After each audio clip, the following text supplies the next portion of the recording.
Ladies and gentlemen, boys and girls, children of all ages, welcome back to Irons United for hopefully the most professiontional show we are going to bring to you of our lifetime. We are going to try our best. It's going to be a long night because we are committing to giving you as much information as possible over the transfer news. This is our special deadline day live show where we'll have guests regularly coming in and out, having a chat to you about some of the breaking news that's coming at West Ham with potential, all these top level, next level signings that West Ham will sign. But first up, it's myself and Stel. We'll be the main presenters of the night. We'll have Alf joining later on for some main presenting. Obviously, Alf is getting fired in about his food, as usual. Sorry, Stel, I should say. Stel, transfer deadline day. Tonight, what do you want to give the people who are watching a rundown of what we'll be discussing? And what we'll do is we'll give you as much information throughout, even all the signatures that are getting signed left, right, and centre throughout the year. But on you go, Stel. Let them know. Yeah, well, the idea is that as soon as we know about any West Ham signings, we're more concerned about that than anything else, aren't we? Really, we'll be letting you guys know. But if there's any other significant signings that maybe, like for example, we've already had a comment here that Bowen is preferring Newcastle to West Ham. If we hear that, obviously we'll break that to you as well. Mm-hmm. But as far as we know, he's had his medical. As far as we know, it's just negotiations and it's, quibbling over a few quid here and there. This whole thing about Newcastle being his preferred choice, don't know. We've heard rumours that apparently his agent is trying to, get a deal done there, which would be a blow, but let's just hold tight because we really, really don't know yet. Daniel, yeah, we know the board of Muppets, it's the usual thing with West Ham and signings, isn't it?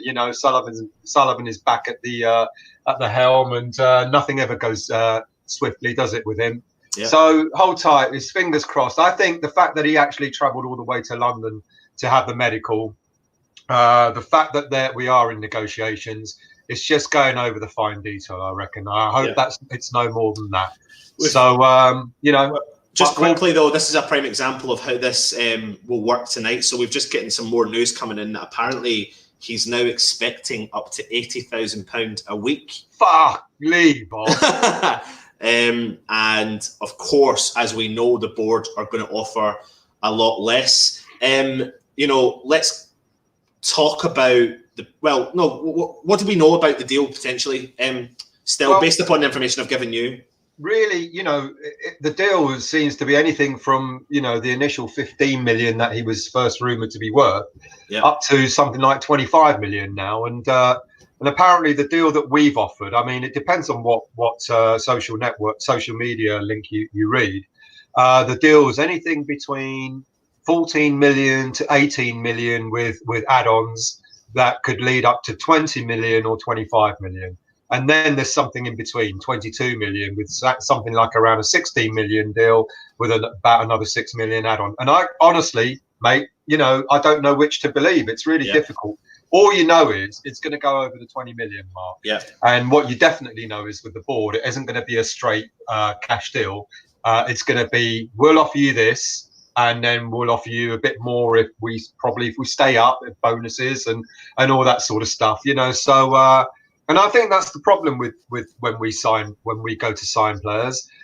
There's no straightforward thing. I mean, it's just really interesting that we, when Huselos and Pellegrini were in, we went for a player, we got a player, and it didn't seem to take quite as long. I know we had a few issues over the summer with a few potential signings, Gomez for example, but as soon as the Gomez deal was off, we had straight away a backup, and we got Allaire.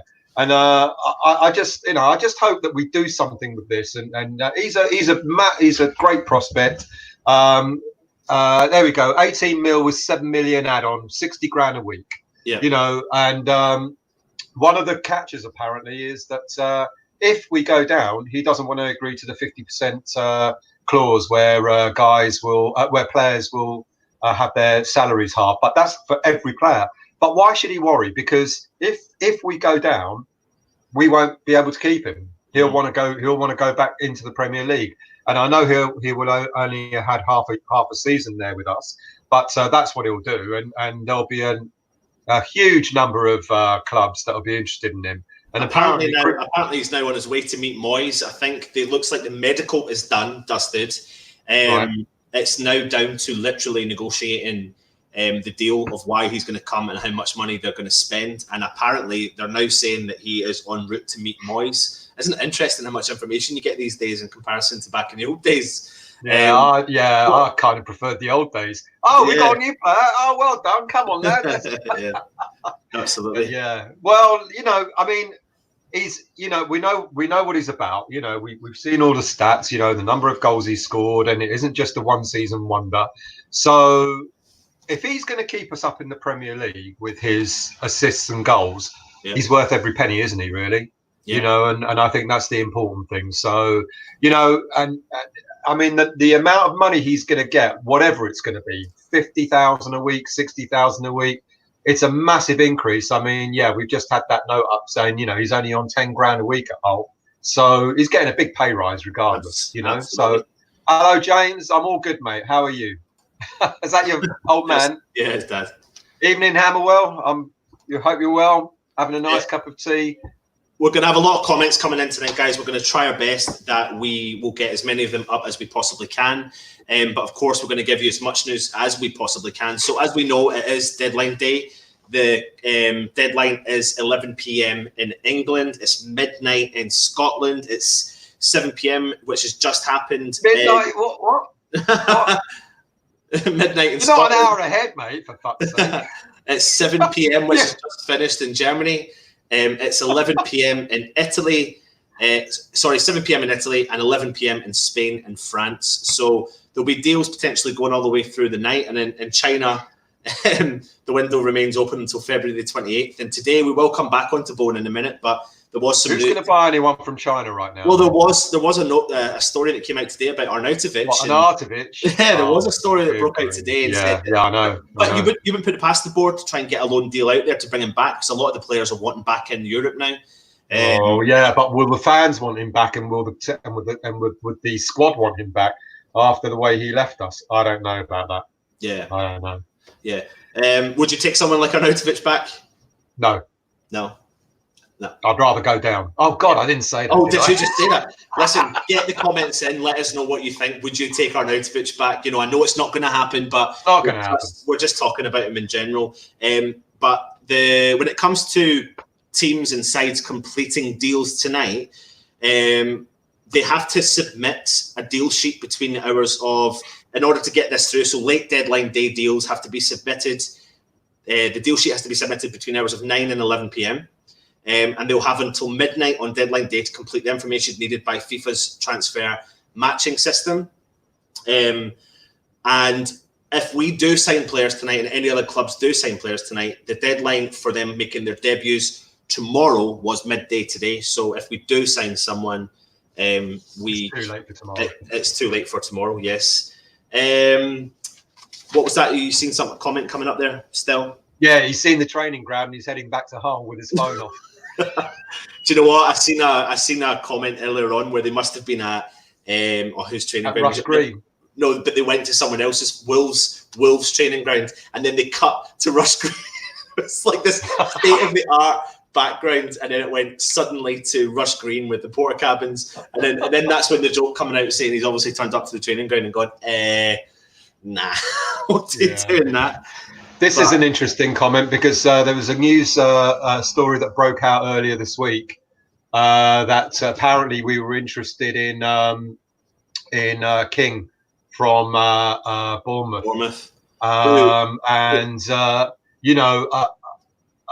don't know, that would have been the fact that they turned down 25 million for him is interesting. And there was another one interesting there. We were also linked to Fraser as well. So there you go. But I've got a whole list of players, if you really want to hear them, mate, that we've been linked to just this week alone. Yeah. Before you do that, though, let's continue a little bit with Bowen, the man that we know that is the kind of main guy we're thinking of just now. I mean, what do we know about this guy? He's an attack-minded winger. He can play up front as well. He has scored something like, is it 16 goals already this season for Hull? Prolific. He's an excellent prospect. You know, there's nothing about him that you can say is bad. To be honest with you, I'm just looking up his stats. Hang on a minute, mate. So he's got, I think he's got what, between 12 goals this season so far for Hull. 15 last year. He's got 16 already this season, mate. Yeah, is that in all competitions? Yeah. Yeah, in all competitions. But he's done it. You know, he's done it in previous seasons as well. Where last season he scored 22 goals. The season before that, 14. So you know, consistent, absolutely consistent. 23 years of age. English. He's an English footballer, so he makes up the the numbers as well for homegrown players.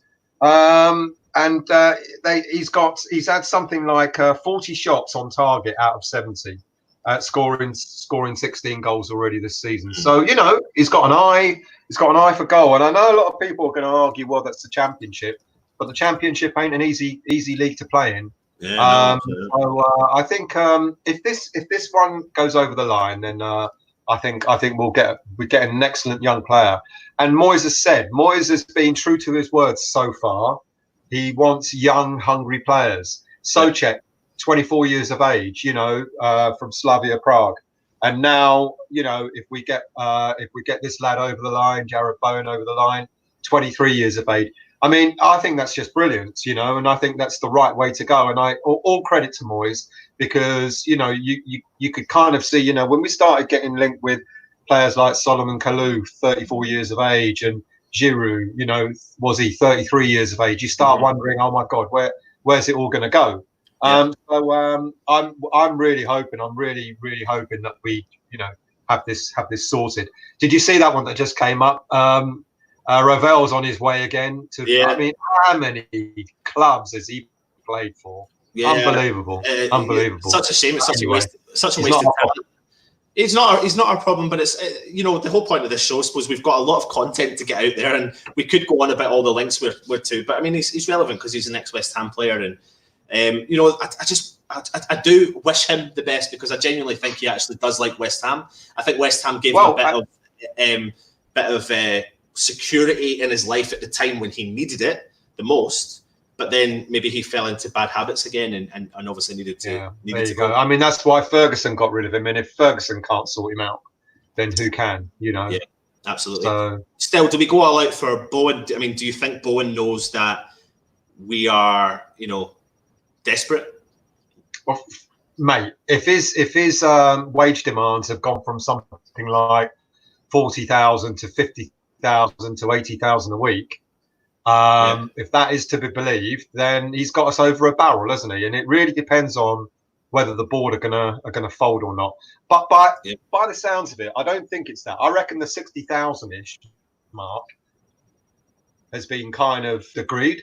I think it's more about whether he's going to agree to this 50% cut if we go down. I think that's from my understanding, you know, that's the sticking point as it stands. And of course, this whole thing about Newcastle, or red herring, to be honest with you. Can you see me, or am I cutting up? You're just a little bit cutting up there, but we can still hear you there. So just sort out your internet. Right. Listen, we've got some guests coming on throughout the night. The first one's coming on at 7:30. I can see him in the queue waiting for us. It's Jazz, but we'll keep you there, Jazz, because we're going to try and stick to a reasonable schedule. I'll maybe bring you on a couple of minutes early. You know, there's players left, right, and centre, but he has got us over a barrel still. Bowen does have, you know, he's eating his biscuits. It does come down to, at the end of the day, though, his agent will be sitting there in the back burner knowing that Palace is only up the road, and he'll be looking at that time scale, and they will be going to that board and going, apparently, the longer you leave this, the more... Yeah? Apparently, Palace are out of the frame now because they've already said he's too expensive, because they only offer something like 15 mil. So it looks like it's either us or Newcastle. Story. Still, you are definitely breaking up a little bit, so I'll leave that with you. But what we will do is we'll bring Jazz into the equation. Before we do that, please keep your comments coming in. It's really important. We will go through them, and we'll try and reply to as many as we can throughout the night. But we'll bring Jazz in. So, hello, Jazz. How are you? Good evening, gentlemen. Very well, very well. It's Friday, so we're all happy. The week, it was a very long week working-wise. One eye today was on the laptop. One eye was on Sky Sports, Sky Go app. So one of my favourite days of the year for a lot of people, like you know. So yeah, we all get really excited when it comes to, well, why do we get excited when it comes to this time of year? But we all do get excited when it comes to this time of year for some weird reason. I think it's because we've become into this crazy transfer rumour mill that West Ham fans have got ourselves into. You know, we're tracing the next opportunity to break some news or just to hear what potential players coming in. But Jazz, just for any of the fans that are watching, can you just give us a brief background behind yourself, West Ham connection, all that sort of stuff? Yeah, sure. I've been a fan since about 1983. Is my first memory of when Tony Cottee scored against Tottenham on his debut, really, and I was about 9 years old, giving my age away. Ever since then, my first game was 1989-90 season, the year after Lyle left and we went down. That was when I began to watch West Ham. And recently, about 2 years ago, became a season ticket holder. So got 2 free season tickets with my children. And you probably see me on a couple of fan cams on some other Hammers channels. And just beginning to sort of meet everyone last couple of years, really. Yeah, we don't promote those, Jazz. Exactly. But still, do you know? Remember, politically said some channels, no names mentioned. So, really, well done, lads. Well done. So, thank you guys for getting me on here. I met Stel sort of a couple of weeks ago, and we've been in discussions over sort of various sort of portals for maybe many months now, really. So it's really good to meet him, and thank you again for bringing me on there. So, like you guys, West Ham is my life, really. So, yeah. Why is it our life? Why do we put ourselves through this pain? We just can't physically help it, though, Jazz, can we? We can't. But what's so special about our club is we're not one of those that when we started following football, a lot of the Liverpool fans, we didn't look at the league table and said, "Who's number one? Let's follow them." Yeah. We're brave, we're strong, and we chose to be suffer, didn't we? God, you need to be brave and strong supporting our club, don't we? But it's special, isn't it? We don't have many fans who are going to come off from anywhere to support us. There's history there. There's family history there. My dad was a 74, 75 season ticket holder. So it's all in the family, and very few people will support West Ham off the shelf, shall we say, really. So it's a very small knit, good people like yourselves, really, yeah. Absolutely. What's your thoughts on this potential signing then, Jazz? Bowen from Hull. I mean, do we just go all out and get him over the line? Do you know much about him? Have you seen him play at all in the Championship? If you haven't, have you read into him? Are you quite excited about it or not? What's your thoughts? I think, Anton, before I say anything, what I was thinking is all the kind of managers we've had recently and the players they've bought not fitting in for one reason or another. One thing with David Moyes, hopefully we'll get, is he knows how he wants to play. And then you buy players accordingly that fit that model. Mm-hmm. And Klopp has adopted that model. Poch adopted that model. John Lyle adopted that model. And some of the players that Pellegrini brought were one of those number 10 luxury players like Lanzini. Didn't buy Lanzini. I mean, but he liked him. We had Fornells. But you didn't. These players don't fit into a typical 4-4-2 or 4-3-3. No. 4-3-3 means that your front three are wingers, strikers, and they shoot at goal and score goals. Yeah, that's 4-3-3, and we don't have many in that mould. Antonio maybe, Haller on his own, but only either side they're very good. 4-4-2 means you've got 2 proper wingers, but you've got 2 really good world-class strikers at the front. I'm very traditional, Anton. Maybe like I used to love the big man, little man combination, for example. Absolutely. Which Alex Ferguson fully supported throughout. You remember the wingers Alex Ferguson used to use, and it's a fashion kind of thing. Glenn Hoddle brought the sweeper system in, which again, it's kind of comes and goes. So whoever we buy today, I'm fairly confident they will go into a system where hopefully they're used to, and they hopefully play in that position really. And we won't buy number 10 and stick him on the wing, for example. So Bowen is very exciting, and I believe he's a right-sided, left-footed. Anton, you might correct me. I think is he one of those funny players? I think he's a left winger, but he likes to obviously get up top and score and give it a right good. Yeah. a right good shot, So what were you going to say there, Jazz? Sorry. Yeah, and the good thing with him, he fits into 4-4-2, put him on the wing, and a 4-3-3 as well, because he plays in the 4-3-3 a lot of the time with his current club. Yeah. So it completely makes sense. And going back to what Stel said, the age is brilliant. Fast, strong, pace. He got goals with him, and we've got to follow this model, Anton. We cannot buy players who don't have the pace. And the four magic things I always use when looking at players and the way the game's going forward, especially Liverpool, we saw that: pace, strength, stamina, power. We've got to buy players that tick all these boxes, and we saw it on Wednesday. I mean, people like Salah were kind of not even looking sort of in the right direction. They knew where players were going to be. They're trying back flicks, spinning, and God bless Noble. By the time he's got the ball and he's turned around, it's time for people like Salah to have their lunch. It's too late. Yeah. The game is so fast. We need these type of players. So summarising it, really excited. The guy's young, full of goals, and that's the model of the player that we should follow, I think. Yeah. Absolutely. I don't know if you can see in the banner going along below, the news is that Giroud will not be leaving Chelsea in this transfer window. I mean, I think we've been linked to this guy for a long... In actual fact, just very briefly there, and very randomly, a player we were previously linked to in a previous transfer window is Man United are in talks with... is it Igalu, the boy that went across? Is it the guy that went to China from Watford? From Watford, I remember. Yeah. That's just kind of come through just now. So that's a kind of interesting one. We know they're in the market to obviously bring a player in, and we were linked to him before. But talking between even him and Giroud, are they the sort of players? Are we desperate for a striker, Jazz? What's your opinion on that? Again, 4-4-2, 4-3-3. You always need a backup. So he would have perhaps in a 4-3-3 would have been a backup for the guy who plays in the middle, unless he's one of those like the Tottenham model with Song and Ali and people like that. He can play in the wing, cut in and score.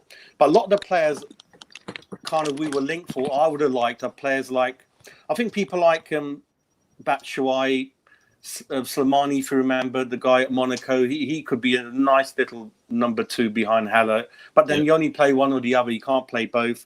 And there's a player called Mr. Berg who Stel loves. So I think he's heartbroken. I think he loves that guy. So he does, mate. He does. I think he's heartbroken. A lot of money, and I think he always wanted him. You got Giroud.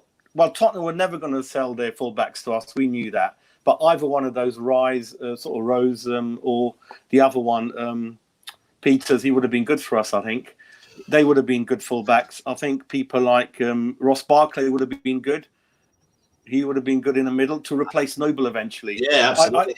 I love Grealish, but I know it's too late to get him. Grealish would be my dream signing for West Ham to replace Noble. Absolutely. But I think Barkley would have been a good one. Arnie, I would have taken him. I would have taken him back. Well, do you know what? The interesting thing on the Arnie situation is if obviously Manchester United are in talks with Igalu, who is playing in China, and the reason why potentially the link to Arnautovic is potentially stalled was because of the situation that's going on in China just now. So what is it that makes Igalu different to the Arnautovic? I mean, maybe he's in the country, maybe he's a bit closer than what he is in China, and I don't know. But I mean, another bit of news that's just breaking here, and again, we don't know. It's all potentially hearsay. But how exciting! The whole point of this show is about hearsay, I suppose you could say, is that apparently Bowen has done his medical in Hull, and the club hope he was on the train to London, but they don't actually know where he is. Now, whether or not that is true, we don't know. We know we live in this crazy rollercoaster world as a West Ham fan. But if that is true, I mean, it's just... I mean, talk to me, Jazz. If we don't sign a player at the end of this window, what happens? Our hearts are on the floor already with what's happening at our club. And I don't think I could take tonight if we don't get Bowen in the bag. I don't want to contemplate. I mean, I'm going to be at the game tomorrow. I'm going to the Phil Parks event as well. My heart is like a kid. I get excited like a child when I used to be. I want that player in the bag. And I think he will come. But these rumours don't help. But I think he will come. And I think the owners know how angry we are at the moment. I'm not one of those that went to the march. That's another thing. I don't want to talk about it, but it does not help if we don't get 3 bodies in at least. We need a full back. That right back who came in, amazing. I could not believe we had a player like that You couldn't tell that is his first game. He's settled in against the world's best team. So maybe they're thinking, but at least bring a left back in. We definitely need one or the other going forward long term. We got a good sort of player in the middle now from the Czech, Šulák. Solak, is it? Souček. So he looks brilliant. But also, Anton, if you notice, David Moyes, and I support him in that he likes tall, strong players. Yeah. So he's 6'4". The two right backs that we're following in the two Danish guys, Joachim Mahale and Rasmus Christensen, one 6'1", 22, one 6'2", 22. Yeah. So these guys are strong, well built, and those are the people I want, because you could tell on Wednesday, even though Liverpool are not the biggest team, I saw the bit where kind of Fornell, the guy just picked him up and threw him towards the advertising boards, and it's like a bit embarrassing, wasn't it? Which is disappointing, because we spoke on the videos over the last couple of weeks about how he was the most informed player. He built himself up. He'd got the confidence being back in the Premier League.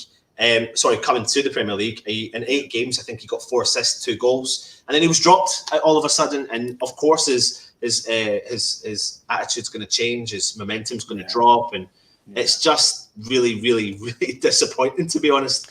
I think, Anton, we got to be patient, and again, I heard some rumours 2 days ago, people saying, "Oh, even if we stay up, David Moyes isn't the next level manager." I'm like, listen, guys. We've been there with Sam. We've been there with him. Let's not run before we can walk. Let's not use him, but let's have David Moyes have some stability. Use him for a couple of years. See where we are from there, and if we're worthy of a bigger change. I mean, David Moyes is saying the right things. I mean, sometimes you do. He's following the RB Leipzig. He said, "I've changed. I've been watching football." So let's just stick together, support the manager, and the next 4 fixtures are hard. And if we lose, it's not going to be worth a trying. And you can tell they are trying, but they just haven't got it in them, Anton. They're just physically, mentally very tired. They haven't got the pace. They haven't got the strength. They are trying. There's nothing more that David Moyes can do. I'm thinking in my mind, you're crazy for taking the job, mate. It's harder than last time around. He's saying we've got a better squad, but there's hardly anyone fit. I mean, you got people like Sanchez, you got Wiltshire, you got Yarmolenko. You got so many people who are just not it, really. So... And what's your opinion on Fellaini and Emre Can, for example? I think when it comes to Fellaini, we've had a chat in there, but I think West Ham fans jump too far ahead and think that we're above the Fellaini transfer. Yeah. But unfortunately, we are West Ham, and unfortunately, we have the owners that we've got, and I don't think Fellaini is above West Ham. But Stel's got a smile. He does. You know what, Chaz, and everyone who's watching, you will realise that Stel doesn't pay for his internet connection. I can tell. It's from a router via Kenya somewhere. Yeah, I know. I think they pay him. They pay him to use. Yeah. Listen, he was trying to tell me a couple of weeks ago to sort out my internet, but everyone's coming here saying, what is he saying? What's Stel doing? The hokey cokey in and out. Stel, we mentioned one thing while you're away. I'm so sorry that Sandenberger's gone. Oh, I think Stel's gone again. Go on. I'm so upset that Sandenberger's gone. I know you loved him. I mean, he's gone. Well, there's another player though to talk about. I mean, he's been signed for Sheffield United's record transfer deal. I think it was it 20 million? 22, yeah, 22 million. I think it was all up front as well. Wow. So you've got a club there that's got a little bit of ambition. They've gone and signed one of the top talents in Europe that West Ham were whether or not we were actually physically linked to him or not. But I mean, what's our take on that? There was talk about it, wasn't there? There was an awful talk about it, but I don't think anything that was real. It's just one of those rumours that's been lingering for such a long time, and I really don't know if any of it was really true. There's so many. I mean, it's like the Fernandes story. Earlier in the transfer window, we were linked, and then you heard that his agent offering him out to every London club around. Yeah, I didn't think it was a hard and fast link. Sandy Berg is a really good player, and he's going to become, a season or two at Sheffield means that the bigger clubs are going to want him in the next, after a season or two, because they'll be queuing up for him and they'll want to pay top dollar for him as well. But I'm also hoping that's going to happen with Souček as well. Yeah. Yeah, because he actually said himself he didn't wanted to go to a club where he knows he'll get first team football. Whereas if he went to a Liverpool or a Chelsea or whatever, he knew that he was going to sit on the bench. So, it is a good move for him. But I think, Anton, we need to get a striker in, Anton, to back Haller up. We need to get. I mean, Giroud's not going to happen, but we need to get someone in. We need someone in there, and a fullback as well, I think. Yeah. And if we can get 3 bodies in today, I'm happy. Yeah. Jazz, I'm sorry, mate. These comments coming in are actually, it's taking over. It's the Stel show with his internet connection. He's jumping in and out, left, right, and centre. No, do you know what? The one player or the one position. Listen, I'll tell you what I'm going to do. About in particular. And I'm going to try and talk without the video on and see if you hear me, and then maybe that'll work better. Shall I give that a shot? Yeah, Stel, try the Morse code. That might work. Stel, I'll probably go to your mobile, mate. Jump on 4G and go on your mobile. That's what I would do. Right. While Stel gets his internet sorted, Jazz, the one player I was talking to you, or one position I was talking to you about, is I don't think we really need to strengthen in the full-back position. And my reasoning behind that is now we've got Ngakia there. Yeah. It's okay. It's one game. It's one game, and we can't get carried away. But at the end of the day, Jazz, he does look brilliant. right. You can't just turn up against Liverpool and perform reasonably well, and then expect that we can't, put a lot more on this young lad. He's 19. I mean, 16-year-olds have made their debut in the Premier League a lot, many a time. Absolutely brilliant. You can have as much skill as you can, but you can't install confidence. You're kind of born with it. And it kind of brought me back to different players, but it brought me back to Glenn Johnson when we only had him for literally 10 games. It broke my heart when Chelsea took away, because it took us so long since Ray Stewart to find someone, and they bloody took it away in the jumble sale, didn't they? But you're right. Right back is not an issue, but maybe on the left back side. That's because between you and me, the long term, we got to be ruthless, Anton. Cresswell is not the answer. Fredericks as a backup on the bench is, but not to start every game. We've seen it. If you want to move to the next level, and at the moment we're struggling even to just stay up and top 10, top 7, these things, Fredericks is not good enough for that. No. Yeah. But the funny thing is, when you think about the potential worst case scenario, that let's say we do bring Bowen in, and I was thinking about this today, it's like a win-win situation with West Ham, because we bring in this quality, young, enthusiastic, championship proven player who could maybe make the step up to the Premier League. Yeah. And if he doesn't make the step up because West Ham get relegated, then we're prepared for the championship. Yeah. Add to that equation Ryan Fredericks, who was the championship player of the season before he moved from Fulham to West Ham. You look at Darren Randolph, who was the championship goalkeeper of the season. Like, you can't always help but think sometimes maybe the board are doing win-win situations. And that's where I start to worry. But I do, as long as we bring in the quality, I'm not worried about how we bring them in. I'm actually not that bothered. Like, if they're on a loan, like I've been talking about it for such a long time, and I'll bring his picture up here. Ross Barkley, brilliant Bulldog. Yeah, I think he's the sort of player that you stick him in beside Souček and Rice, and he's got that creative flair. Everything that we wanted from Jack Wilshere, everything that we've expected from Jack Wilshere. What is it you think that, Ross Barkley, right's not playing week in and week out, and he is going to be vying for his time at the Euros. He's going to be wanting a place at the Euros.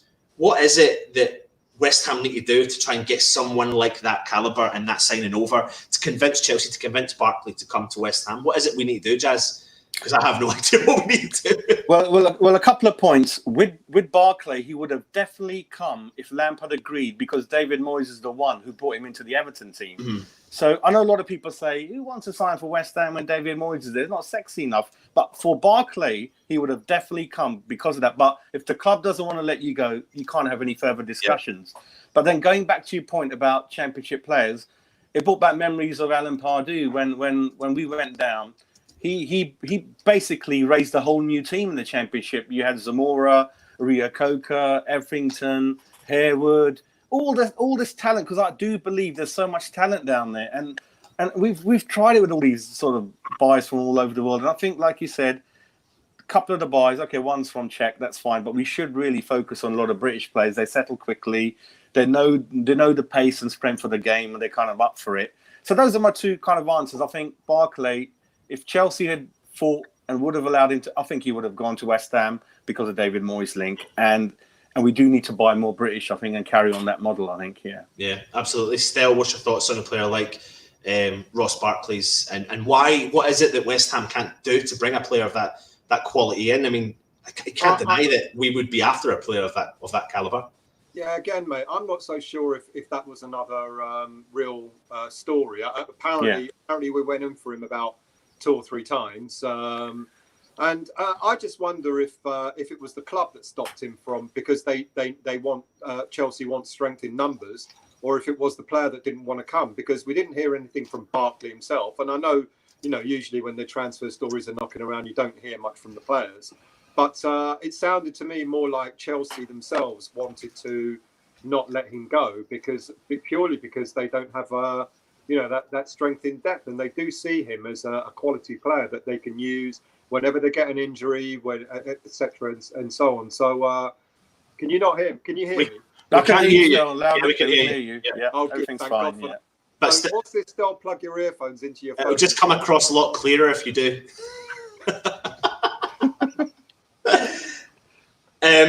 Players have been linked with us, Jazz. I mean, what's your thoughts on? I mean, we could probably name off 50 to 60 in this window alone. Stel does his weekly transfer show. We do links left, right, and centre. We've got people breaking news. Is it good for us? Is it good for us West Ham fans to have this amount of links? I mean, it has always been there. Always been there. But like I said, I had a list of players that were available, have gone. Would they be good or not? You got people like Danny Drinkwater. You got Batshuayi. I love Batshuayi. I don't care what anyone says, because what it is, Anton, a good striker, a large percentage is about what you're thinking and the movement before it happens. Mm-hmm. And we've seen these players like Tony. They get into space. And the players we've had at the moment up front, they're so slow reacting. So Batshuayi, he might miss a good chunk of the shots, but he's there. So striker always says, I don't really mind missing it because at least I was there. And half the striker, it's in your mind. So we need that smallest, sharp striker next to Hela who can sniff a chance and get an end of it. And I had a list of people like Danny Drinkwater, Batshuayi, Slimani, who I like. Obviously, Berg's gone. Rose, Peters, Giroud, Barclay, Arnie, Fellaini, Emre Can. Redmond, Van Aert was a kind of, if we get desperate. Van Aert, it doesn't meet the age criteria, but apparently he was kind of available, but then they pulled him back and said, no, we need you. Redmond, I don't think Southampton will sell him in the state they're in at the moment. But again, he would have been useful if we didn't get Bowen in. Same kind of side, same pace. Another interesting program. Do you remember Scott Hogan at Brentford? How desperate we were to get him in a couple of years ago. Yeah, we were like absolutely down to the wire, I think. And then what happened with that one again? Did he not sign for? He's gone to Birmingham today. He never worked out from Villa. Got away with that one really. Again, Brentford's a very interesting club who have got a very good scouting system. Mopé again would have been a brilliant signing for us in the summer. I think he's going to be really good in the years to come. They play 3 up front this year. I think they're looking at top 4, top 5, definitely. So there's a lot of players in the Championship, I think. But the second problem, Anton, we got is in the summer, we've got a lot of players to get rid of. They do not fit our model.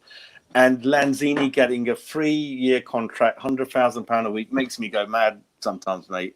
Will he turn good? You've just got to, Jazz, at that point, I mean, you've just got to look at the structure from top to bottom at West Ham. I think I've said it for a long time, that you can't help but get excited with stuff. I mean, you said it at the start when you came on. We're West Ham fans. You've got that. There's that youthful build up inside you. When you hear about a link and you're like, oh yes, let's get this guy in, and it's such a big disappointment. This roller coaster journey that we're on. My mind's just gone blank there. I was just wondering what I was going to say. No. But what it is, we got to get rid of. With respect, we've got to slowly phase Noble out. Antonio, you cannot have a player that can't play 3 games in a row. I don't care how much we love him. Yeah, Can I go back to Batshuayi? There's good reason why certain players we shouldn't just keep going for. Batshuayi, for example, has turned us down something like 3 times in a row. Yeah. So if we're continuing to be desperate to get someone like Batshuayi, and I'd rather not, to be honest with you. Yeah. And the whole idea of the sort of players that Moyes has alluded to getting is he wants players that are hungry. And haven't we had enough of players who are coming in from abroad, especially, who are there more for the money than they are for the shirt? And what I'd really like to see, I mean, all right, we've just bought Souček, but at least Souček came out and talked about West Ham's history. You know, West Ham are known abroad. You know, he gave us a little bit of credit, you know, talking a little bit about our history. He kind of, even just that little bit of research made you think, right, this guy's come here because he wants to, no, of course it's going to be good for his career, but he wants to prove himself. That's why we've tried, well before he signed for Chelsea, and we've tried to loan him twice, I think, since he's been at Chelsea. And twice, I mean, he went to bloody Palace last time. Yeah, when that's we, ridiculous. when we went for him. So you know, player like that, I just wouldn't bother with. But I kind of agree with you. I get your point on that, Stel, but a devil's advocate would state that, can West Ham afford to be knocking back players like that? Like, I'm not trying to say that we should let players dictate how we run the club, but we're still not at that next level. And unfortunately, players aren't going to be attracted to what's happening at West Ham. And we've seen that now with players like Arnautovic and Payet leaving the club. But when you look at players of the quality of Batshuayi, who's Premier League proven, if given games, he's a quality player. And for me, it's like, we don't seem to be able to manage the expectations. We don't be able to. West Ham can't manage egos. Whether or not we think that, players like even Chicharito was such a waste of money, we can't manage these guys' egos. They've played at the highest level, played in Europe. They come to West Ham, they sit on the bench and bang, their head's gone. Their head's completely. Yeah, I think you know that. Then you've got to look at the managers that we've had, because we heard stories, and we heard similar stories about Bilic and about Pellegrini not being ruthless enough with the players, which kind of created this this sort of whole framework of like the players thinking that they were on a bit of a jolly. It didn't really matter to them how they played and so on. Moyes came in and he kind of battered a few heads when he came in the first time, and he got them sort of playing. And he's kind of almost done it again now.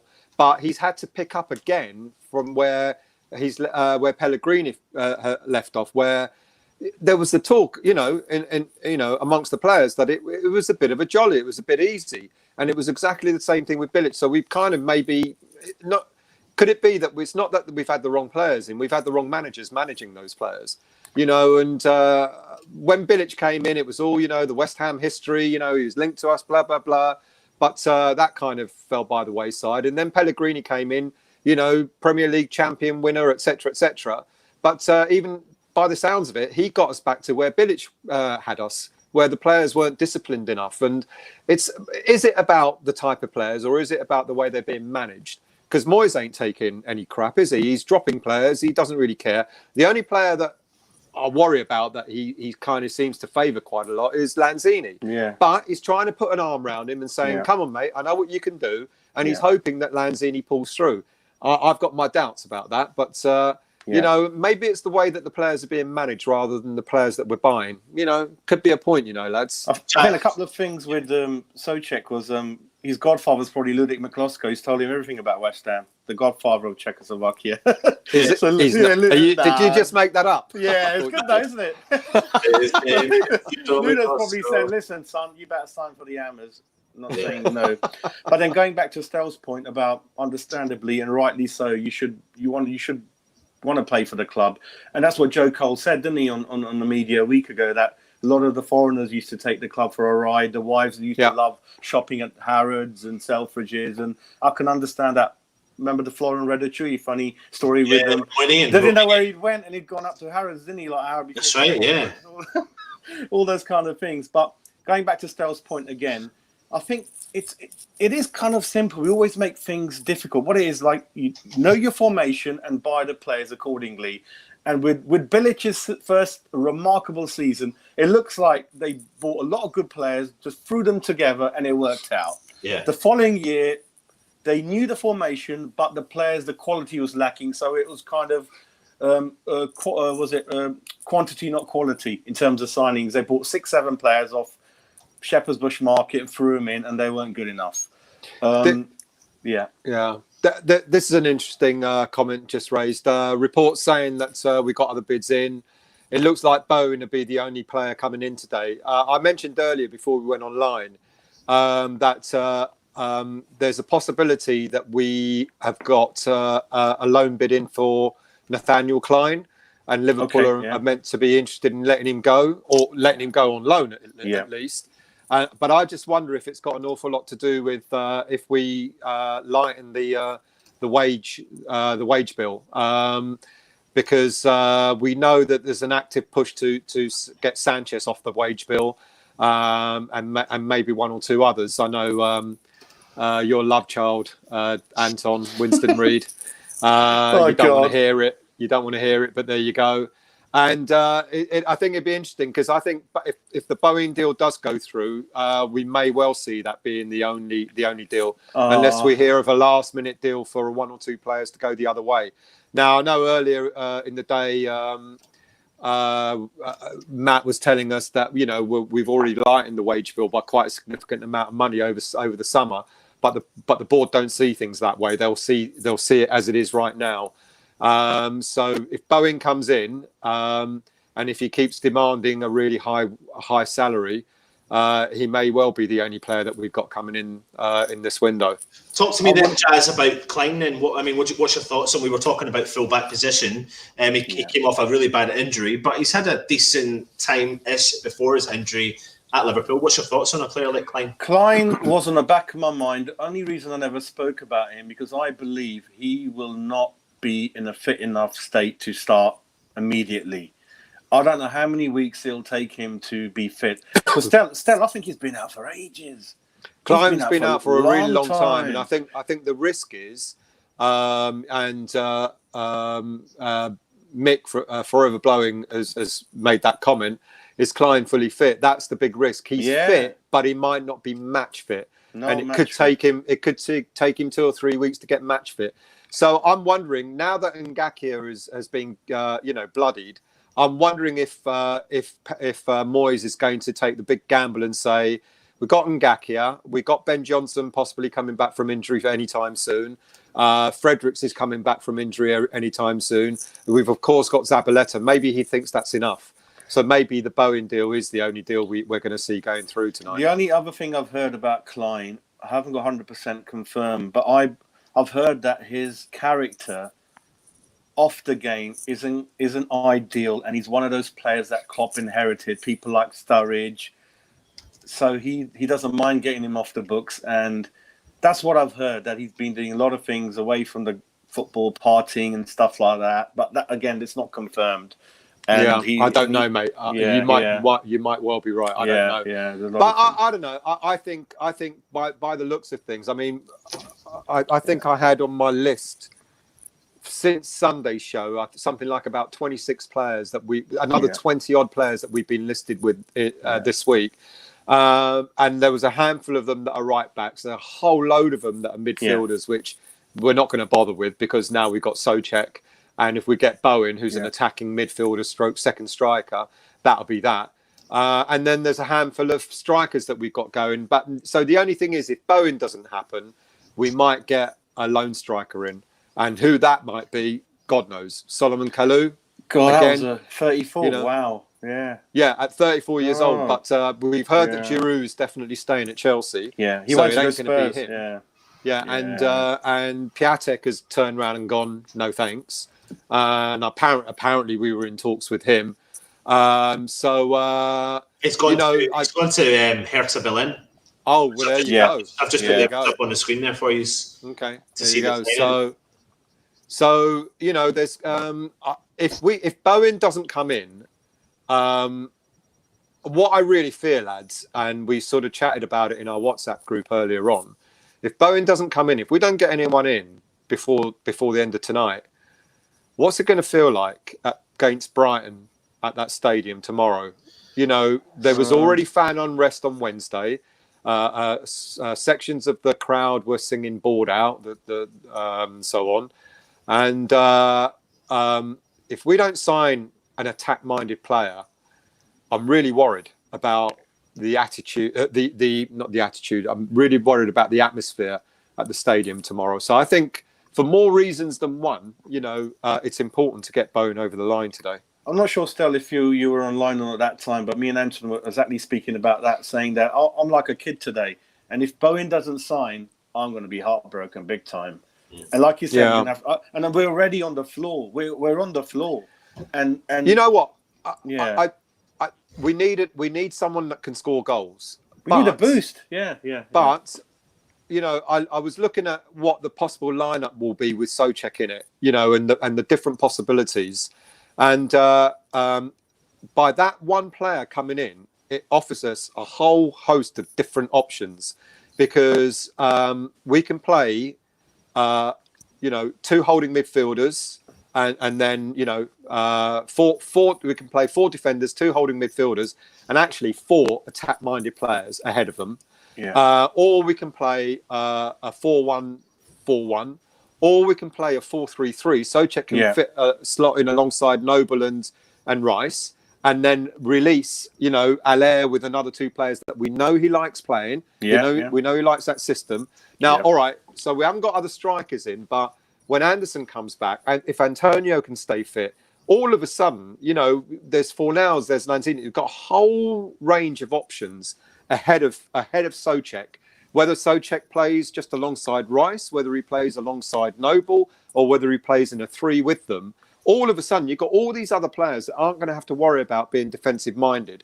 And that might just, even if we don't, I'm not saying I want us to get someone in who can score goals, but if we don't, you know, by having Souček in alone could give us quite a bit different feel to the whole team. So I'll be upset. I'll be disappointed if we don't get another player in. But Souček might be enough. He might just be enough. Hopefully Bowen will come in. I mean, hopefully he'll be in. Yeah. Let's be brutally honest, though. Let's be brutally honest. Well, of course, we need to maintain positivity somehow, but let's just fast forward to 11 o'clock. We've not brought another player in. I mean, let's be realistic, lads. We are thin on the ground. We take another couple of hits, another couple of injuries. Surely to God our board aren't going to go with just trying to sign. No. Even just Bowen.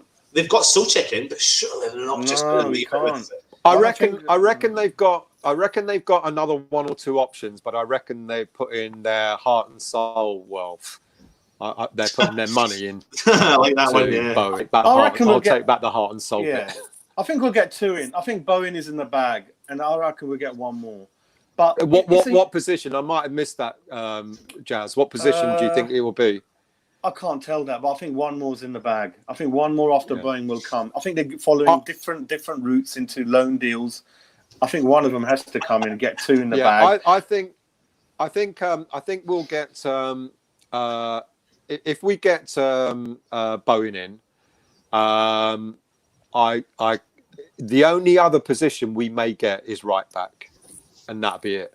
Yeah. And don't forget, Stel, I mean, 25 million these 2 players are worth, so that's a good value for us. These are not big part players, they're good quality players, aren't they? Mate, we're not paying 25 million for them. Souček's on a loan for 4 million, and then wait and see what the board will do if we stay up when they start negotiating the other 16 million. All of a sudden it'll be like, oh yeah, but we said 16, but I tell you what, we'll give you 8, and the other 8 will be over 15 years, you know, and then when it comes to Bowen, well, let's see what happens with Bowen. But don't be fooled. Don't forget, we're not cash rich. This board are billionaires, but they're not cash rich. And the other worry, Stel, that I believe we're kind of using the summer budget now, so we will not have. I said that, mate. I think at the weekend. I said, any player that we sign now will be our summer signings. That'll be it. You know, what we'll do is we'll get rid of, only if we get rid of players in the summer, will we get a player in. Because that'll be it. Whoever we get now, don't forget, we've already brought in 2 players. We've already brought in Randolph and Souček. If it's Bowen, that's 3 already. The board are going to go, you know what, that's enough. You know, Zabaleta will retire at the end of the season. Guys, I'm sorry, I'm going to have to... Hold your thoughts there. I'm going to have to interrupt you because we are on a bit of a tight schedule. Jazz, if you don't mind, and if you're up for it coming back on later on, then just stay in touch with Stel and then we'll do that. But we've got mate. To come on. So, Jazz, thank you very much for tuning in. Definitely, if you're more than welcome, we'll get Stel to message you through the night just to say. Yeah, no problem. Thank you. As well, mate. Okay. Come on your irons. Yeah, thank you. Man. Cheers, Jazz. Thanks a lot. Speak to you later, mate. So Stel and all the people who are watching, our next guest is lined up, and it is Nigel Can from More Than Just a Podcast. Oh, Nigel. good. How we doing? I'm just consulting sources close to the club.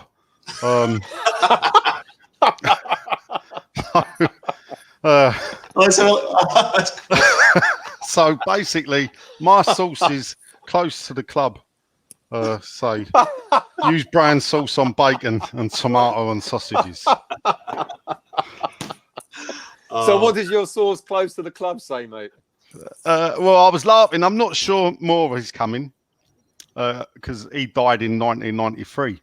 But then I don't think any other players are coming either. Come on, Nigel. What? Not even Bowen? No, he's coming. Don't worry about him, people. It's just games being played by agents. Yeah.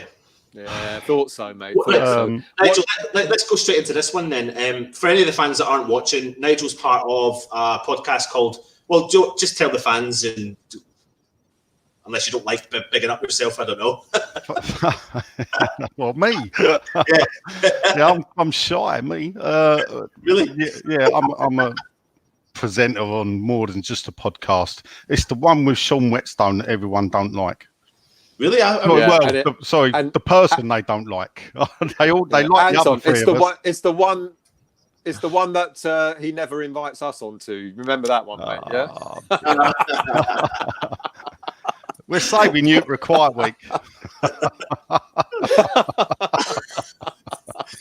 There's already comments coming in saying, Nigel, I love you, but don't see. I told you, I don't like Sean. To be fair, that's a bit harsh. To be fair. He is likeable. Nigel, I've not seen him buy a drink yet, though, Nigel. Have you noticed that? Yeah, no, I've not seen him buy a drink yet, but there you go. Listen, we're not all playing silly buggers here. We all know that you've got a little bit of inside knowledge, maybe not too much, maybe a little bit of inside. Maybe you just like connecting the pieces, etc. And you put two and two together and get four. But I'm not trying to give away too much here. Nigel, do you think we've got bids out for other players that aren't Bowen, or do you think we're all eggs in one basket and there's nothing else there for backup? I don't think it's eggs in one basket. I just think trying to get multiple deals done. West Ham struggle to get one deal done at a time, let alone multiple deals done at a time. People have to realise as well, we are in a difficult position. Players are looking at where we are. Goal difference separates us from being second from bottom, let alone in the bottom three. Plus also, it's been put out there about the relegation clause being put in, or pay being cut, that apparently all the other players are on.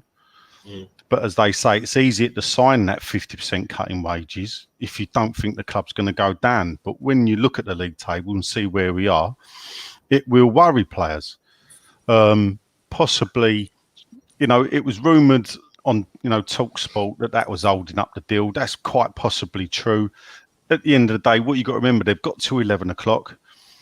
Agents will play games. In deals now, you'll have multiple agents all doing different bits of bidding, different bits of work on it.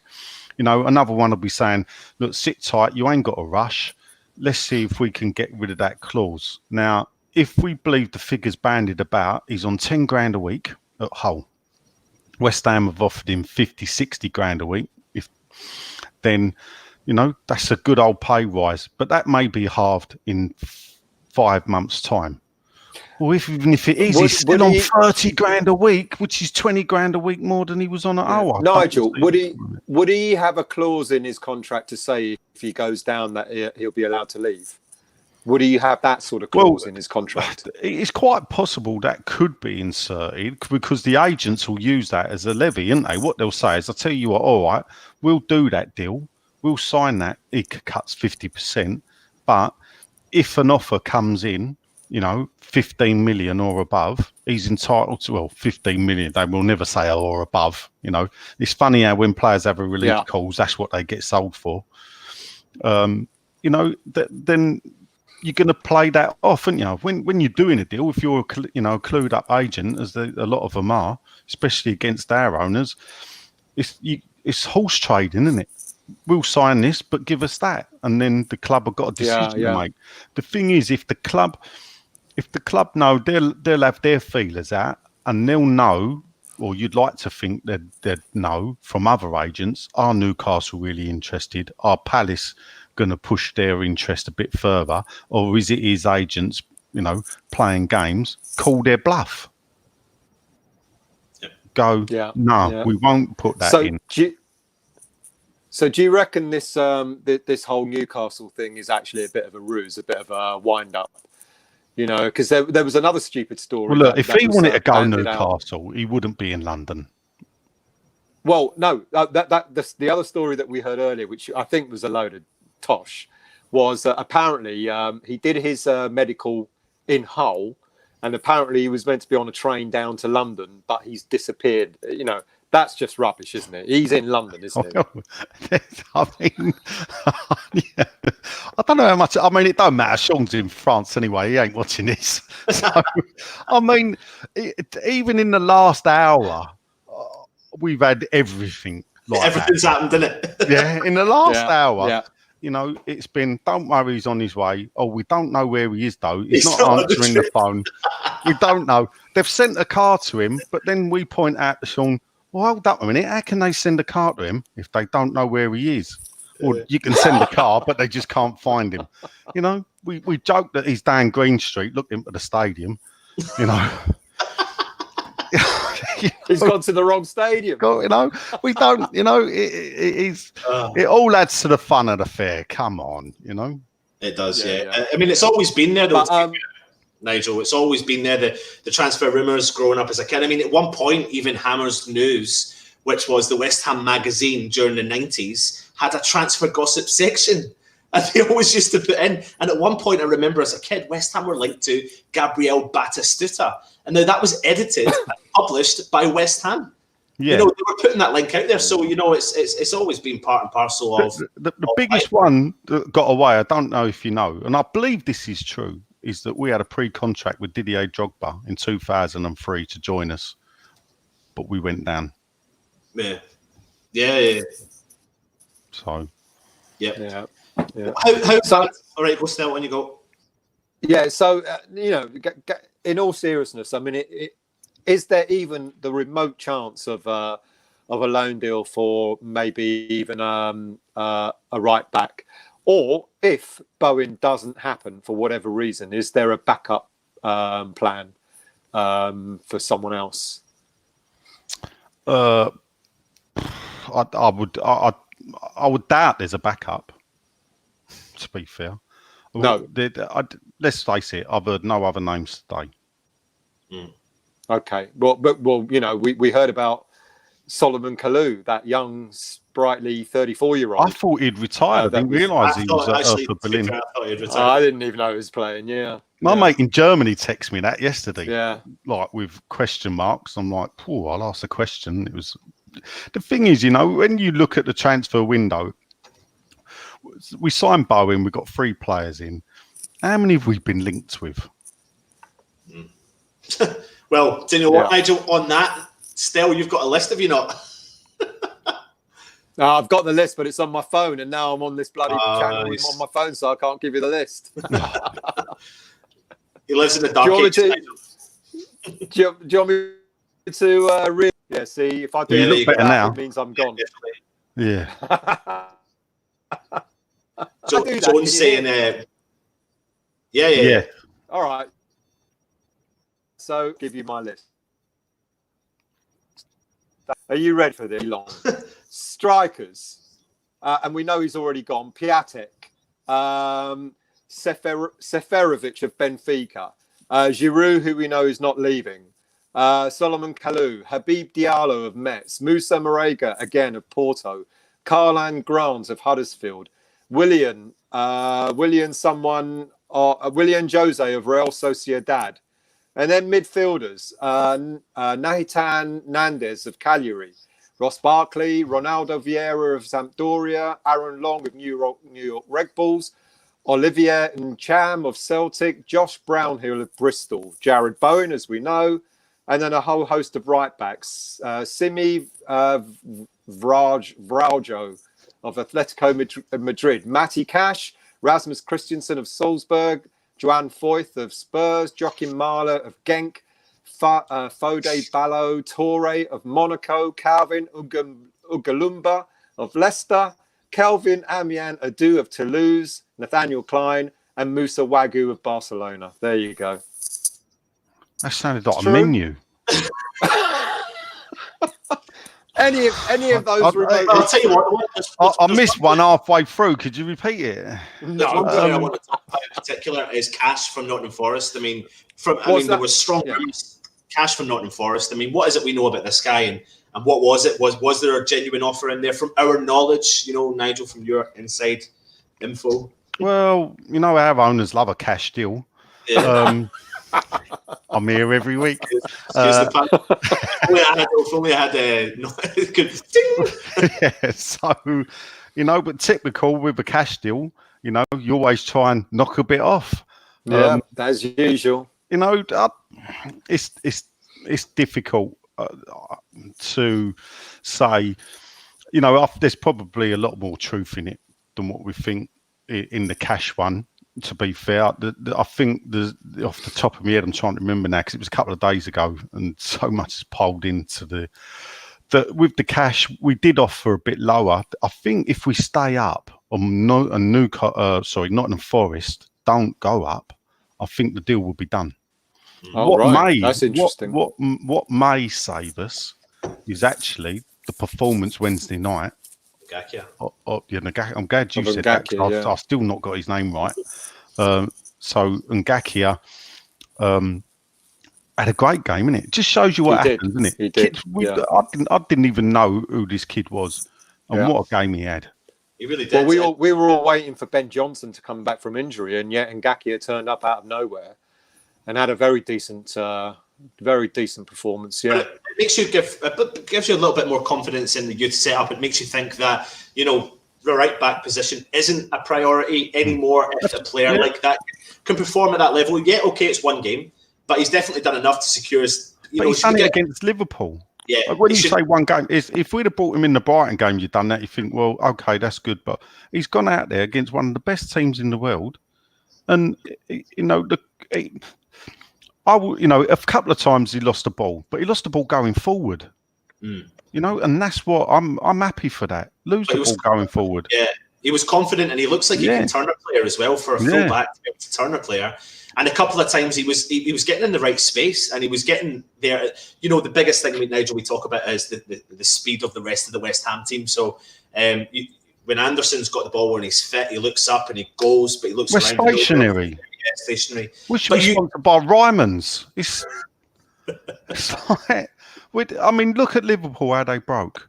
Yeah. You know, and that's the thing. A couple of times we nicked the ball on the edge of our area and we had nothing to break with, where we got sucked forward. They nicked the ball on the edge of our area. Bang, bang, bang, bang, bang, goal.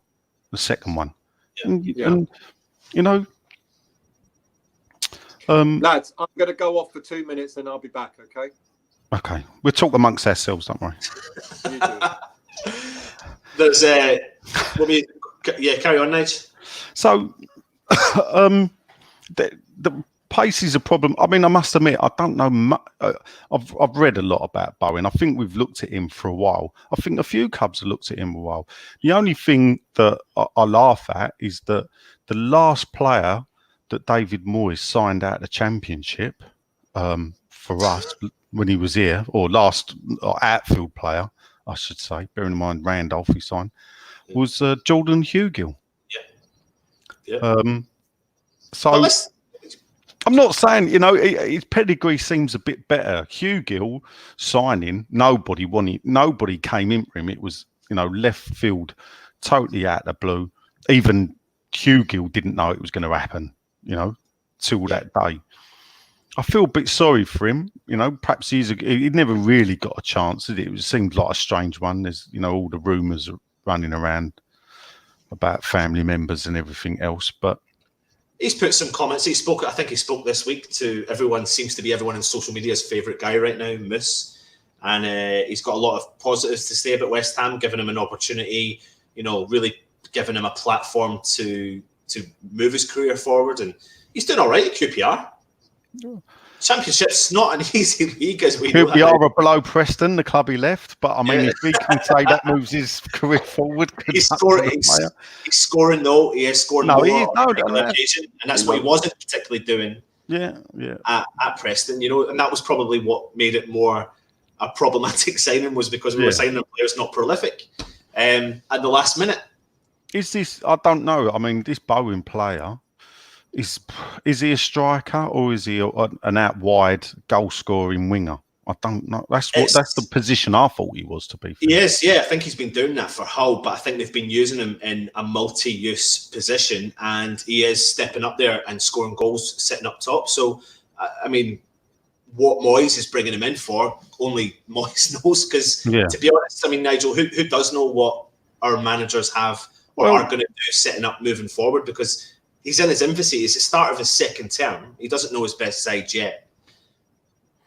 Yeah, I mean, I read what he had to say the other day in the Mirror. They put in, I think it was Wednesday before the game. I was sitting in the pub reading the Mirror, and there was an article with David Moyes, and he actually said the right things about the club's got to stop the haphazard of the 10 years. I was on another channel and I pointed this out, that they went from, so we had Zola when they came in. They sacked Zola, brought in Grant, totally different style of football. Sacked Grant, brought in Allardyce, totally different style of football from Grant. You see where we're going now, yeah? Allardyce goes, bring in Bilic, totally different style from Allardyce. Bilic goes, bring in Moyes, totally different style. Change him to Pellegrini, totally different style. Change him from back to Moyes, who's different style from Pellegrini. The problem with that as well is the managers that have been before him have been players to fit their style. Yeah. So he's got to try and play his way while using players that may have been bought to play a different way. And throughout all that, we've got the under-23s that are supposed to be coached in the West Ham way. Yeah. When we've had Moyes, we've had Allardyce, players that, managers that don't really play. I'm being a bit harsh on Moyes, I think, they're playing the West Ham way. If Moyes at Everton took a club who was sort of in the position that West Ham were in, Everton were hovering around the relegation area. He did a good job at Preston. Everton hired him. I think they'd got beaten in the playoffs, Preston. Everton hired him. I think they'd just managed to stay up like 3 times out of the previous 4, 2 times out of the previous 4. And he got them to be in the regular 5th team in the league. And he even got them to the top 4. So he built them from a position where West Ham were. It took him 3 or 4 years, but he managed it. And you look back that, he had players like Tim Cahill he brought in. He had players that could play football. There is a kind of, when you explain it like that, you do see, up and down, different styles of football. The squad's getting used to it. Then suddenly something changes dramatically. They bring in another player or a couple of other players. We don't have. We were talking earlier on about the players like Arnautovic and Payet and egos at the club, and being sold the dream. I'm doing that because I know you weren't sold the dream, but being sold the dream, i.e., I was, that we were going to bring in this top level, next level quality of player. But Nigel, do you think we can manage those egos at that level? We're thinking about the Arnautovic's, the Payets, the Chicharitos, even the Zazas of the world. Like, you put them on the bench, the head goes. Yeah, but that's a haphazard. I mean, if you look at these players, Chicharito, did he really fit into the style of play that we played? It was a gamble signing. And they kept buying players for the now, not for the future. The problem with that is you've got to keep replacing them, because the now is actually, at that age, only 2 seasons. So every 2 seasons, you've got to replace. We were buying 28-year-olds when everybody else was buying 22-year-olds. That, it's this season's trouble. I lay at the door of Pellegrini. Now, I was a great defender of Pellegrini, and I probably would have sacked him after the Bournemouth game. I would have at least afforded him the Bournemouth game. I wasn't a Pellegrini out person in long straight imagination. I don't put this season at the door of David Sullivan, because I think they did buy players that Pellegrini wanted, and he never got him firing. But while everything always goes back to the owners, quite rightly, is because they've overseen no plan. The transfer, as I say, with the managers, they buy the players for the managers. But as Allardyce says, they bought players the managers didn't even want. And it all adds up. It all falls into line as to why we're now sitting in this position. So going back to what Mark Moyes said the other night, West Ham have got to break this cycle. And if that means we say to David Moyes, we want you here for, give him a 3-year contract, 18-month contract, even that. Does it? No. So, no. But I mean, I remember having a conversation with Sean and saying, oh, Pellegrini's a gamble. Why is that? Well, if it fails, where'd you go after that? You've just hired a manager who had the record amount of points at Real Madrid. He won the title. He won the title with Man City, but people forget he won the title in his first season where 3/4 of those players were Mancini's players. So he was a good coach because he's had to coach those players to win the title, and they hadn't the season before under Mancini. But when it came to bringing in his own players, then they won the FA Cup and that was it. And they weren't a great Man City team, were they, when Pep took over? Pep didn't win the team he left Pep didn't win the league with them, did he? He had to nudge a few out, bring a few of his own in. Then they've won the league the last 2 seasons running. Taking Bowen away from the equation today, what's realistic signings for West Ham under the current regime? Let's put it down to that. What kind of player can West Ham fans expect to bring in the, let's say 2 weeks ago, rewind 2 weeks ago, we've got 2 weeks of the transfer window to go and the board are going to go into the transfer market. What is the level of player? Is Piatek the sort of player that the fans should have got excited about? My problem is I don't really watch a lot of foreign football. So I watch a bit of the Bundesliga. But I'm not a great one for names of watching players and thinking, oh, he looks good, whatever. I enjoy watching the football. So I'm not one really to say, Piatek, would he come in? Would he done it? People say we go for big name players, but Payet, I'd never heard of Payet until we signed him. He wasn't a big name player to me. And actually, I thought that's the type of players going underneath the radar that you want to see. And actually, if you say you rewind to 2 weeks ago, Bowen's actually the type of player I would be looking at. If you think back to probably the last time we were really successful in the transfer market was under Pardew. When Pardew joined us, we bought the players we bought really good championship players. He bought Marlon Airwood, he bought Rio Coco, whatever you say about him. He brought in Joby McAnuff, who did a job for us. He brought in a lot of players that we sold on for profit. And the thing about them is they were all like young British players playing in the Championship, who then, when we stepped up into the Premier League, stepped up with us. Yeah. So because Nigel, do you think that was also down to the fact that you felt like Pardew wasn't going to leave the club? You felt like they were going to back him for a longer, a long-term-ish deal? Yeah, well, I mean, the thing I don't understand about Golden Sullivan is that these are the people who owned Birmingham for 17 years and only hired 4 managers. We've gone 50% over that in 10 years.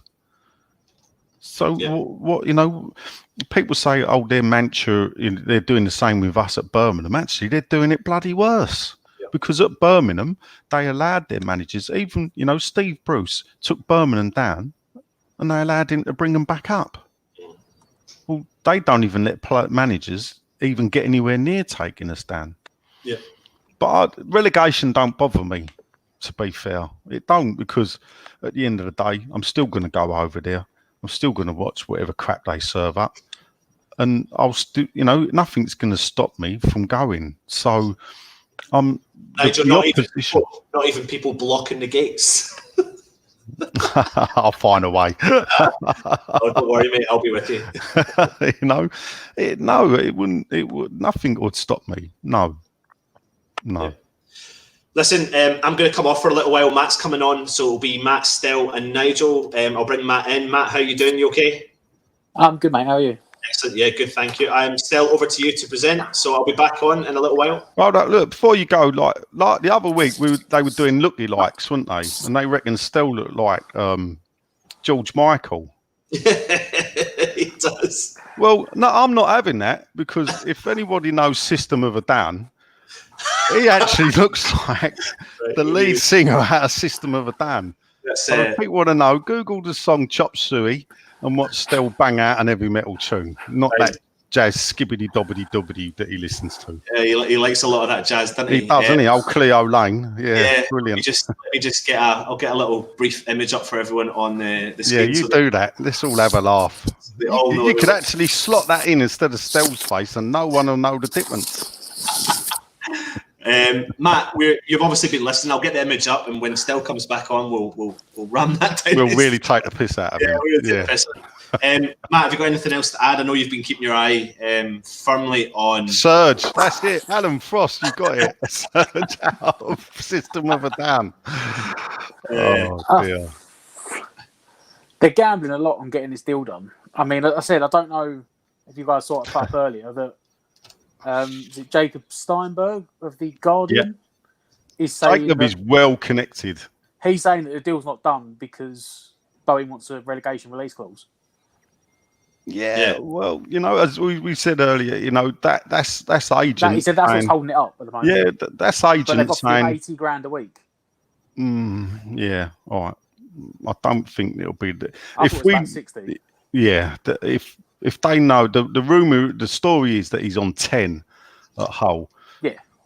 I can't see us offering him 80. Well, let's face it. I can only see him offering him 80 if they're going, you can have 80, but you don't get a relegation release clause. Because that's the sort of thing an agent would do. Say, if you're not going to give us the release clause, we want more money. But, there is that to it, but it could be the way I read it was that the relegation release clause was to enable him to actually sign a 50% wage cut. I said that's what come from Sky a while back. If we go down, I mean, the fact is, every player has got that clause. Funny enough, but as I was told earlier, it's easy when you're signing a Premier League, a top player, to sign a relegation clause, 50% cut. When he thinks he's joining a team about to, be in the top 10, not in the bottom 3. So. Earlier on, Matt, we've been talking about other players, Nathaniel Klein, etc. But we're another player I want to talk about, because you're on here now, Nigel, is Giroud. I mean, is this policy or was he ever an option? Is the policy he's too old, or was he ever actually realistically an option? Do you know what? I would believe they looked at him for the point is. He's desperate to play first team football, and he's desperate to go to the World Cup with France, the European Championships with France. Now, Deschamps loves Giroud and has him as his main strike force with the other players playing off of him, Mbappe. So he will only play Giroud if he's playing first team football. So therefore, if he came to us, he'd be hungry to do well for 6 months. We need someone, don't we? At the end of the day, when you look at where we are, we need someone. Haller, for whatever reason, we can say he's not cutting the ice. I think Moyes did say when he said about this whole we want to bring in young players. He did also say, but I need to bring in players that are hungry and want to play and can play now. I think he was trying to find that balance of he wants young players, but not too young, but they haven't got the experience. And the difference between someone like Giroud coming in and the average 34-year-old that we sign is that you said Giroud's hungry. He needs the minute. He wanted the minutes. Yeah, so he would, and he would put his all in because he wants to go to the Euro. Yeah, he wouldn't have come just to sit on the bench. He needed the game time. It's not just the game time. He needs to score goals. He's got. It's no good him turning up and playing for us. He's got to play for us, and score goals. So, he's been shortchanged at. He's been shortchanged at Chelsea in not being allowed to leave because I think that will cost him his spot. Well, I was mentioning this in our chat earlier that I was saying it's funny that obviously Lampard in deadline day today said he's not going anywhere because they can't get anyone in, And if they don't bring anyone in, which obviously at this point they're not bringing anyone in, then it kind of makes their whole throwing money going to court of arbitration to get their ban overturned pointless, because they spent all this money going to court to get their transfer ban overturned, which was for this window, and then they spent no money and brought anyone in anyway. Yeah, I didn't think. Yeah, that actually, when you say that, does seem a bit, What was the point? What was the point in going to court? And then, then the guys they were looking at like Dries Mertens, who's 32. Yeah, so they were going to let one 32-year-old go and bring another one in. Like, and they're sitting on this 100 and whatever million Hazard money, but all they were looking at bringing was a 32-year-old in for, another shortstop. But the thing with January is what I've always said. Realistically,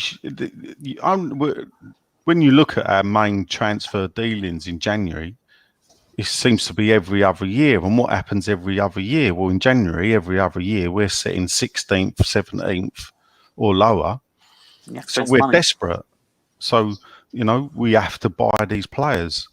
You either overpay, and I think we're overpaying for Bowen, but at the end of the day, better to overpay and stay up than underpay and go down. Nigel, just on that though, Matt, were you not talking about his contract at Hull? What is the situation with his current contract? He's got 6 months left, but then Hull also retained the right to extend it another year. Like, we see these deals where it's 5 years plus another year or something option. So basically, Hull could have extended it another year and made it an 18-month contract and then sold him in the summer. But, I mean, Neil Warnock was on Sky not long ago, and he was saying that realistically it's a win-win for everyone because Hull aren't going to get promoted. It's 25 million, which you said is kind of... And they were asking for more last year when Tottenham were eyeing them up. Mm. But I think with the 6 month to 18-month thing and not getting promoted, for them 25 million is a lot of money. You'd think for Bowen, 60 to 80 grand a week's a lot of money. You thought the deal would have been done a lot quicker than it has been. But that's agents for you. Yeah. They run the game. Run the game. But isn't it supposed to be one of Sullivan's mates that's his agent in the first place? Which is why we thought this deal would get done. I'd imagine we'll sort. Yeah, I'd imagine we'll sort us. Because I know he's Frederick's agent. He's got an agent of a couple other players as well. He's also got someone called Sullivan, I believe, that works for him. Make it out what you will. It's so you'd have thought with him being an agent. Can you not elaborate on that? Can you not elaborate on that? I don't know the first name. Is it one of the boys? I did see on the internet. He did say that he's best mates with. Is it David Sullivan Jr.? I think it's David Sullivan and one of the kids. He's like mates with one of them. Yeah. So you think all this stuff about agent fees? If Sullivan can't get his mate, who's his agent, to bring the player in, they've got the thing is, I think there was a great book I read last year, Making the Deal. I think it was called, where it explains about transfers and how it works. So basically, it's a strange world. West Ham could use a salt house to deal with his agent. So instead of actually Sullivan doing the deal, we would instruct an agent to work on our behalf to deal with other agents. And there can be sometimes 4, 5, 6 agents all involved in one transfer, all doing different parts of it, working. If you take it that let's take Bowen. All of a sudden it gets thrown out there earlier. Oh, Newcastle are now interested. It's possible that another agent working for Bowen's team, because you think that when an agent, it's not they'll work for an agency company, like IMG, they're an agency company. They'll have like 30, 40 agents.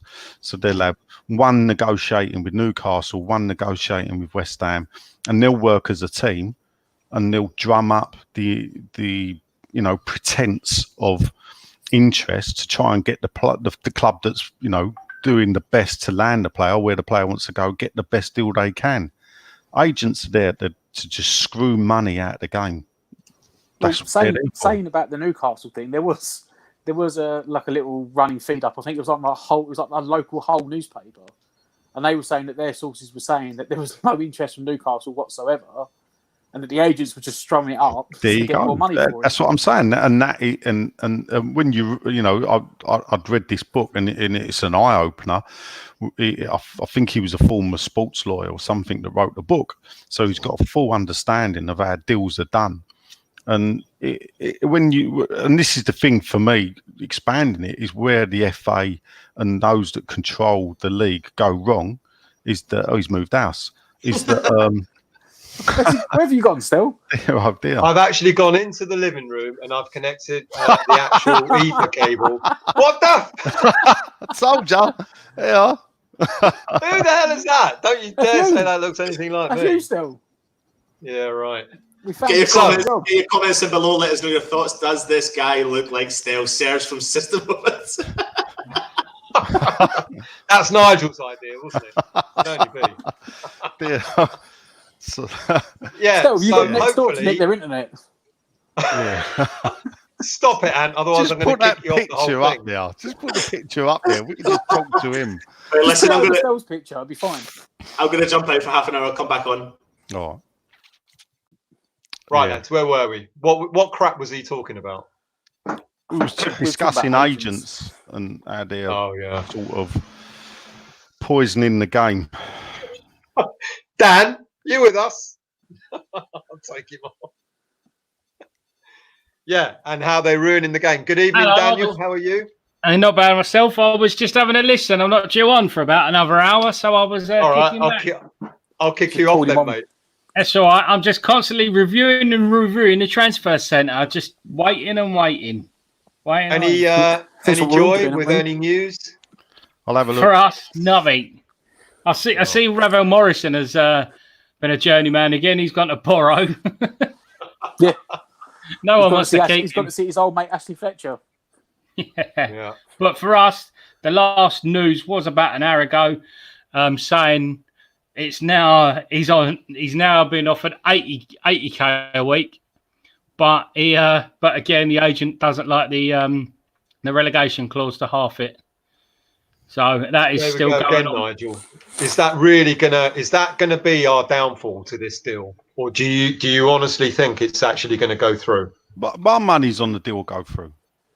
Okay. It'd be crazy. Because to at not the end let of the it day, go through. if he don't sign for us, I don't think there's anyone else coming for him, to be honest. It's too late. It's too late now. That's it. It's So he 50-50, goes back, isn't it? yeah, so it goes back to We 10 don't want to grand. lose him, but he don't want to lose out. He's got 60 to 80 grand a week on the table with the potential going down. But if he comes in, then the chances are, we've got a real chance of getting out of it. Or So Newcastle is he fucks definitely a around for red an hour herring. and a half. Oh yeah, Yeah, that's just I the was agent saying- trying to get a bit more money. You just missed it. We were just talking about this still, and I was saying that I found online, it was like the Hull's local newspaper, and they were saying that their sources close to Hull said that there'd been no interest from Newcastle whatsoever, and that Right. Bowen's agents were generating this to get more money out of West Ham. So there's no interest from Newcastle. It's too late. 20 to 9. I suppose you've got 2.5 hours. You realistically can't do a proper medical now and negotiate anywhere else. So he's sort of now, while trying to negotiate against us, he's forced himself into this hole where he either takes the 60 to 80 grand a week and accepts the 50% pay cut if we get relegated, No, Nigel, or it goes let me back ask to you. 9 grand a week at Hull. Let me ask you a question. Would a player, or would an agent and a player, have a medical at one club, make sure it goes through, and then even use that to not have to have a medical at another club if they decide to go for it? Has that ever happened? No, Yes. what For you us, might no, find Daz. is actually, because you got to remember that he's had a medical not at West Ham, so the medical was done at Hull.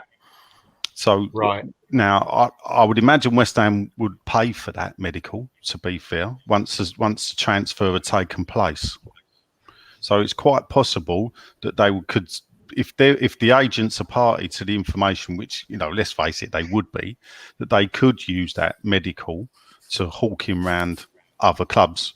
But I would still imagine other clubs wouldn't trust that and would still want their own medical. But some deals are done Not subject West to Ham medical. No, well, Yeah. some deals are done subject to medical, so they'll push the paperwork through, sign it off, but it will be in the contract subject to passing the medical. But that's always been there. Okay. That's been there for years and years. The thing is, looking in as the agent, he might be 80k a week, and it'd be half if if we get relegated. But 40k is still a lot of money. What is he on now? 10? 10. Yeah, I think it's 10 grand a week. Exactly. So he's still quadrupling his money in the Championship. There was a player a couple of years back. I can't remember who it was. It was a Premier League team. So the rumours that someone did a medical somewhere, passed the medical, went to a club, didn't want to go there, and used that to then last minute of the deadline day go to someone else. So it has been done, but that's the thing, because my understanding was, unless I thought he had a medical down, but that's not he had true. it in Hull. He had it in Hull. Okay. And then you got the megabus down here. He disappeared, didn't he? Apparently. So this whole rumor about he went for chips and gravy. Yeah. He had to go find a decent chip shop. I would doubt he disappeared. What I would imagine is the one trick of the agents is it would be like radio silence. Yeah. Just turn his phone off. Try and set in a bit of panic. Yeah. I can't remember who the player was, but there wasn't there the player at the start of January. We was after the foreign player, and we did actually send someone to sit outside his house for 6 hours, and the bloke switched his phone off. You know, because they're going to have multiple phones, yeah. So the phone number that we had was switched off, and the bloke didn't go home. He got told to not go home because West Ham had someone staked outside his house. What would you do? Kidnap him? Well, shove in the back of a. Now you laugh. Now this is this is a story that goes back because and this is how it works. In the 50s, that West Ham missed out on signing Jimmy Greaves to Chelsea. We'd sent Wally St Pierre to his house in Dagenham, and his dad was a tube driver working the late shift, and his dad used to cycle to work and back to the depot. And the night that Wally St Pierre was sitting outside the Greaves family home, his dad's got a puncture, so he had to stop and repair the puncture, and Wally St Pierre gave up waiting for the dad to come home because they needed the dad's permission. And by the time that West Ham got back to going to Greaves to offer him, Chelsea had already nipped in and signed him. So that's the 50s, yeah? So it's not uncommon for scouts or agents to sit outside people's houses through the night. You know, they have to do what they have to do. So really, that kind of thing hasn't really changed in all these years. Well, there's a story here that's just come out. Apparently, Newcastle have pulled out of the deal for one reason or another. So it looks like it's either going to be West Ham or he's going to stay out.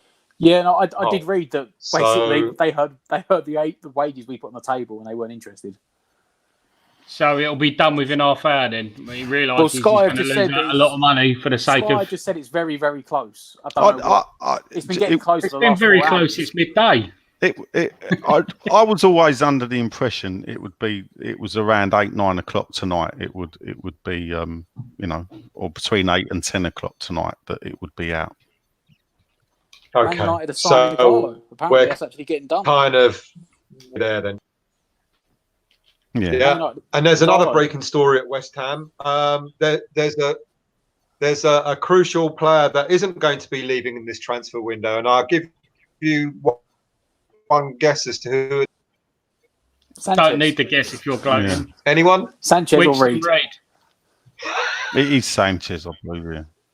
Sanchez is. Yeah, Sanchez is going nowhere. Of course he's there you go. He's only got 6 months left anyway. Only because we can't find anyone. Let's go on to that, Nigel. I'll be back on the plane. Are these rumours about, are the rumours about the Reid leaving the club, were they remotely true? Well, didn't Moyes speak about it himself? So I guess there's got to be some truth to it, surely. Who knows? Sorry, I just had a text. Apparently, Reid had a medical and. Because he turned down. This was Moyes' words. He breaking news. His mouth that he turned down Charlton, and Moyes said, he's in negotiations. He's going to go to MLS." Someone just sent me I don't know if you can see that. It's like a funny cartoon. Like Hang on, I've just had a text. So it's the one. It's got the dildo here. So there's nothing happening. This is the last. The last text I got was the player's been found. He's en route to the stadium, and the media team are ready for photos. That was, That was what time? I'll tell you what time it was. Look, he's in France, so he ain't going to be watching. That was at 7:45. Yes, he is. To be fair, it probably took him that long to fucking walk from Stratford round to the stadium. I mean, that's not a he's quick done walk, a is it? swear. He's done a swear. On that note, lads, I'm going to go, and I'll be back in a little while. I can't handle the language, so I'll be back in a bit. You got to wait till after 9 o'clock. You've got another 10 minutes before we can swear. Unbelievable. I'm gonna have my dinner and a pint of Guinness. Let's be real. It probably took him that long to walk from Stratford. You boys should be honoured. You know, this week, I've done a podcast with Sean Whetstone. I've done an interview with XWHU employee. Yeah. I did 3 hours with West Ham Fan TV, and now I'm settling down for Friday night with you lot. That's not bad for a week, is it? Well, that is a hard week's work. You picked the best till. You got the best till last, mate, didn't you? I saved the best till last. I would say that, Serge, wouldn't I? Seth, how you doing?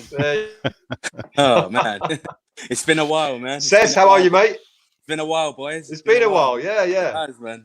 Well, thankfully we got you rather than having Anton, because I'm not letting him back on, but he can stay there. Thankfully we got Seth on, because apparently Stel's still got his potato internet going on. He's jumping in and out. So at least your internet's good. Yeah, I've even linked the bloody thing that cable. It's still not working right. So I don't know. Stel, we're gonna have to do some crowdfunding to get you some better internet. All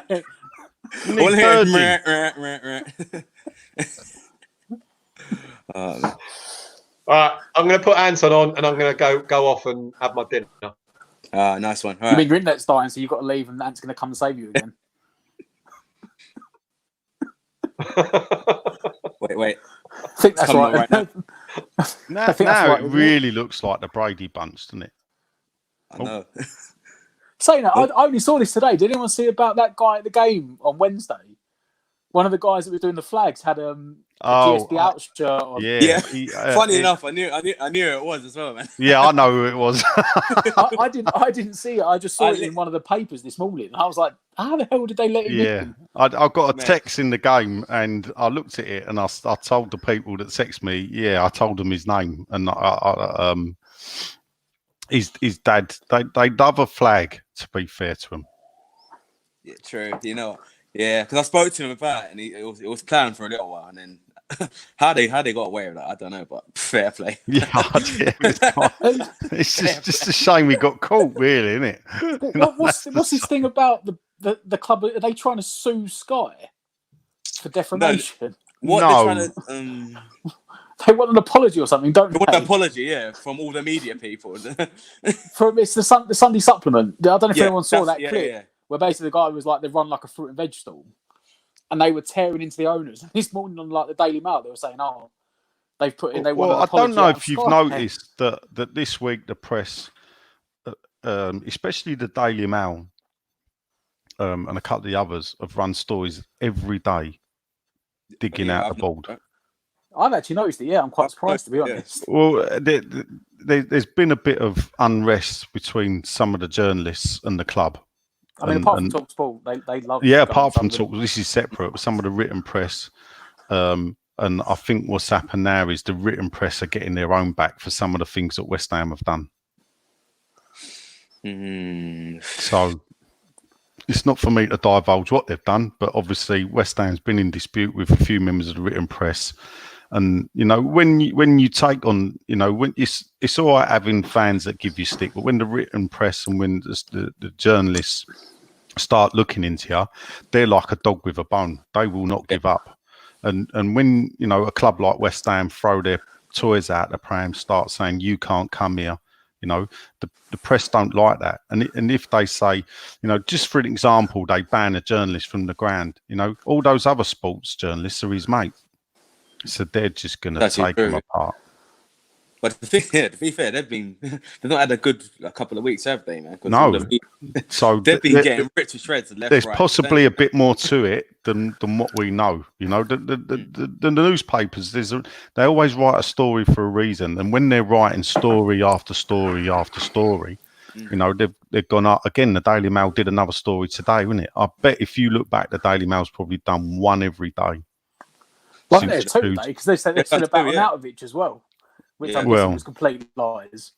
Well, the thing about Arnautovic is obviously because of the problems that China have, they've suspended their football league. Indefinitely stop. Yeah, well, Yeah, like I said, so that Igalo's on his leaves. way to Man United. Yeah, well, that obviously leaves a lot of foreign players. You know, the foreign players are not going to go and sit in China, are they, and wait for the league to start?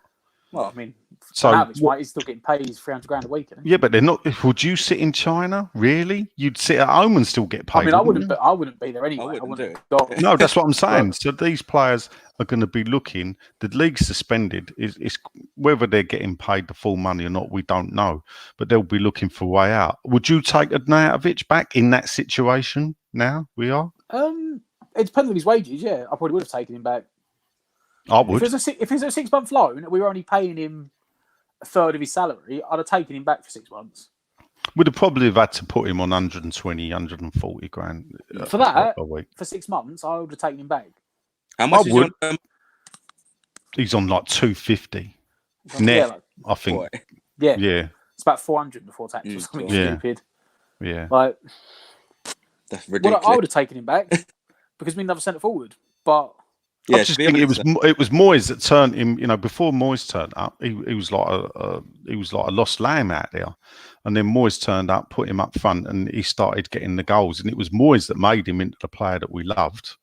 Under Bilic, he was just going nowhere. well, I remember it was the game under Bilic when he got absolutely slated by Gary Neville when he played left mid against Brighton. Oh God, I remember that game. Yes. Yeah, and he just was the laziest thing you'd ever seen. Yes, he got. And then Moyes come in. He got torn. Yeah, Moyes come in and basically went, if you're going to be that lazy and you're not going to track back, we'll play you up front. I don't know if it was his Then when he went first up front- Moyes' first game. It was against Watford away. When Might be the game after. It was with Chelsea. We played him up front. Didn't well, he went down in front of us, and you'd thought he'd had his arm broken. He was rolling around, banging the ground, and he went off. And then after the game, they announced, I think he'd broke his finger. And you think, was that Watford away? That was Watford away. You know, when we had all the Yes, trouble with the flags and Yes. and everything else, he got took off. And it came out after he Broke had a his broken finger. finger, and you'd think the way he was rolling around, and the fans were giving him a Dislocated his bit of wrist or stick. something. Yeah, but then I think the Stoke game was when he popped up with the 2 goals away, and obviously he'd give it to the Stoke fans big time. Well, they just played into that for us, didn't they? Yes, Oh, yeah. and that's Because you what knew he kick-started hated- him, though. He hated Hughes anyway. Oh, yeah. And the Stoke fans were just giving him so much abuse. It was like, he's one of them guys, a bit like Zaha at Palace. You don't want to shout him and piss him off because the more you do it, the better he plays. Like, because he has that thing, I'm going to prove you wrong now, I'm going to do better. Yeah. And coming in for 6 months, he probably would have got a lot of abuse, but it might have fueled him to do better, just to prove you, you're still giving me a bruise, I'll prove you wrong. I think he's a type of player who wants to be idolised by the fans, but I think he's got such an ego, he'd think he could walk back in and we would instantly idolise him if he could get a couple of goals, and we'd all forget. Yeah, to be fair, honestly, we need anything that we can at the moment in terms of like goal, because we're desperate at the moment. But I don't know. The thing is, obviously, outside the transfer window, if players are clubless, I think they can still be signed. I'm not Freebies can, yeah. And it's possible that if the China league doesn't get restarted, that these players could probably invoke clauses in their contracts. None of them are getting new contracts anyway. That's not going to happen. Yeah. Because they brought in a new rule, didn't they? That any overseas player now could only get a maximum of 50 grand a week. Yeah. So any new contract they sign will only be for 50 grand a week. They're going to be leaving anyway. I mean, you've just seen that. Who's the guy? The winger. He's still putting the kettle on. Oh yeah, Carol Casso, yeah. Stel's like doing the ironing in the background. Yeah. Yeah. I don't know what he's doing. Yeah, what was Carol the guy's Casso, name? Carol Casso, he's gone back to Atletico Madrid on loan.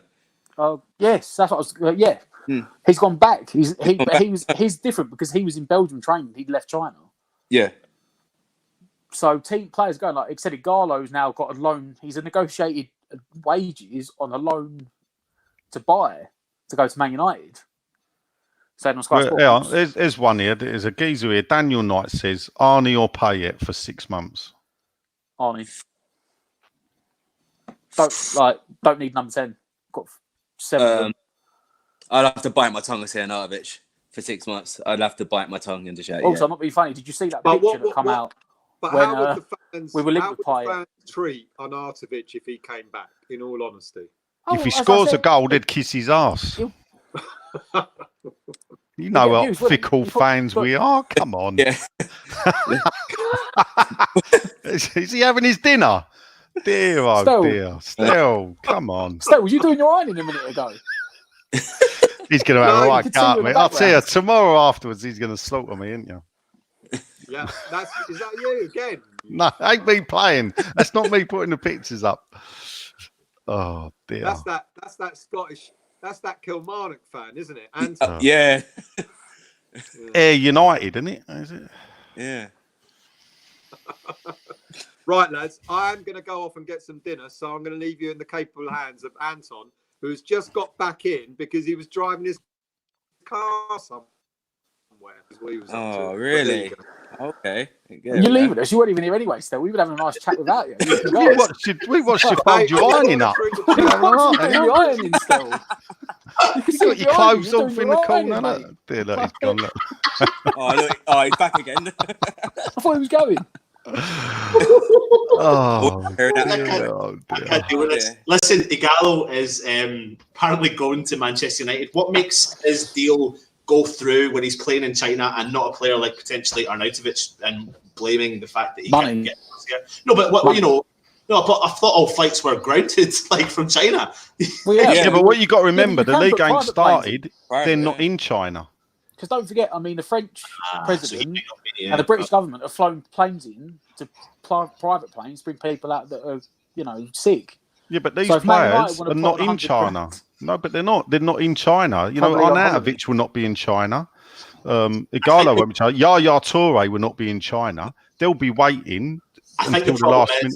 I think the problem is, I think Arnie might be in China. I think that is the problem with him. They said some of them are in pre-season, or were in pre-season, and then the league got postponed. Yeah, I think some people are in China, and then some people are like either gone back home or they're just because who's the on holiday guy who went to Milan? The Belgian guy, Carrasco. Oh yeah, he was training. He was training in Belgium. Stand by. Oh, he's got a text. That's what the text says. Stand by. Says, stand by.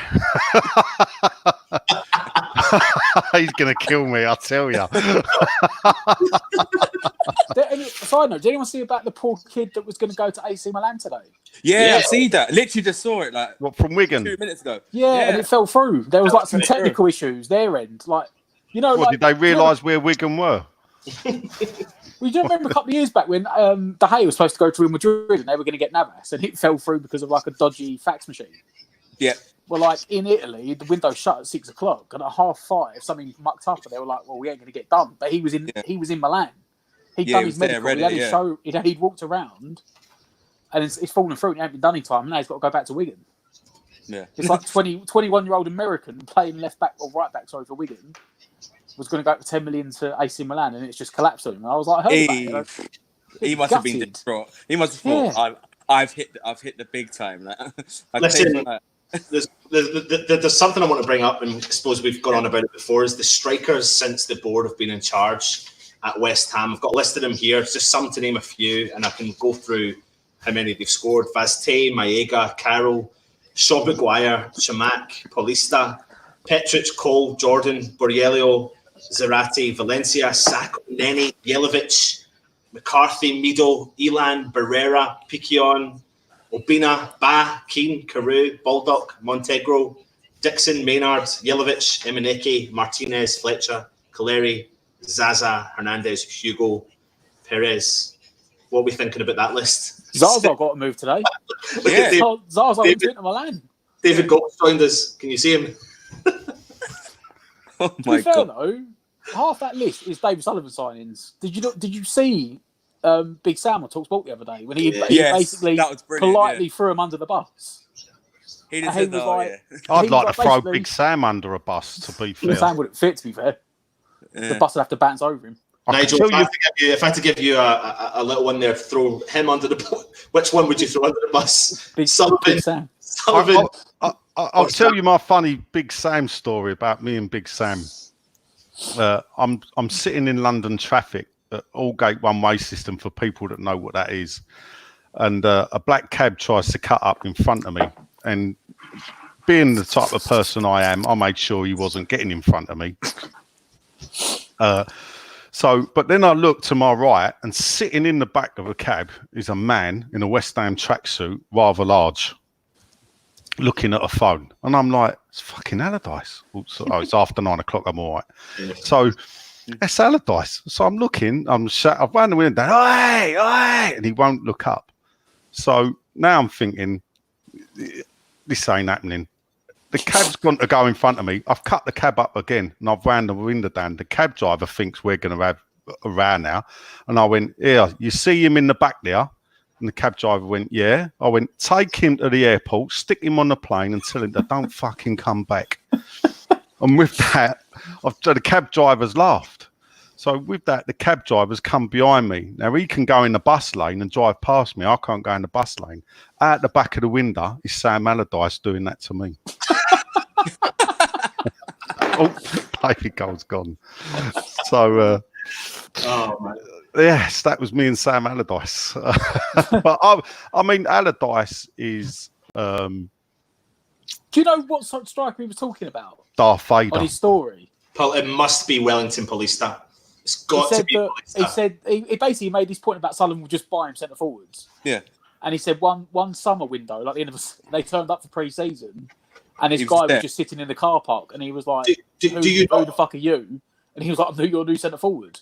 This was also he was talking about. This was also during the era, though, of the young lads, Sullivan lads, that were kind of tweeting news left, right, and centre, getting the fan base properly hyped up left, right, and centre. And I'm sure a couple of them were tweeting the eyes emoji, and they were turning up at Heathrow Airport.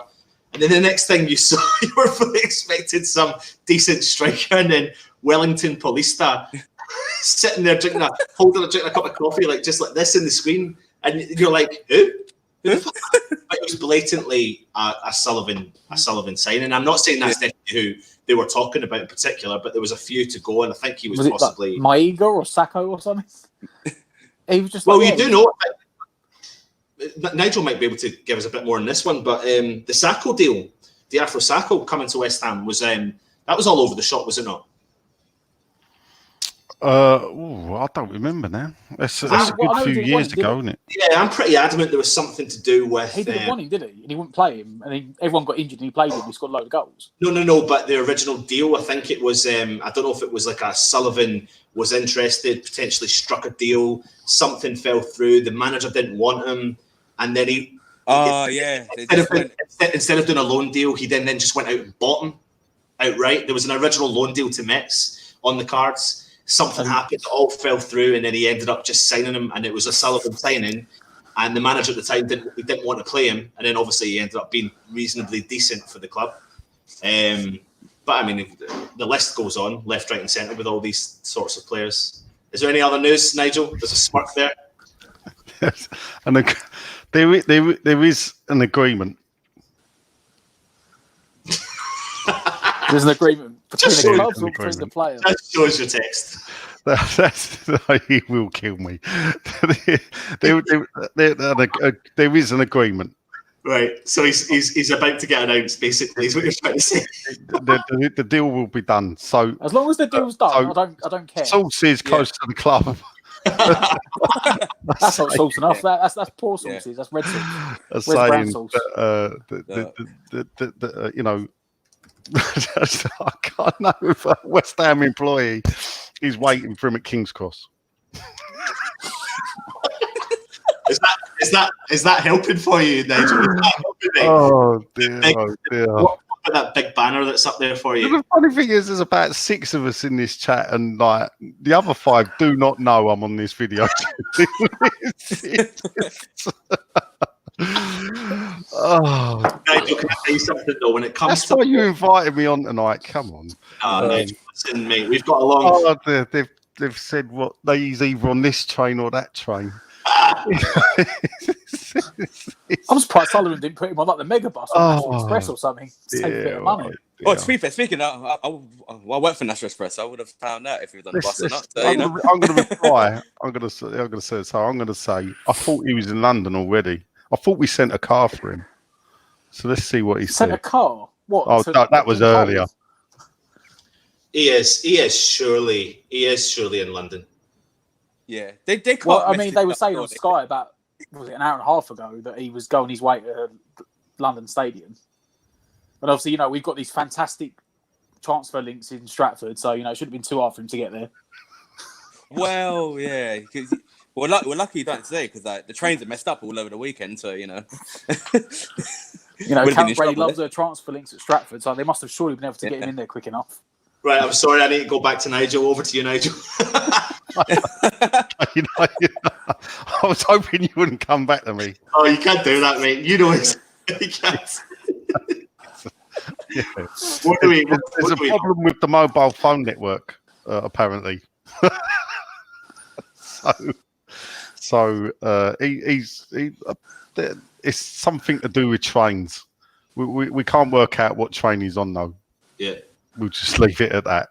Right. Okay. He's on a train. Right. He's on a train. Fantastic. He's on a train up north to Newcastle. No, I don't think. Can he get there on time? The thing, Listen, one thing we want to know is, has the paperwork or has anything been... Well, this is the thing. It's possible if they can show that a deal sheet's been submitted. Yes, then they can get an extension. So if if the train gets delayed, or and if he turns up at 10 o'clock, 10:30 at the stadium, then they can submit the forms, the paperwork, and they'll get an extension like for about 2-3 hours.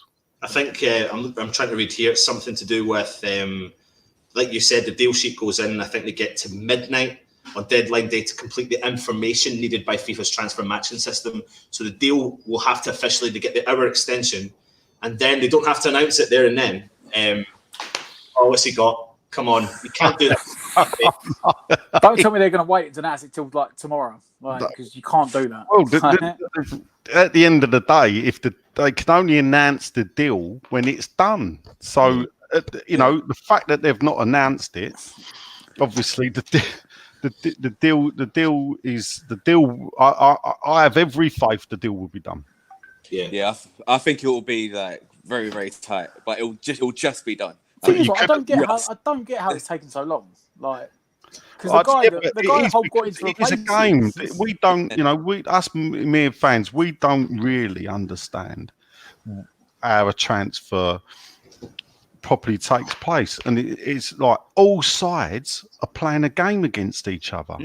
And the mad thing about it, we know the result is going to play for West Ham.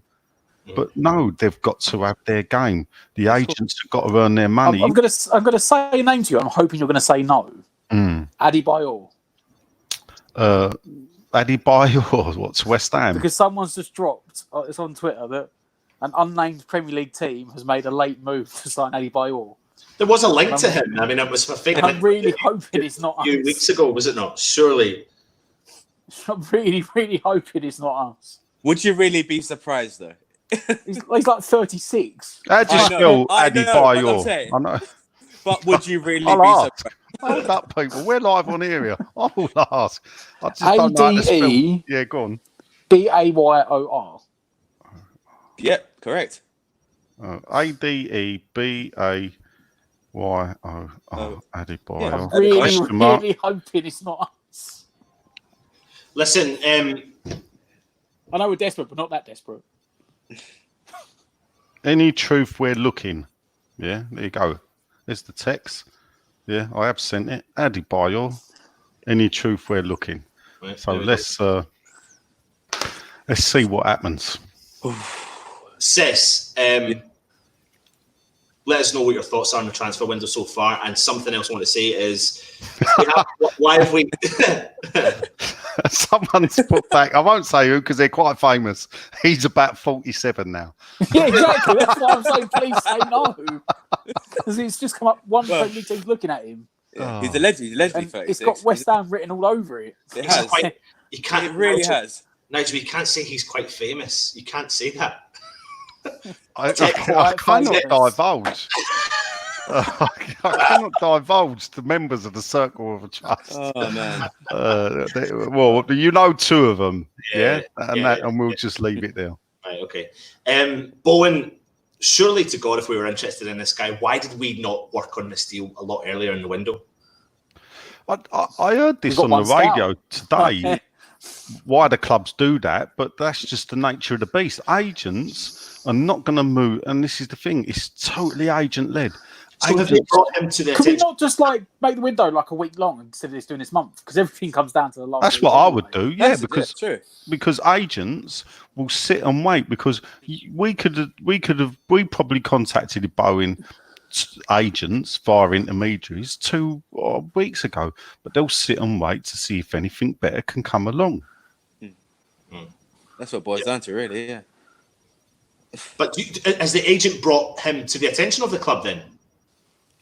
So it's rather than West Ham have found Bowen, because obviously we would have been, we can all laugh and everything. Is that what it is? No, I think we can all laugh about this one scout. I was just about to bring that up. Yeah, this one scout story. When it got broke, we had more than one scout. Let's put it like that. We would have had. We'll have ex-players around the country.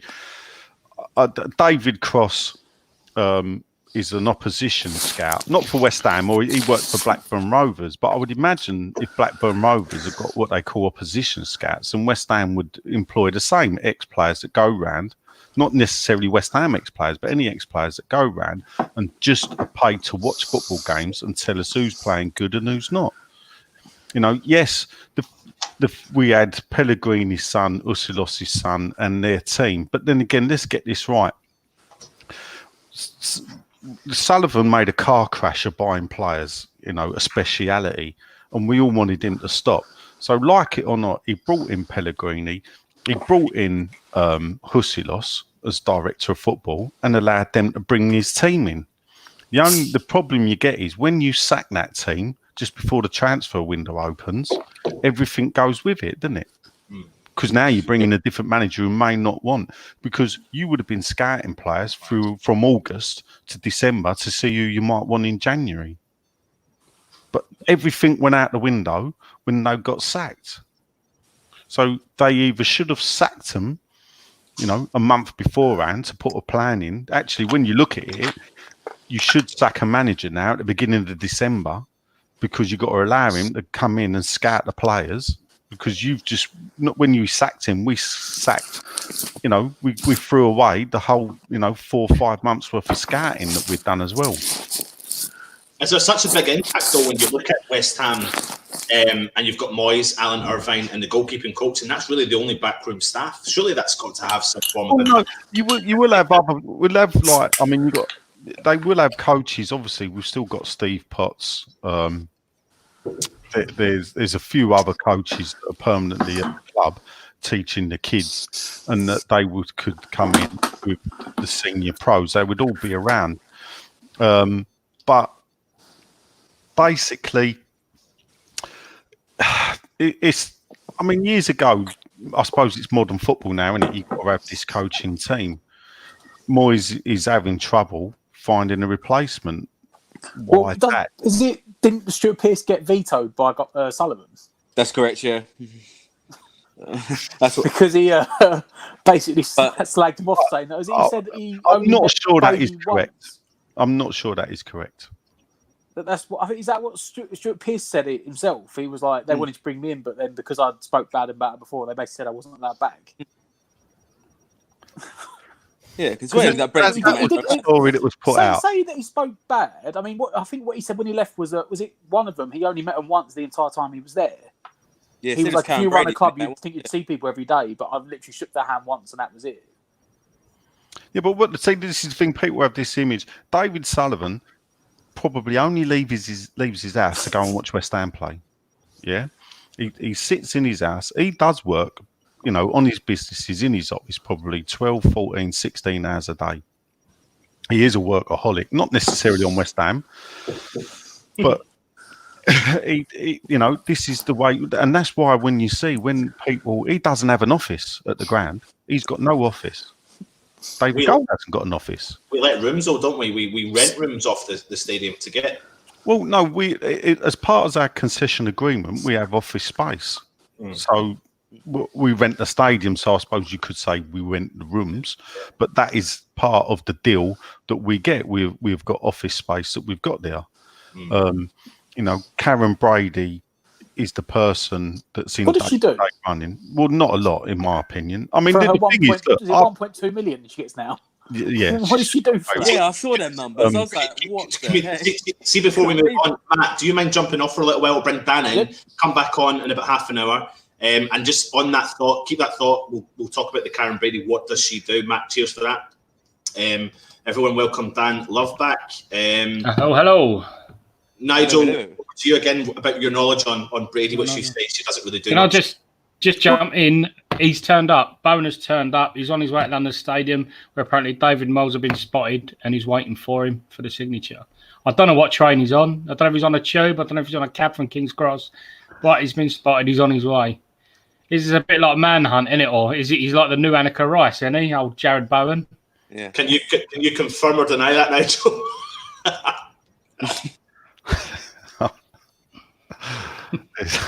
There's quite a bit going on. Is he on the way to the stadium, Nigel, or is he gone down to Grace for some pot and mash? I covered that live. He is on his way to the stadium. From what part of the country, we don't know. Is he going direct to the stadium, or is he going for pie and mash first? Is he going down the loop on a seat to see, or he'll struggle this summer night? There is images though of Moyes arriving at the stadium, so this will be live images coming out there from Sky Sports are showing Moyes arriving at the London Stadium. This is as exciting as it gets in transfer deadline day for West Ham. David Moyes turning up for work. Nigel, talk to me about Brady. Then I want to go to Cess about the impact. The thing with me is, I've finally got through to Sean. So Sean this week went Brady out. Which I've long said the problem with the club is Sullivan sits in his house and he has charged Karen Brady with the day-to-day running of the club. Now, if you look at a lot of the gripes that the fans have with the stadium, the way it's run, the way it's managed, the problems with stewarding, the price charges, and the whole setup there, that is all on Brady. And therefore, and also, I've been a long time component is, every time we have relegation trouble, we're going to have fans ready to protest. How do these owners break that? Now, if they're not willing to sell, what can they do to break it? Well, what they can do is get rid of the management that has failed the club. It's this layer that is failing the club, the managers. Our supporter liaison. I feel sorry for the supporter liaison officer. I think he does a cracking job for a Spurs fan, but it is an absolute joke, and it is, and this is the thing. It is an absolute joke. We get bad relation after bad relation, bad story after bad story, and it's not the SLO's fault. It's the people above him that are actually coming out with these things, these diktats, and banning people for this and that. And the problem for me as well is there's no heart now in West Ham. When I was a kid, I knew lots of people, friends of the family, that worked at West Ham. It was lucky I lived near the ground, so obviously a lot of people that work for the club live near the ground. So you're going to know people. The problem is now is it's like they deliberately hire non-West Ham fans so they can control them. Karen Brady doesn't want West Ham fans working in senior positions at West Ham because they may think with their heart and not with their head. And that needs to be broken. How can you have non-West Ham fans in charge of the supporters department liaison? The media department has grown probably double the size from what it was when they walked in 10 years ago. And what do we think of the media that West Ham puts out? You know, 5 reasons to watch Liverpool, to come to the West Ham Liverpool game, and 4 of them was because Liverpool was playing. You know, we had that 5 years ago. We've come and see City superstars. You know, people forget about, you know, and you think it's constant. But the people below, at low level, that are putting these out, they've all changed. But who hasn't changed? The management hasn't changed. That below Gold and Sullivan. I could accept Gold and Sullivan if they got rid of them. I need to put my glasses on. Where's my glasses? What's that say? Oh, is it don't go to bed, yeah? Sean's been up to his business now, Joe, and he's up of Bowen, and he's saying, "Don't go to bed." Don't go to bed. Yeah, well, don't tell him what I'm up to, for Christ's sake. I'm just going to tag you in something on Twitter. I like to take a picture of the 4 of us and send it to Sean. I like what Ravi's just said on the old YouTube. His Bowen is stuck at the stop go signs outside the stadium, so that's a fair crack of where he could be. Seth, I want to come to you quickly before we come to Dan. Signing Bowen, where does that put your mindset as a West Ham fan? Bringing in Souček, Bowen, and Randolph in this window, what does that do for your mentality when it comes to West Ham? Well, it sort of did me a little bit of a lift, but to be honest, we kind of needed like another striker or another centre mid. But that's just me being a bit like greedy. But you know, because at the moment my morale is just so low as a West Ham fan. It's unreal. It's got to the point where I don't really want to go games anymore. I went to the Leicester game the other week where the first half I thought, could this get any worse? Then I saw West Brom on Saturday, and it was just like, what am I doing here? It's got to that point. But it's positive. Like just like some signing like Bowen and all, and that what's the other geezer's name? I can't even say his name properly. How do you say his name again?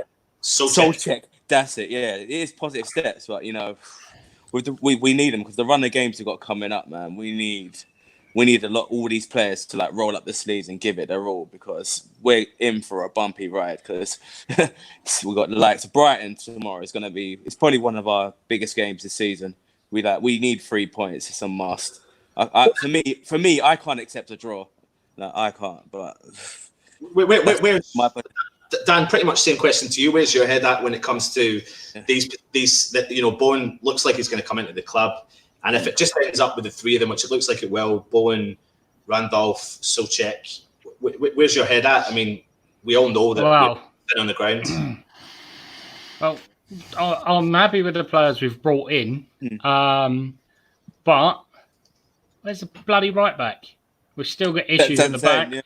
Is it just going to be a case of score more goals than the opposition and don't worry about defending or what? There's still the issue. I'm happy. It's a step forward. If you ask me in May, am I happy with this transfer window? It could go either way. I just, you know, it's been a typical West Ham transfer window, isn't it? There's a lot of to and fro, a lot of piss balling about. All you need is someone's signature. I know it's not as simple as that, but I mean, we knew this was happening last night, 11 o'clock last night. So, and now it's nearly 9:30. We've got an hour and a half left to get the signature. Look at us all sat here waiting. We're all looking down, refreshing our phones, and literally, I'm on the Xbox right now, just pressing refresh every single time, and it's just nothing at the moment. I've told you, mate, FIFA and real life, they don't go together. It looks like. Listen, we've got Stel coming back into the show, so Stel, what's your thoughts, mate, on look at us? Why don't you put on a little makeup? Oh dear. You absolute wankpots. Oh, nice. Oh, we're going to have to order them masks. People will be going, is that Stel? Oh, is that Stel? Oh, fucking hell. And hopefully the bully mask. mask In the background in order to do the chat, but now that I'm back on. Listen, before we carry on, I just want to take a moment to big up the Official Supporters Club, where I know quite a few of us go there before the game and after the game. So it is at the last drop, just below the orbit, that funny-shaped Europe's biggest slide. Great location, great West Ham fans. drink, food, chat. Just come along. I know I'll be there. Great music. I'm making a long journey from Scotland tomorrow for the game, so I'll be there before the game. You could be there before Bowen. What about after? And after the game, we'll be there. It'll be open. Tunes will be pumping. We get our knees up. Can you turn it down a bit? It's a bit loud in there, to be fair, the music. I know that weren't his fault. That was behind the speakers. Turned it up too much. That's the speakers. That was the speakers' fault. Yeah. Well, what we do is, if anyone is interested, on the main Irons United page on Facebook, we'll put a link to the supporters club tonight, and you can have a look, see if it's for you. Yeah. Otherwise, if you're not a member, just turn up and say you're there to see Stelius, and they will sign you in. It's £2 or £3 to come in, and we'll get you there. Yeah. Unless you walk in with me. Just in case you don't know what he looks like, this is Stel. Stel, have you ever listened to a System of a Down song? Do you not want to hear what they sound like? No. I'll play him some tomorrow. Yeah. I'll play him some. Is it? What is it? Is it metal? Is it metal? No, it's more like glam jazz funk. You're a liar. You're coming soon to Ronnie Scott's. Don't lie. Don't. I've never heard of them. Never heard of him or heard them or whatever they are. You will not hear it at the supporters club. That's for sure. Good. Listen, lads. I'll tell you what. Let me do a playlist for the supporters club. A nice bit of jazz. You know, a nice bit of jazz. It's already a no. It's already a no. What do you mean? I agree. I met everyone halfway by putting Neil Diamond on. I'll tell you what you're missing, actually. You're missing Nigel playing it. Go on, Stel.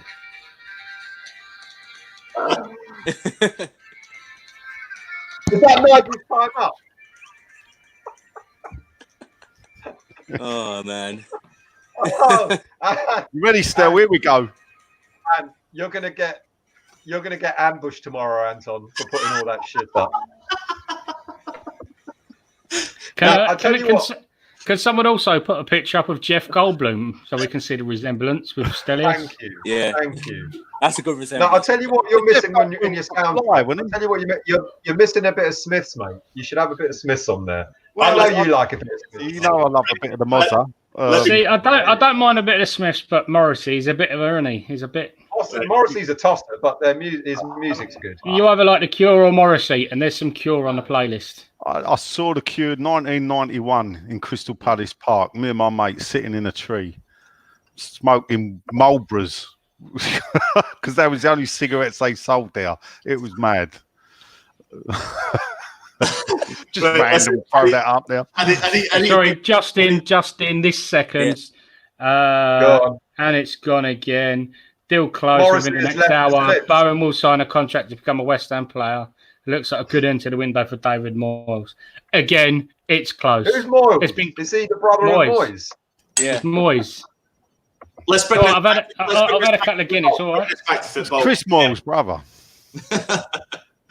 Are we going to be happy if we bring Bowen in and that's it? Still, knowing our luck, it'll be Jim Bowen. But yeah, and he's dead now, isn't he? And the last thing we want is caravans on the pitch. Yeah, look what you could have won. He goes again. I'll tell you what. I'm going to bring someone in that knows more about football than the rest of you. There you go. Hey. You're right, Wasabi. Say hello to everyone. Say hello to the wide world. He's a hammer. I keep threatening to take it. Hang on a minute. Did you say Wasabi?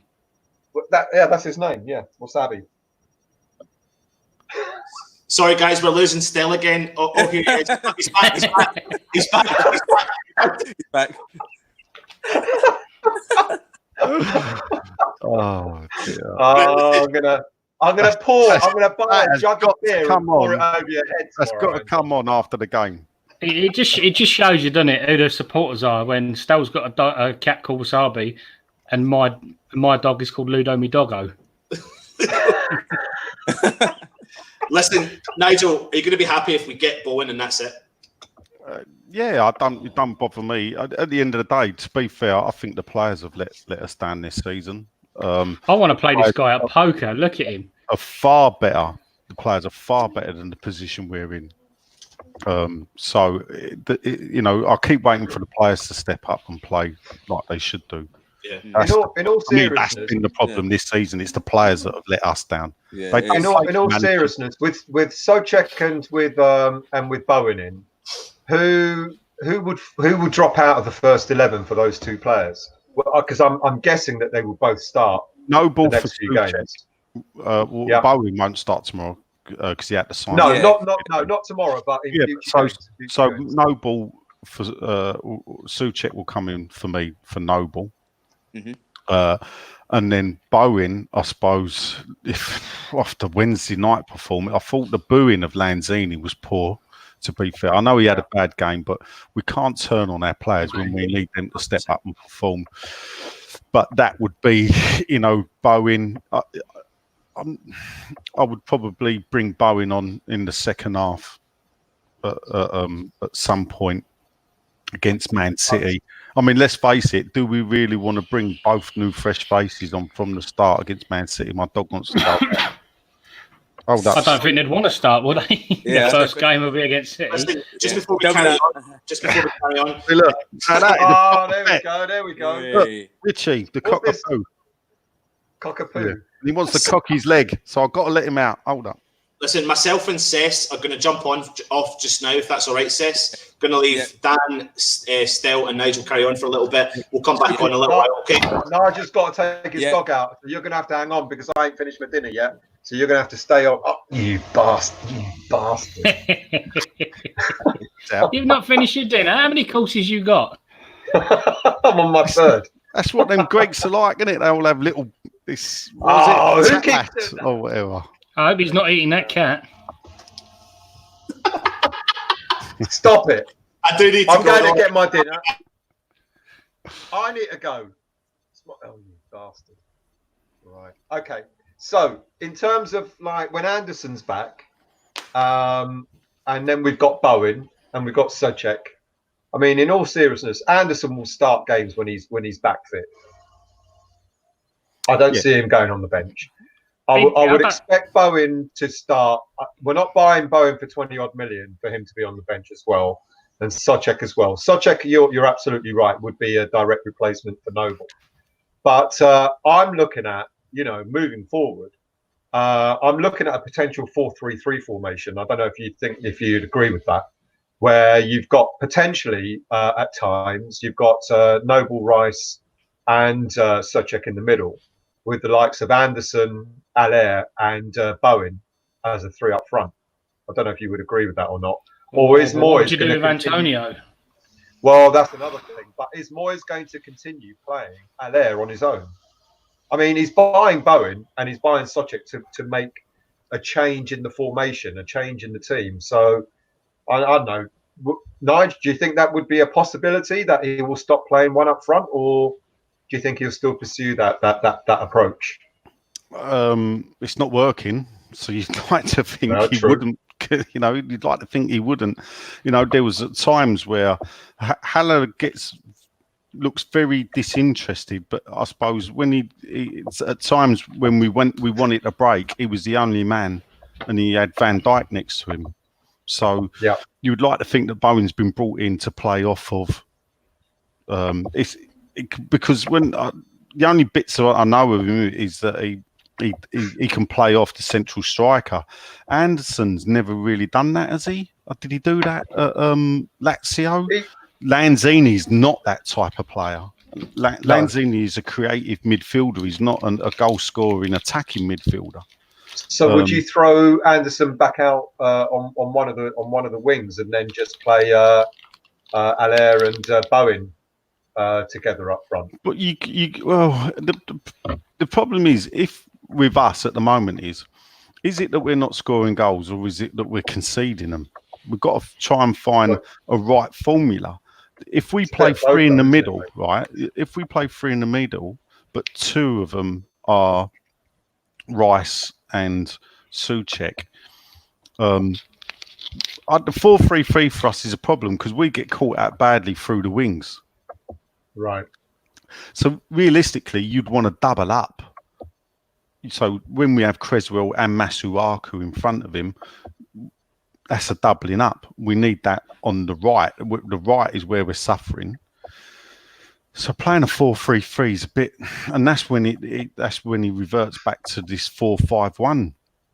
I'd like to try a 4-4-2. Personally, I agree with you. I'd like to see us go back to a 4-4-2. I think the kind of players that we have are probably more suited to a 4-4-2. I know a lot of fans talk about us not having natural wingers, because we've got Yarmolenko, he's been out injured, and Anderson likes to cut in. Snodgrass doesn't necessarily have the pace anymore. Fornals isn't really a proper winger. Antonio, maybe on one side and Anderson on the other on a 4-4-2. Well, the thing about Antonio is when you look at the best work and when he got most of his goals playing for us, it's when he's been coming in from the right wing to the back post. Yeah. So, and yet what we do is he'll have a good run, he'll pop a few goals up, and then we used to stick him up front. And when he played up front, he stopped scoring goals. The reason for that is he was coming in from behind the defenders and they weren't seeing him. Yeah. So I would like to see, to be fair. Perhaps that'd be good to have, I've forgotten that kid's name now, Yankee Ngaki or whatever he was. Ngakia. Yeah, Gakia. Imagine having Antonio in front of him looking after him, because Antonio does get up and down. So you have Antonio on the right with Ngakia behind him, Souček, Rice in the middle. Yeah. Masuaku. I don't mind Masuaku out wide left, to be fair. Creswell. I don't like Masuaku at all, mate. I don't think he offers anything. I mean, I remember last season and some of this season, Anderson gets slated. Yeah, Anderson gets slated an awful lot, but Anderson did do, when he was playing out left, playing in front of Creswell, he was doing his fair share of defending as well. And I think when Moyes came in, he tried to give more support to Haller in the middle. He kind of moved Anderson more in the middle, just behind him. But if we're going to play a 4-4-2, I'd rather see Anderson out on the left, even though I think he does more defensive duties than he's given credit for, and he would be a much better proposition. Could you play Anderson up front and drop Haller? No. I've thought about that for a while. No? I'll try it. I think players like Haller and Anderson have been given a really bad time of it because I just don't think we play to their strengths. Haller, we bought a player like Haller in who we know played either as a 2 up front or as a 3 up front, and then we're bringing him in playing as a lone striker where that's not his role. And Anderson, it's really interesting because we've been saying this on previous shows with Anderson, where he seems to be his mindset seems to be a couple of steps ahead of the rest of the team. Because you see him, he gets the ball, he gets to the 18-yard box, and he's looking around for that pass, someone to overlap him or whatever. There's no one around, and he has to check. And then the fans get frustrated with him because they're thinking, "Why have you stopped?" But if you look at the play around him, the reason why he stopped is because there's no one there. Yeah, and that's the frustrating thing. And I think Anderson and Haller are really, they're good players. That you don't become a shit player overnight. Haller, how many goals did he score for Frankfurt last season? Like 20-odd goals or whatever it was. 25 goals. You don't go from that to come into another team and then all of a sudden only scoring 6. No, something's going wrong. The thing is, German football is. I went out there recently for a weekend and I saw 3 games. And I saw what would you call a Division 4 game. So it was like a Leyton Orient type team. Fortuna Cologne. And that game, both teams, and they were playing against a village team, and both teams played football. It wasn't like a Division 4 game over here, kick it long, get the ball upfield, get the damage done up that end. They played from the back and played German football. And then I watched Cologne play Leverkusen. Obviously, that was like a Premier League high quality game. And then I went to a division, what we'd call like a championship team, Osnabrück, which an equivalent to like a Huddersfield-sized club. And all 3 games, the football played was the same style. And I think this could be a thing where you open it up a bit wider. English football is a bit different from that. As we drop down the leagues, the style of football changes. So we loan players to League One clubs. And I've said this about our academy. If we keep doing that, are we just creating League One players? Yeah. Now, that kid would never have got a sniff in a month of Sundays if Zabaleta had a bit of pace of him. And if Fredericks had been, fit. He did play. For me, he looked as good as Fredericks looks. So therefore, he's opened the door to him, hasn't he? But he would never have got that chance in a month of Sundays if it weren't for that. That's another good point. We talk about transfers and the desperation to get transfers in. Have we not utilised our under-23 squad properly? I mean, we've loaned out some of the better ones. We've sold what we thought were some of the better ones, like we've loaned out Coventry, we've loaned out Nathan Holland, we've sold Joe Powell, and my understanding was that Joe Powell was an excellent player. We've done it in the past. Like we sold Marcus Brown, who was also meant to be, touted to be a really good player. We've got Scully in the team that's been scoring for fun in the under-23s. Do you think we don't actually use our under-23s properly? Do we not? Where you look at Chelsea this season, where through no choice they've had to use their youngsters, but they've proven themselves. They've done really well.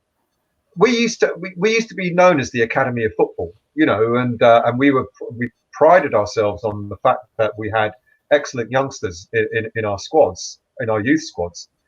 Have we stopped doing that? Have we lost our way in that in the last 10 years, or has that been going on longer than than the current owners have been in? It's difficult. We can look back. The Academy of Football is a self-titled name that we gave to ourselves. But in a way, we could justify that by looking back to the players that we produced, going back, if you say, from the 50s onwards. Martin Peters, Jeff Hurst, Bobby Moore, all come through our youth setup, let alone played for the club. And then we brought through as well loads of coaches. When I was a kid, growing up in the 70s, still, you'd remember, I think at one point, there were 11 clubs managed by ex-West Ham players. Yeah. Yeah? Yeah. So, and quite successfully, these managed Man City, Man United, these ex-West Ham players, Chelsea. So, therefore, that style of football was well respected and well known. We lost our way at the end of the 80s. Redknapp sort of brought it back in a way because he would play the youth. And when you play youth, what that says is to the other youth players around the country, we're the club to come to because we'll give you a chance. As soon as you stop doing that, young players that are really good will stop coming to you because if they see the door closed, they won't join.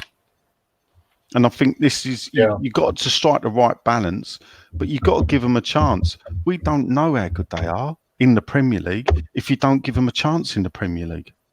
Well, this is my point, and we've seen glimpses of players in the past. A glimpse of Nathan Holland this season. He played one cup game and was on a sub, in one of the Premier League games. But that was it.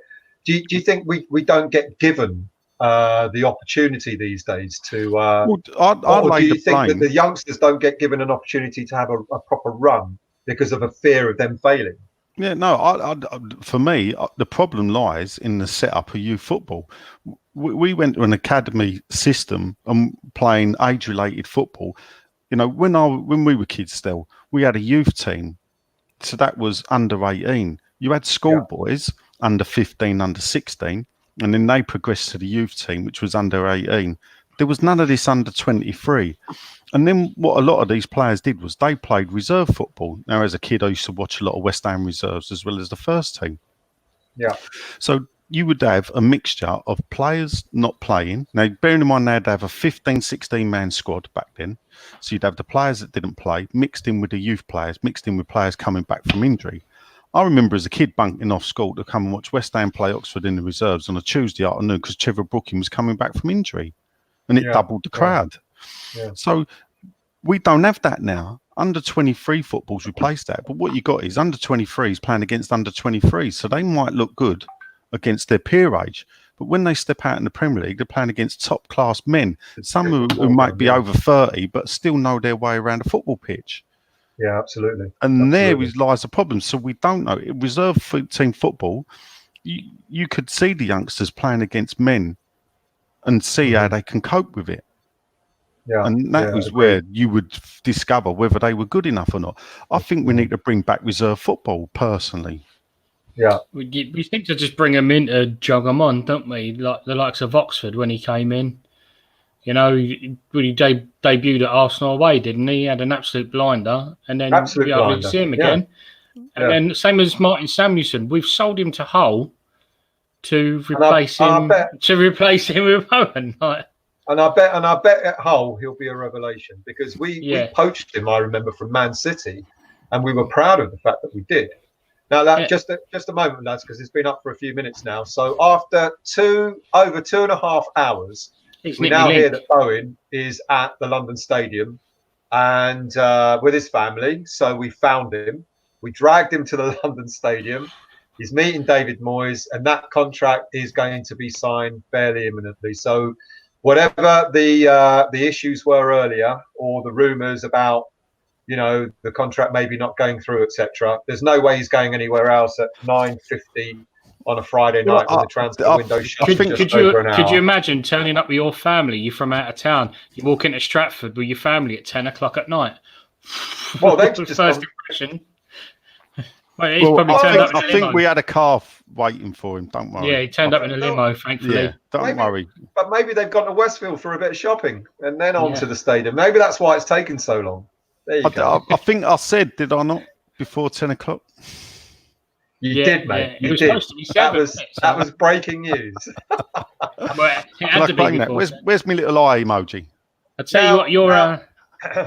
what will happen if there's another player alongside Bowen and David Moyes tonight, mate? Any possibility? Maybe a double signing coming up? He won't be signing for us. We can never get anything out of Nigel. We invite him on the show. We know he knows stuff. Listen, you can tell. As I said earlier, I would love to play poker against him. I think there's a lone player coming in. That there is no one coming. No. Okay, here's a quick question then. If Ngakia... Can't we swap Reed for Tompkins back? Oh, well, let's not go there. If Ngakia didn't have a good debut the other day, would we be looking for a right back now? Yeah, I think because we were looking for right backs. I mean, there was these Rasmussens and these two Danish players, one playing, I don't know where they... Yeah. You know, that we were supposedly looking at. Well, not supposedly, you know, the story was that we were looking at them. So I didn't, you know, at the end of the day, they can see where the problems are, you know. And the thing I had with Pellegrini being got rid of is he replaced Moyes, and Bilic left a failing team. Moyes didn't play the same type of football. We hire a man like Pellegrini. We only gave him 3 transfer windows to turn this club around. Not the team, the club. It ain't going to happen. Yeah. That quick. Agreed. Yeah, so now we're going, you know, back to the Moyes route. And what we need is stability.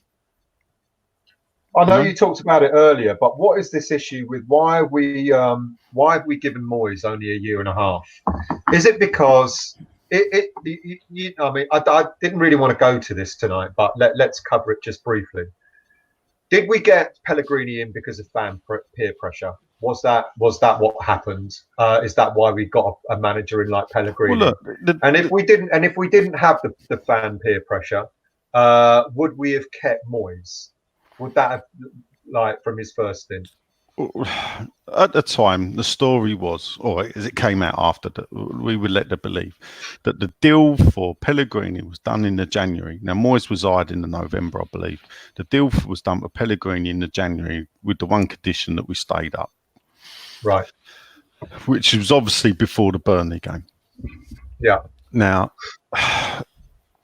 quite whether Moyes was asked to do a job, and I was under the impression that he was asked to do a job, and if he did that job, that he'd be offered another contract.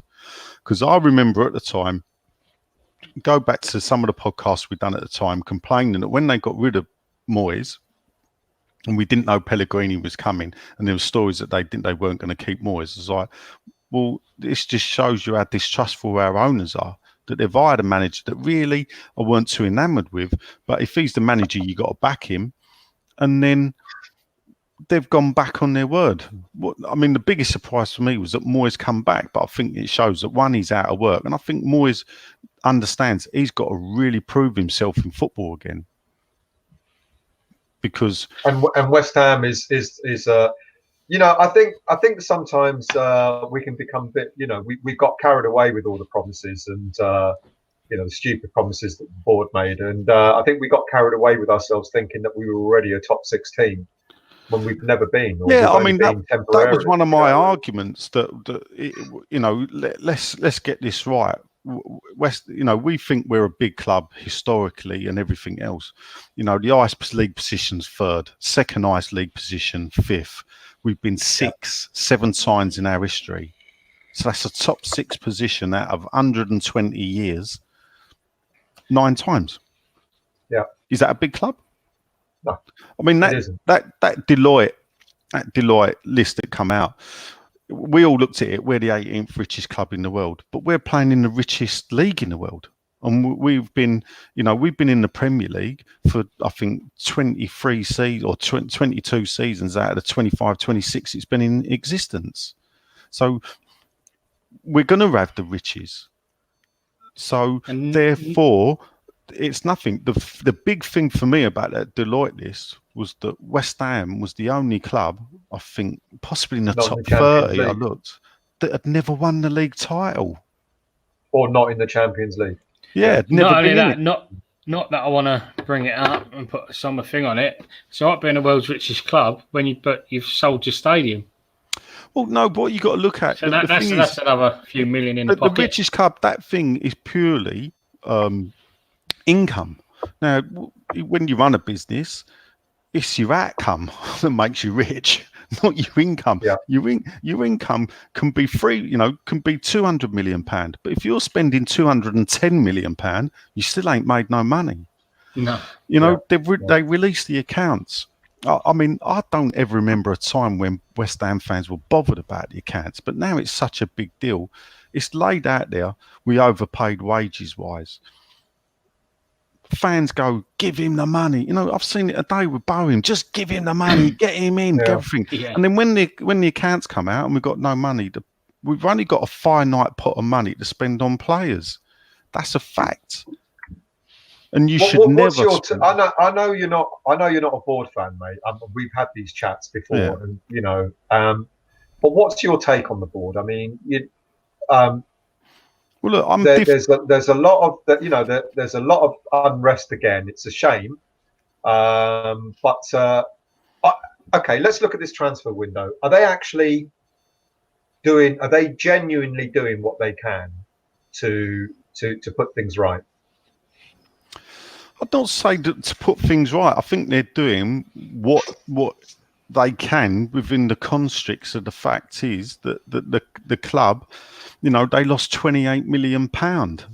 For whatever reason you argue, I'm a believer that a football club actually should only spend what it generates, that it shouldn't be run off the benefits of its owners, actually. Because football's a business, yeah? Agreed. And in normal business world, you wouldn't get an owner pumping millions and millions and millions of his own money into a business that was losing money because he'll quickly go bankrupt. That's why Simon Jordan does talk sport now and not own a football club, because he did that. He lost his money pumping it into a football club. So I don't have a go at Golden Sullivan for not pumping their personal fortune and gambling it on buying football players that can break a leg and lose their value instantly. Yeah. We should have cut our cloth accordingly. The thing is, they chased the dream. They did chase the dream. We can all laugh about it. The fact is, I laughed at Sean when he turned around and went, "We've spent 214 million net in 4 years." And shut up, you mug. We ain't done nothing. And then when he produces his evidence from the legal accounts, yeah. So that is really what West Ham spent, not what Golden Sullivan's saying. The accounts are the truth. And actually, the truth is in there. We did spend 214 million net. So how we spend it is the thing. But every time we buy a player from outside the Premier League that we've never seen play, we don't know how good they are. It's a gamble. I can keep saying it. Shevchenko failed in the Premier League. Juan Sebastian Veron. Fergie bought dud players as well as bought good ones. The thing is, at Man United, you get away with it because he was winning the titles. But every club buys a dud player. The problem is, the thing with the owners is they oversold the club to the fans because they wanted to make sure that the fans didn't go against them with the move. If they'd have told the truth, and this is where it goes back with me, and why I don't join the protests is because I think, well, it's too late. It's too late now. What about what these fans are protesting for?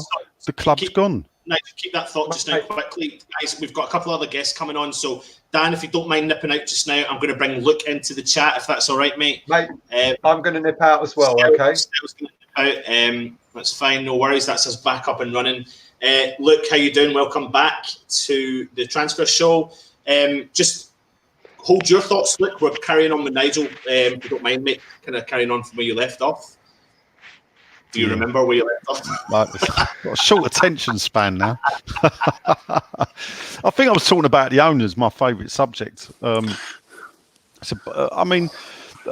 regards to protest, I get what Amazon United are trying to do, but then sometimes I look around and think, if, say, we drive the owners out, we're still in Stratford, we've still got the god-awful walk, we've not got anything remotely like a football stadium. Someone in the chat asked a question 3 or 4 times.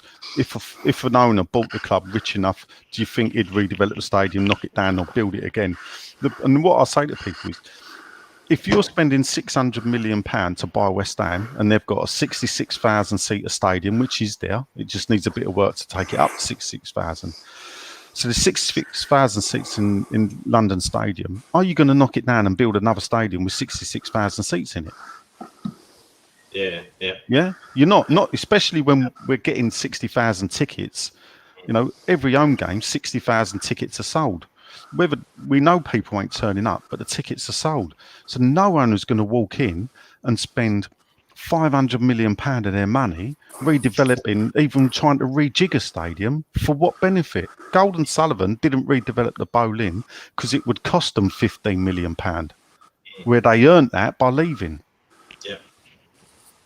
So it ain't going to happen. We got to forget. You either go over there and accept the stadium in the format it is.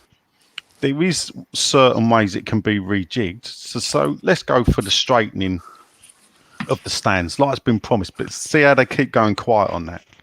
Yeah.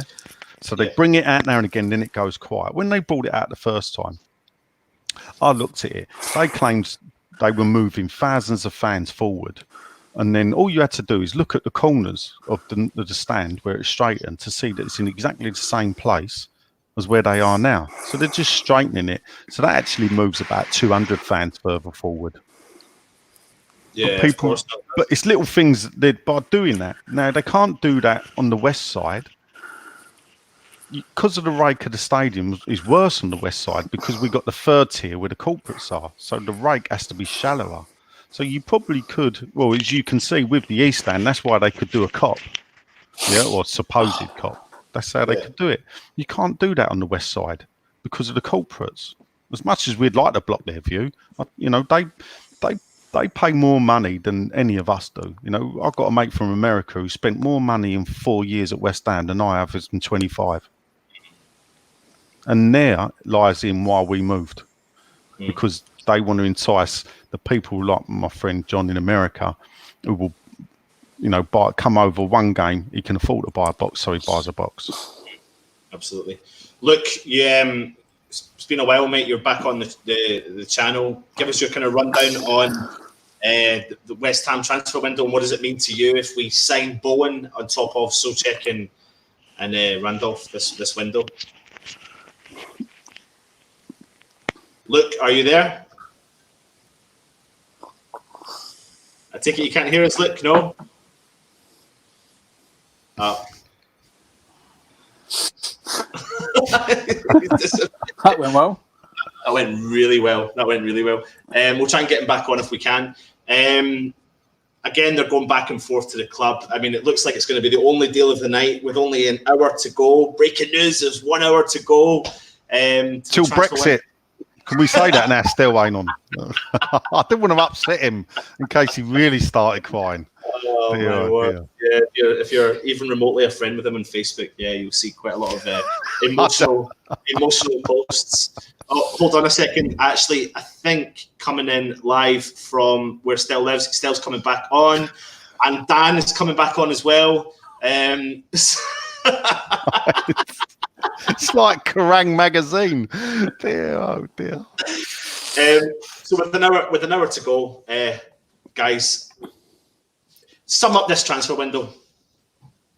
For us or for everyone? No, for West Ham, obviously.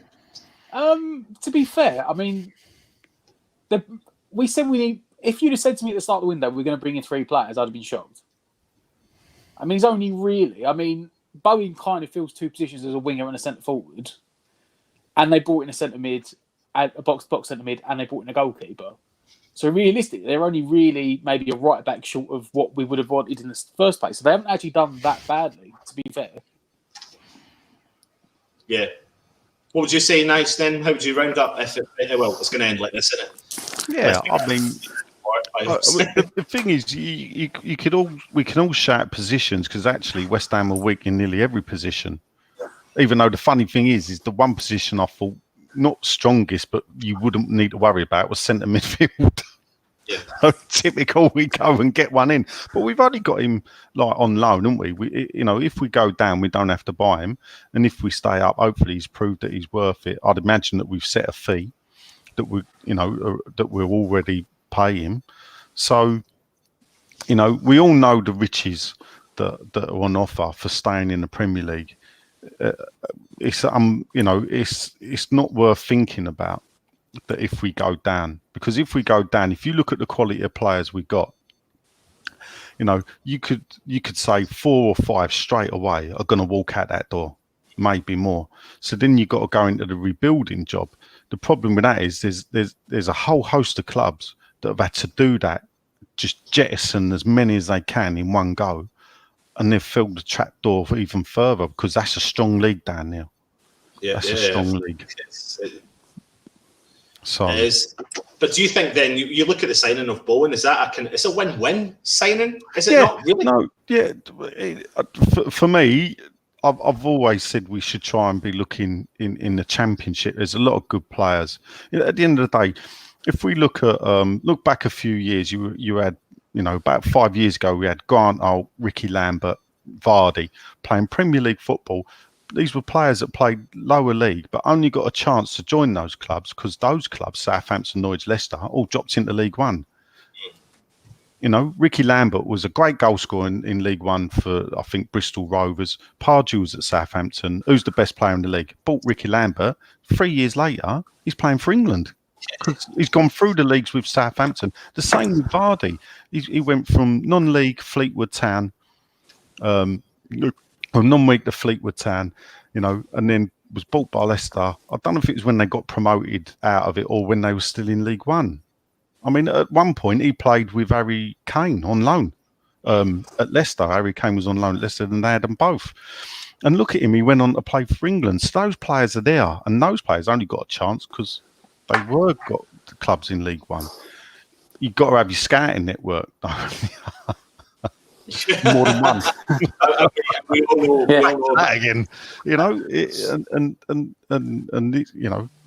This is a problem. You got to look at these young these young players that can do 5, 6, 7, 8 years for you. Gold's, sorry, not Gold, because he don't do anything. Sullivan's mantra is, I'm buying players for now. And there lies in the problem. Yeah. Listen, let me bring in Alf. Alf, welcome back to the channel. How are you doing? You've obviously been a busy man, running up and down the country, delivering Bowen to the Olympic Stadium. Well, yeah. On the back of your bike. I tried to get him there on time, but it's a little bit late, I'm afraid. Yeah, sorry, I'm a little bit late. I was dealing with some bad boys. But there you go. Speed restrictions on the motorway. That's another story. Sorry. There was some speed restrictions on the motorway. Is that what slowed you up? Yeah, exactly. Well, there is, guys, there is a bit of a theme. Before you carry on, there's a bit of a theme tonight on lookalikes. So we've obviously got Alf, aka Thomas Ferguson, in line to present with us tonight. Oh, please. Oh, really? Come on. Really? I thought it's really supposed to be a musical thing, though. No, I know. We need to leave that with everyone else. It's been like this all night. You can blame Nige for that. It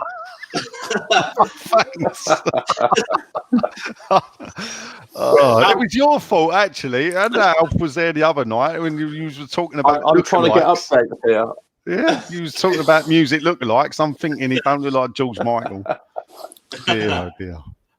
Listen, Alf, where are you at with everything that's been happening tonight? I mean, me, George Michael. Oh, well, yeah, you don't look nothing like him. Andrew Ridgeley, maybe, but. Do you now? Now. Yeah. Where are you at with everything that's going on at the club just now? I know you do. Well, I'm trying to catch up as well. So it looks like Bowen's going to sign. Well, I suppose you could have the biggest grumble. Yeah, exactly. I think that'd be the biggest grumble of all, trying to get this deal over the line, wouldn't it? I mean, it's just been ridiculous, isn't it? I mean, it's been going on all day. I mean, what is the latest? Basically, he's going to sign. It's almost over the line. Let's see. I'd imagine right at this moment he's probably signed the contract. They'll have him in a box or standing on the balcony of a box, taking photographs, getting it ready. The media people will be there, ready to pump the pictures out. It may be 11 o'clock. They announce it, or just before they'll announce it officially. But they'll be doing, you think they've got to do the video, haven't they? They've got to sit him down and how he grew up. Where's he from, Bowen? Sure. Is he from Hull? Is he from Yorkshire? Do we know where he's from? Well, wherever he's from, he grew up as a West Ham fan, dreaming of playing for this club. When I was, kicking the ball, on the cobbled streets, eating his Ovis loaf, he couldn't wait to bang that goal in. And you know what, the media, the script writers are just, what one haven't we used for a while? Well, this one dates from the 1980s. Let's put this one in. Dig up some old they'll dig up some old doctor photos from 20 years ago when he was a kid. That's it, in a West Ham kit. Get the West Ham photo shots. They're photo shopping him in. Kits in the badge as well. Yeah. So the media team will be going flat out getting that video ready, or they'll be making up some way to announce his signing, aren't they? Perhaps they will do a Jim Bowen style welcome to Bowen, super smashing great. Look what we've won, and they wheel him out from behind the dartboard. Instead of two lovely lads from Leeds, look at this lovely lad from Hull. Yeah, we can send Crystal Palace like Bully Star Prize. It's just a tankard, That's what you get. Yeah, and then you can show Crystal Palace and say, "Look, if you joined Palace, this is what you could have won." What you could have won. Yeah. But now you joined West Ham. Oh dear. Anyway, Alf, have you got anything you really want to listen. In the last hour then? Well, I mean, first of all, our Souček is playing tomorrow, isn't he? He's cleared to play. I mean, that's what I mean to say. Yeah, I'll tell you what. Signed before the deadline, wasn't he? Yeah, good point. Then, nice. That's good. Do you think he'll drop Noble? It's a bit harsh to say drop Noble. I think the word is resting.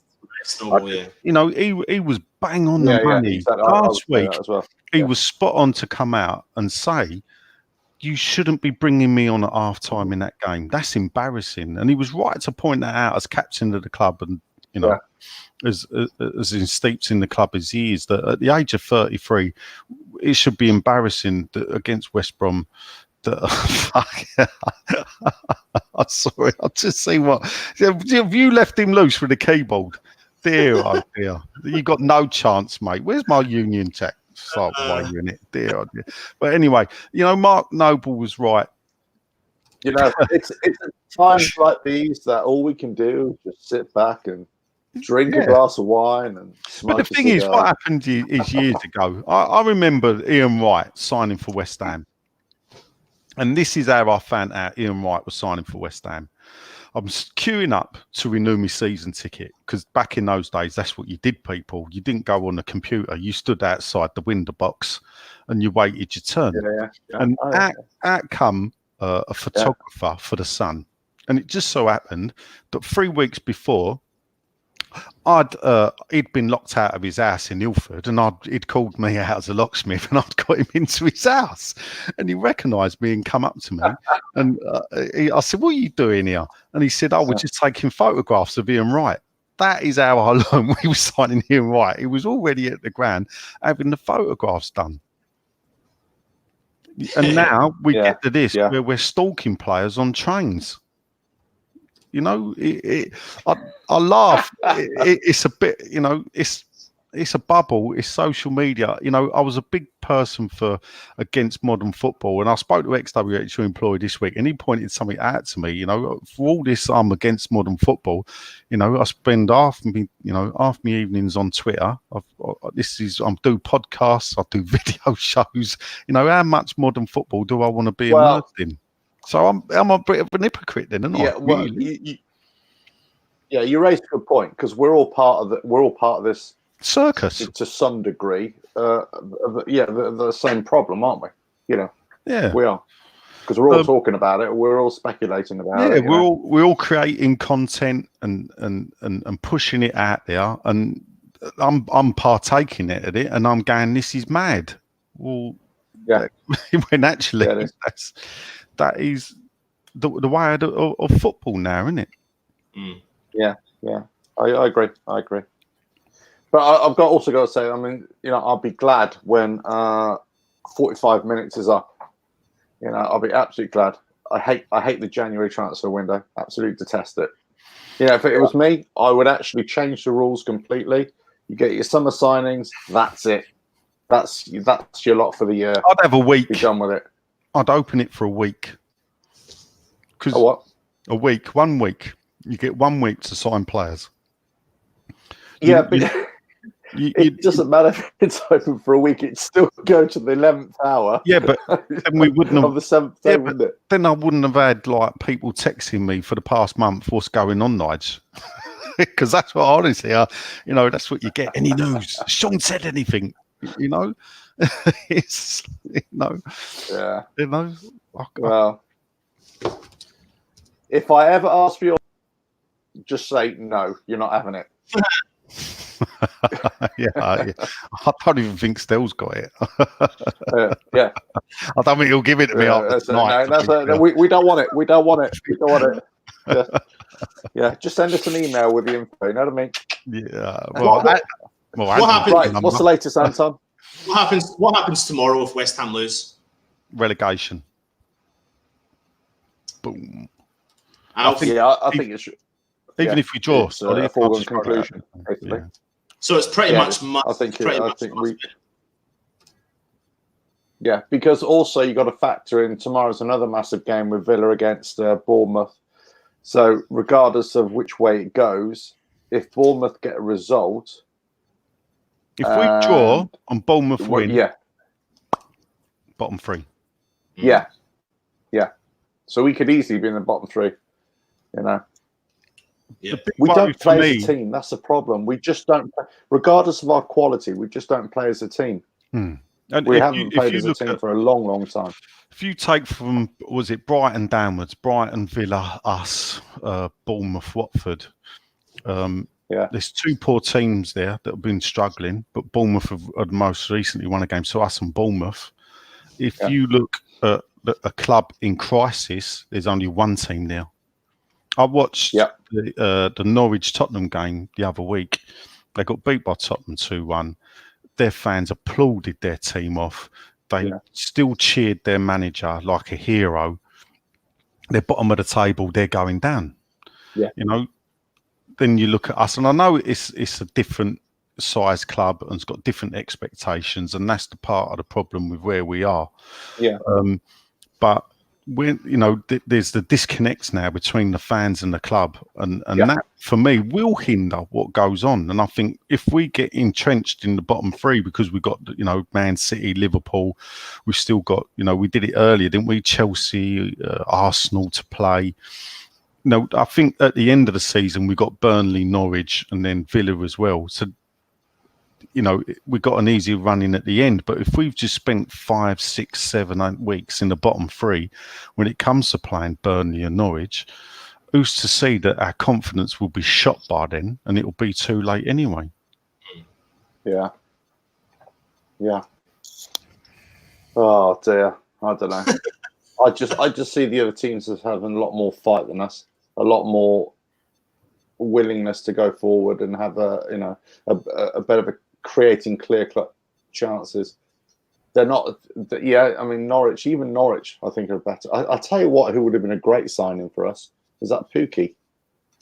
That he would have been a great signing for us. Well, the story was Man United were after him, and Man United had to get a striker in because of Rashford's problems, probably worse than it really is, and that's why they've gone to Igalo. Yeah. Because has he even got on the plane though, Igalo? Apparently, they weren't even sure if he was on the plane or not. Well, coming out of China.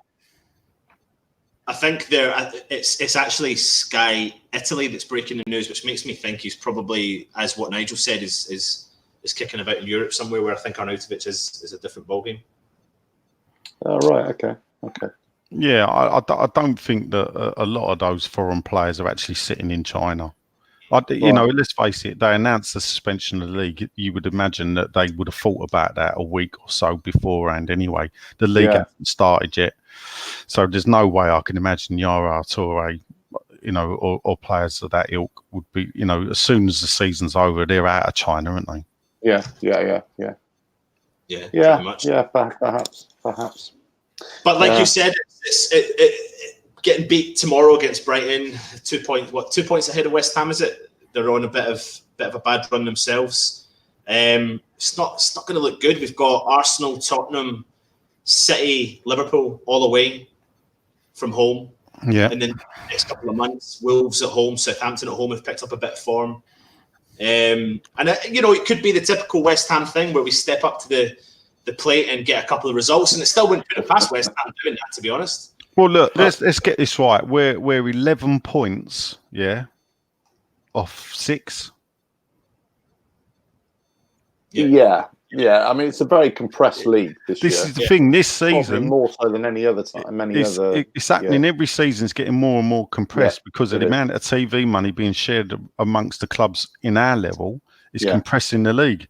So a lot of the teams, like last season, Man City and Liverpool absolutely dominated, hardly ever got beat.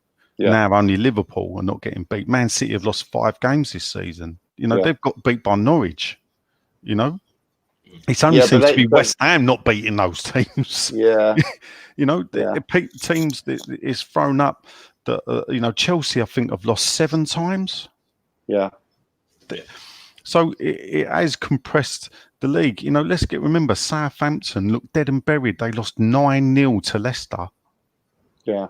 Didn't sack their manager and are now 4 points off being in the top 6 or 7. Yeah. They, in theory, points wise, they're closer, I think, to Chelsea in 4th than we are to Norwich in the bottom. Okay, Nigel, let me ask you this question. Let's say if we do go down, because our next run of games is pretty awful. Yeah. But actually, probably one of our saving graces, if you can class it as that, is our run-in is not too bad. It's against teams in and around us, really, for the most part. So if we're going to recover the season or just about survive, it's going to be in those last 5, 6, 7 games, let's say. But let's just say we do go down. What does that mean for the club? For us, what does it mean for me and you as a fan base? As a fan base, it means we're going to just watch different teams. Yeah. That's, at the end of the day, my Saturday is not going to change. I'll probably still work before the game. I'll still go in the supporters club after the game. Yeah. It will just be, we'll be watching Rotherham, who look like they're going up. Ipswich, teams that come up in League One. We go down. We possibly could be playing Millwall. Millwall could make the playoffs and go above us. Nottingham Forest, Blackburn. We'll be playing those teams. Yeah. The only differences between now our last relegation is when we got relegated last time. The players we had, nobody really wanted. They only wanted Scott Parker, and we did. It was a good deal to bring Nolan in and change it to Scott Parker. But so we kept the nucleus of that team, went straight back up through the Losers Cup in the playoffs. Yeah. This season, you have to look back to the 2003 season when we had the team that was too good to go down. And what happened to that? We had to jettison them all, and it took us a couple of seasons to get back up. Yeah. The thing is, 2003, it was a lot easier to do that then because there weren't as many. There's like 3/4 of that championship team, I think, played Premier League football. Yeah.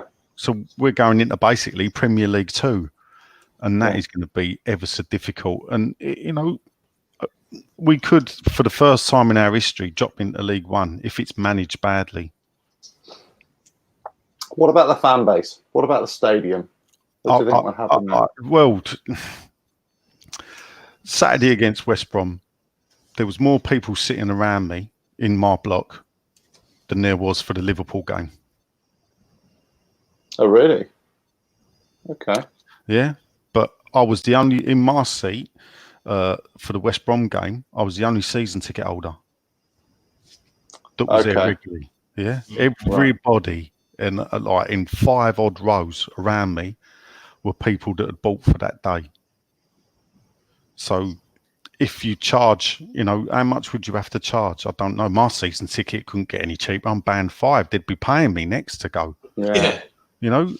So. Well, I mean, that begs the question, actually. Would the season ticket prices come down, or certainly at the band, let's say 1 to... Well, it's got to, isn't it? 1 to 3, maybe, something like that. A band 1's, what, £1,100? £1,200? I can't see anybody wanting to pay that for a championship game. I'll be very surprised. This is the problem, the money, the corporate money. We moved for more corporate money. I was on the SAB when we moved, and when I was arguing against it, one of the big things they pushed is at the Boleyn, which we had the biggest single stand with more boxes in than any other stand in the country. There was 70 corporate boxes in the Boleyn, and they could fit 2,500 fans, corporate fans, into the Boleyn, but it was maxed out every game. At the Olympic Stadium, it increased to over nearly 3,500. Yeah. Now, they pay more in one game, possibly some of them, than we do in 5 seasons. That's where the value is. That's what they based everything on, getting the corporate money in. The problem is they did it in such a bad way. A lot of the corporate people don't want to be there. A load have walked away and they've had to discount it. Yeah. Like they have to discount the seats to get people to turn up. What Saturday's game to me showed is the fan base West Ham has got is still massive and still wants to come and watch a good team. Yeah. Yeah. But are we a 60,000 club, or are we a 30,000 club? Well, the problem you got 35 or 40 or whatever it is. At the Boleyn, we used to get regular, so it held 35,500. Now we used to get an average of 22,000 season ticket holders per season. Up until the last season. So actually the season after the FA Cup final in 2006, we sold out. Now they sold out season tickets at 26,000. And they did the same for the last season at the Boleyn. They sold out. But before that, we only had 22,000. If you take an FA Cup third round game, there was one a few I remember. One against Barnsley. I walked into my block. I sat Trevor Brook in upper by the east stand. I walked into my block, and there was just the 5 of us that walked in together. The whole block. Yeah, there was about 20,000 there. Fast forward 10 years from that day, and we're getting the biggest crowd for an FA Cup 4th round against the lower league team, West Brom. Yeah. So, are we a 60,000? The problem is a lot of the people. I remember saying once to Director of the Club is that when people like me aren't bothered, you've got a problem. And the thing is, every season, more and more people like me are getting not bothered and are walking away. And a lot of people I talk to will come back if they leave. Yeah. Isn't it the case, Mike? I was just about to say that. Isn't it the case that the current board, the story goes that most modern day boards don't want the traditional fans. Most modern day boards want the, prawn sandwich. Don't care whether the atmosphere is non-existent or not, so long as the money's rolling in. But as I said, like I got a friend in America, John. I've known him for about 5-6 years. The first time I met him when he came over, he took me in a box at the Boleyn. Then he's took me 3 times corporate in the Olympic Stadium, and then at the Leicester game last season, he bought a box instead of just a table. We had the whole box, and I said to him, John, do you know that in the 5 years I've known you, you've spent more money with West Ham than I have in 25 or 30 years? Yeah. That's why David Gold walked into that box to shake his hand, and yet he wouldn't go out and do it and shake the fans' hands. Yeah. I mean, when David Gold walked in the box, I walked out and stood outside. I didn't want to hear anything he had to say. But I mean, you're basically talking about buying appreciation or buying, adoration there, aren't you? Because they're not gonna respect any fan that's only paying, a couple of £100 a year or 300 or 400 quid a year or whatever it is. But here's the crux of the move. What the reason when I first looked at the move, and you looked at they come out with this thing, affordable football for all. We're going to have the cheapest seats in the Premier League. Yeah, all well and good. I pay £300 for my seat. I'm actually part of the problem. I'm part of the problem because you cannot have a world-class team in a world-class stadium with people paying £300. Yeah, there's a thing. There's a thing in business. If you don't look after your small customers, who like the organisation I work for, it's a charity, so people a small amount of money on a regular basis. Of course, we love the big money, the corporate money that comes in, but we know that our business is solely reliant on the small money that comes in, because that comes in. The big money can go anywhere it wants at any time it wants, and West Ham is no different. Any club is no different. If we go down, they're not going to start getting these corporate boxes being sold out, And then if you piss the regular fans off, it's a lesser amount of money. If the corporates go, and then if the small fans, if the fans paying less money for their season tickets go, I calculate that there'll probably be 25 to 30,000 fans in the stadium if we go down. They'll probably have to close the higher tier in order to. Well, the lower tier only holds 19,000. Evening, Luke. You all right, mate? Okay, so you'll have the lower tier plus send your mic on, Luke. Tier open. Can we hear Luke? No, he's gone. No, he's gone. So, but it's not going to be a full stadium, is it? If we go down. No, I mean, I don't think it was. The rumor is a game recently we only had 44,000. I don't think it'll be as bad as everybody makes out it will be. Actually, I think it will be a knock, definitely. But I think it will have a lot of fans coming back to us because the majority, well, not majority, but a big percentage of those fans already in the stadium are Premier League fans. They're not necessarily, they're West Ham fans, but they're Premier League fans. As soon as you get relegated, you know, a lot are going to leave. A lot won't renew season tickets or just won't bother going.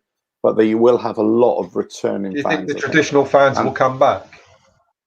I think so. I think so.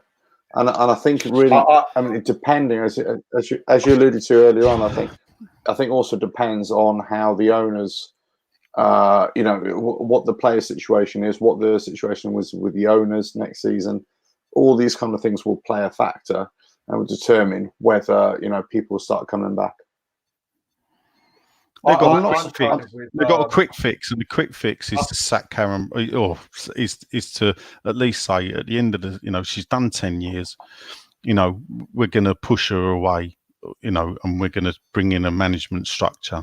That's a quick fix, because I think that will take the heat off of them a lot. Yeah. You There's know, a lot they could do. We'll go after them. Yeah, there's a lot that they could do as the ownership to delay or appease a lot of, you know, fans. There's a lot that they could do, and you know, whether they would do that or not, I don't know. But I'm with you. I think they could sort out the club structure for a start, you know. But let's see if we survive. Throwing Karen Brady under the bus will be enough to appease. Yeah, but although she's got stock, she's essentially an employee, so they won't care about that. It doesn't matter. They won't care about that. You know, it'll be a tough ask, because she is Sullivan's pit bull, and has been for you know, since like for what, early 1990s when she joined them. Yeah. So, you know, I can't see, you know, as much as, for me, that's the first step. If I was organising a protest movement, I would look at what is achievable. You know, can we protest to sack the board, and will it happen? It's never happened. Yeah, no. Let's get it right. Well, you can't sack the owners, can you? No, the most successful West Ham protest is the bond scheme. Yeah. Did that drive the Kearns out? No, because the Kearns still owned part they owned of the club up until they sold it in 2006. Yeah.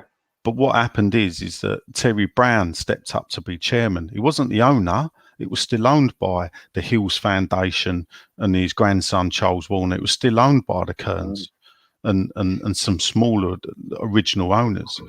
They brought Brown in as a new face and a buffer. We never sacked the Kearns. They just stepped back from the limelight. Yeah. Sure. Now, if you look at the it's not an easy victory, but what is an achievable victory? Getting Karen Brady to leave the club and a proper CEO brought in. You know, how can we justify giving someone a pay rise for running a business that's just lost £30 million? Yeah. Because that's what they did. The business lost £30 million and they gave her a pay rise. Yeah. I mean, they've been banking on the future potential of the income from the Premier League. The thing about it, you've got to look at Brady. Banking on. Brady's got an ego. Yeah, she's this great businesswoman. She's become a media star now with this Apprentice and everything else. Yeah. How does it look on The Apprentice? You know, she was on the board of Mothercare, just been wiped off the face of the earth. She's tied up with Philip Green, and we all know what's gone on there. Birmingham City was a basket case. Failure. The press are starting to pick up on it now. You'll see the press going after, like I said earlier, pointing out failure. I tweeted that out. That's that out. And Bob Ballard from the BBC retweeted my tweet. No, Bob Ballard's a West Ham fan.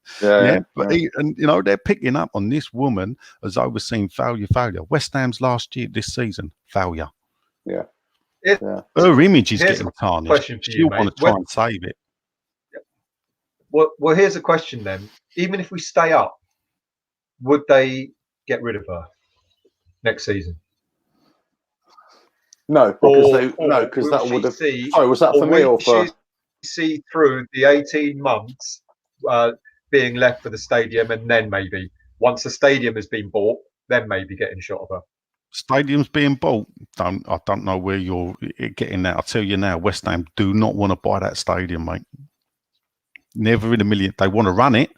West Ham want to be the LLDC. That's what West Ham want to be. They want to be E20. They don't want to own the stadium. So you say that. I think there's going to be increasing pressure. I think that. No, I think I'm not so sure about that. I think they may want that, but I think they're going to come under.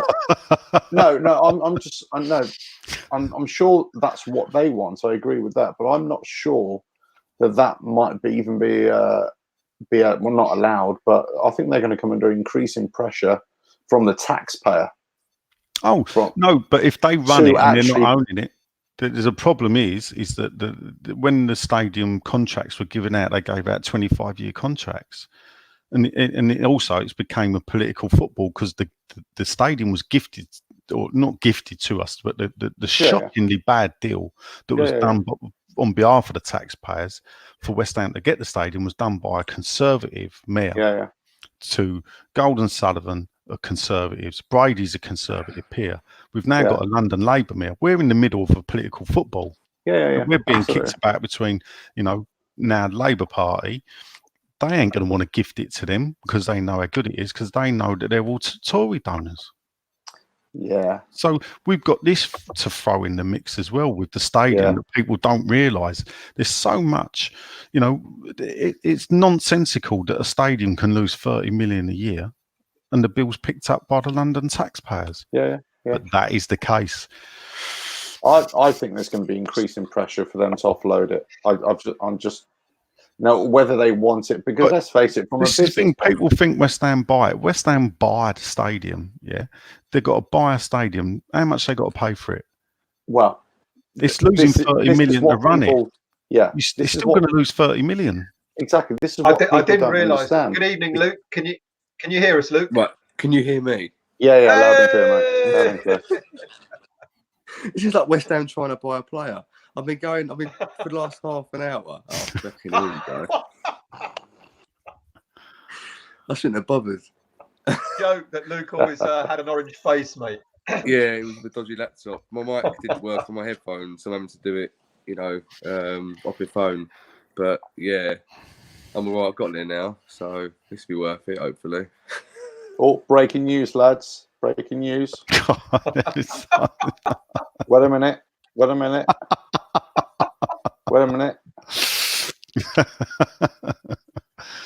Breaking news. You should put that on Facebook, Stel. Breaking news, boys. Somebody want to put the banner up? Breaking news. Is it a 4.5-year contract's being announced? No, lots of people are saying it's a done deal. Recently, 1 minute ago. Yes. I don't know. Let's have a look. Let's see. I haven't got Sky News or anything else. Nothing from the club as yet. Well, not that I can see. I'm under the impression that it's a done deal. The contract's been signed. The thing is, they don't have to announce it. They can announce it tomorrow morning. Yeah, but they'll want to get it. They'll want to get it. The thing is, they have a team that monitors social media, and this is the thing I was saying about the media department earlier about how it's grown, and it doesn't do the job. They're monitoring social media all the time. And they will know the reaction of the fans, blah, blah, blah. And they will want to get that out as quick as possible. Because then the fans can say, yeah, well done. You'll have the people tweeting David Gold like he's done something. Yeah, sure. He won't even know we've signed a player. Yeah. So I'm just looking through all of them right now. And it's a lot of places are saying that it's done. The deal is done. Have they said how long the 4.5-year contract is? I'm not even saying. No, I'm not seeing anything about that right now. Oh, right. I don't know. Perhaps they'll announce the 4.5-year contract a bit later. Is that what it is, or are you winding me up? Luke, give us your thoughts on the signing of Bowen. What do you know about it? And do you think he'll make a big difference in the West Ham lineup? Do you know what? I feel slightly weird because I've liked this player for ages. He scored loads of goals in the Championship. And in my head, I've been going, I'd love West Ham to buy him. I'd love West Ham to go out and buy him and, you know, being over Antonio and all that. And they've actually done it and spent quite a lot of money on him. And I'm a little bit, I don't know whether to be annoyed with the board or go, actually, you've done me a favour because you've done what I've wanted you to do for the past 6 months to a year. So I'm happy about it. Problem is, someone like Bowen, is he's coming into a team now where we're struggling for, you know, results, and we want someone to come in and be like the new Messiah almost. Like, here he comes, he's going to save our season. But do you remember when we brought Antonio in the last season of the Boleyn, and no one thought he was going to feature much, and then he did, and he should push his way in. Well, now he's going to come in and be like, right, Bowen's the new star signing. He'll be on the right. He'll be terrorising all defences. Like, no, you shouldn't ask for a Championship player to be coming into the Premier League and saving you from relegation. But unfortunately, we're in that position now, and I can't moan really because we've got the player that I wanted. I should shut up really and stop being greedy. But yeah, it's good. If we put Do you think he's going to make a big difference in the Premier League, Luke? I think he will. Yeah, I think he'll probably have the same impact that Antonio's had because he's going to want to prove himself in the league. And let's face it, unless we actually start doing anything properly, achievement-wise, he's not going to want to be at West Ham for more than a couple of years, 3 years. If he starts doing really well, we could be trying to get a move up to, you know, one of the top 6 clubs. So for us, if we can get something out of him while he's at the club, then fantastic. And if he's scoring goals for fun in the Championship, then let's hope he can bring that into the Premier League because we need goals as much as we need to stop conceding goals. So 20 million, you know, in this day and age, maybe a bit much for a Championship player, but if he's worth it, which I think he is, I think he will be. I think he'll add a totally new dynamic to going forward. Apparently he can play up front. I've heard. Didn't actually know that. Apparently he can play up front. I was going to ask, do you think he'll replace Haller or play a Totally different players. Haller's should be what Andy Carroll was, but a fit Andy Carroll. But so far he's been. I'm completely disappointed in Haller, to be honest with you. I think I really tried to give him some backing, but I've seen him even when Antonio's playing alongside him, and he just doesn't have a clue, or he's just not asked. His touch is ridiculous. So I think if you're going to play Bowen in a team, he looks. I don't know if you guys have seen it, but you must have seen something of Bowen. Sort of YouTube clips or something Sky Sports have been showing today, because he's a nippy geezer. He's in and out. He's a bit like, you know, like Daniel James for Man United.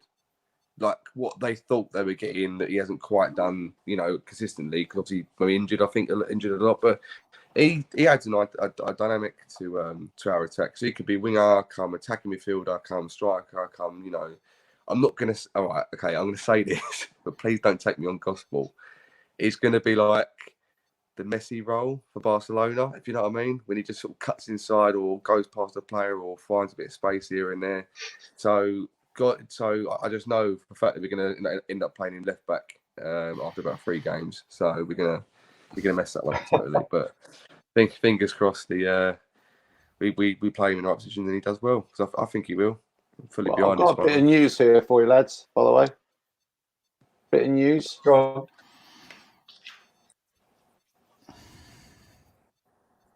No news. On. No news. No official news. Just no. Actually, what I wanted to say, did Connor Wickham has actually gone to Sheffield Wednesday on loan. I actually think we could have done something with Connor Wickham. Actually, I think he might have had a good shout for us. His injury record is abysmal as far as. Yeah, we only need him to the end of the season. So his goal scoring record. Well, okay. What about Haller? Didn't he? Yeah, I mean, look, you can match him up with any of our lot. Wasn't Wickham the one who went through 1-on-1 for Crystal Palace against Roberto? Yeah. So and Roberto saved his shot. It will be done. Yeah. There's no ETA on when it will be announced. Oh, still, yeah. That's well. hot off the press. not announcing this before 11 o'clock? Don't have to be announced. That's what I said. It could be announced tomorrow morning. As long as the paperwork's done, you can ask for an extension. The fact that they're sitting down with him in the London Stadium, they can ask for an extension. It will be given. Yeah, and okay, that kind of makes me a little bit nervous, to be honest with you. I think it would have been really nice to be able to actually on our show tonight, but clearly not. Don't go to bed. Interestingly, Hull have just completed David Gold. Do you remember the little bobble figures? Together. What happened is, I don't know if it's Kismet. He didn't look well the other day, and I knocked his bobblehead figure off of my desk because I had David Sullivan at one end and David Gold at the other, and his head come off. And rather than throw him away, I thought, I'll just keep his head. That could be like, I'm going to take him to a game, I think, and see if I can. I should be able to get him in the ground after the day. After getting searched the other day, I managed to walk in with a screwdriver in my pocket after being searched. You know, and they waved the magic wand around me like Harry Potter, and I'm sitting in there, and I put my hand in my pocket and pulled out a screwdriver I'd been using at work. And you're thinking, hang on a minute, I went through a checkpoint. You can have a screwdriver. You can't have a bottle cap. Yes, that's it. Yeah. Yeah, there you go. Right. Did anyone? So, see Luke, what do you think of Souček? Sorry, Luke, I cut you off. No, you're right. It's fine. I was going to say there's some geezer having a laptop at a Liverpool game with a bet and a spreadsheet on it. It was all going viral, and he managed to get that for his security. Souček, I've seen what I've seen of him. He's absolutely fantastic. He's exactly what we need. Box midfielder wise, he's going to be the Chiate replacement that we should have got when we first let Chiate go. And this is what we do. We sort of let players go, and then we don't get a replacement for like 2 or 3 years. Everything about him seems decent. There's photos of him on the training ground, and he looks like the Czech Peter Crouch doing the robot in most of the photos. And if he can score as many goals as Peter Crouch did, I'll be happy. But for now, look, I've nothing against Noble. But Jesus Christ, that man needs a break. I mean, it's getting a joke now that we keep bringing him on and relying on him in the midfield. So hopefully him and Rice can boss it. I think it's a great signing. And I'm not congratulating the board. I'm still congratulating them. They're doing the bare minimum of what they should be doing. Just putting it out there. So not saying well done to the board. I'm just saying. The thing is, with Souček and with Bowen, we're just hoping they're going to hit the ground running. Yeah, we're hoping. We're hopeful. I think it's a bit like what Nigel was saying before I managed to get all my audio and video and actual, life in order on this bloody thing. Hello, what's that? Hello. I can't see that, Stel. No, I can't. No. Hang on, if I can. Hang on a minute, lads. Here we go. Hold on. We'll get there in a minute. Don't panic if Bowen is not officially announced by 11 o'clock. West Ham can request a 2-hour extension to complete the paperwork, although blah blah blah. As we speak, I am convinced Bowen will be a hammer before 1 a.m. and that was from our friend Sean. I think that was from Sean. Yeah. Oh, from Claret. There we go. Wow. I hate that word convinced. I hate that word. This is been a transfer show with no trans.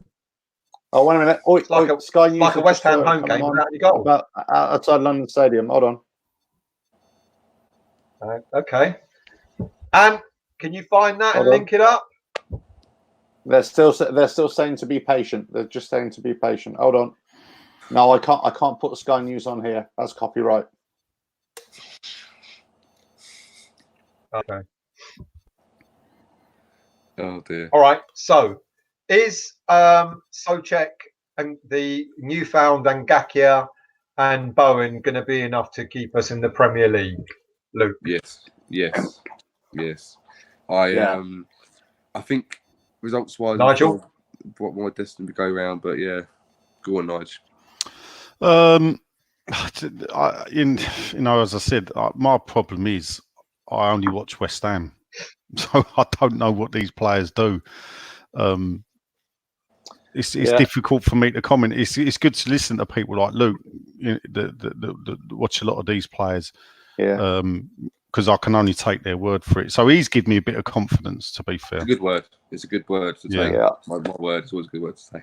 Yeah. I've only got the bandwidth for West Ham as well, actually, I've got to say, because I'm rubbish with everything else. So there we go. Right. Well, that's it. Well, we're coming up guys. to 11 o'clock. I don't really want to be online until something gets announced in the middle of the night. Yeah, well, I thought you was going to say you didn't want to be online at 11 when something else happens. When the news gets announced. A certain person called Nigel gets to celebrate even more. It ain't me. Oh, yeah. Good luck out there. The man that has single-handedly I'm made sure gonna that bring no one one of is the... called Nigel ever again. Oh, wait a minute. No, this is all chance. Oh, don't keep doing this, Al. No, I'm sorry. Just to keep people in the loop, obviously we are trying to negotiate the deal to get Bowen over the line, but we're coming up to the deadline, which is 11 o'clock, and apparently the rules and regulations state that if West Ham and the clubs submit a deal sheet, then it can offer an extension to the deal and let them negotiate for a further. I thought it was 1 hour, but a lot of people are saying it's a further 2 hours. I thought it was until midnight. But 2 hours. But it does. I mean, Okay. the official FIFA website, it is saying FA website, it's saying midnight. So they've got an extra. I don't know if it's going to be midnight. So that'll be an interesting one to see what happens. But I mean, I think we're going to get this one over the line. There's no ifs or buts about it. Obviously, we're at the stage we said we'd do a transfer, so we need to see it over the line now, to be honest. So who have we got in here? Look, how do you sum up the transfer window? Souček, Randolph, and hopefully Bowen, and then obviously talking about a lot of the youth leaving the club. So Dan Kemp signed for Stevenage today.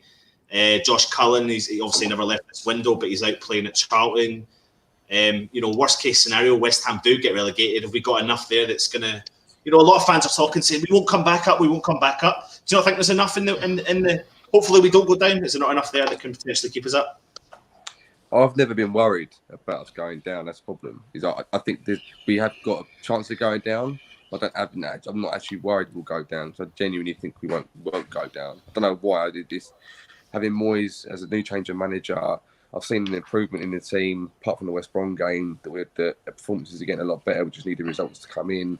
For me, the players have come in too late. We should have signed players a bit earlier in the window. I don't like the fact that we got youth players going out on loan, because what is the point in keep endlessly loaning them out? I don't even take an interest anymore in the under-23s. So I think what's the point? Because you're never going to get to see him given a chance in the first team. Holland was this is meant to be his breakthrough season, and we're loaning them out again, and then we need to buy another player to go to replace that potential player. This whole coming back again, it's like, well, last time we had to get Allardyce in and get Kevin Owen in from the Premier League and buy a few more players, and it's all right going down, but I'm just fed up with this whole relegated again thing. And to be honest with you, I think all my eggs are in the stay in the Premier League basket, because I don't even want to think about going down. It's going to be an absolute arseache. And maybe it would be good to stay down in the Championship. Maybe it would be good. But the thing that gets me, and I'll say this one thing before it gets, there's a lot of fans out there that go, oh, well, if we go down, all the hardcore will come back, or all the tourist fans will go. And thinking, all the hardcore fans, in brackets, don't even come to watch Premier League football. So why would they come to watch Championship football? Which is, most games are on a midnight as well. Half the games to do in the season are midweek. So I don't really get that point of view. You're telling me that a hardcore West Ham fan wants to come to Championship football in a stadium he doesn't even like for Premier League football. maybe I'm wrong. Prove me wrong, people, but I don't think it'll happen. But fundamentally, I think we'll stay up. I think the players have been good enough. Just too little, too late for me. I'd like to see a few more brought in, but with our owners, that weren't going to happen, was it? So. We've talked about the fixtures, which are not looking great. The run-in after the Brighton game in particular. But if you take into consideration players that are injured and on their way back, Yarmolenko, Anderson, add them, and hopefully we get a fit Antonio. I mean, does that not give us a bit of a boost, Matt? Yeah, it does. But then that's probably what Golden Sullivan are saying. They're like, we've got all these players that are injured, and they come back as like a new signing. That will be the spin on it.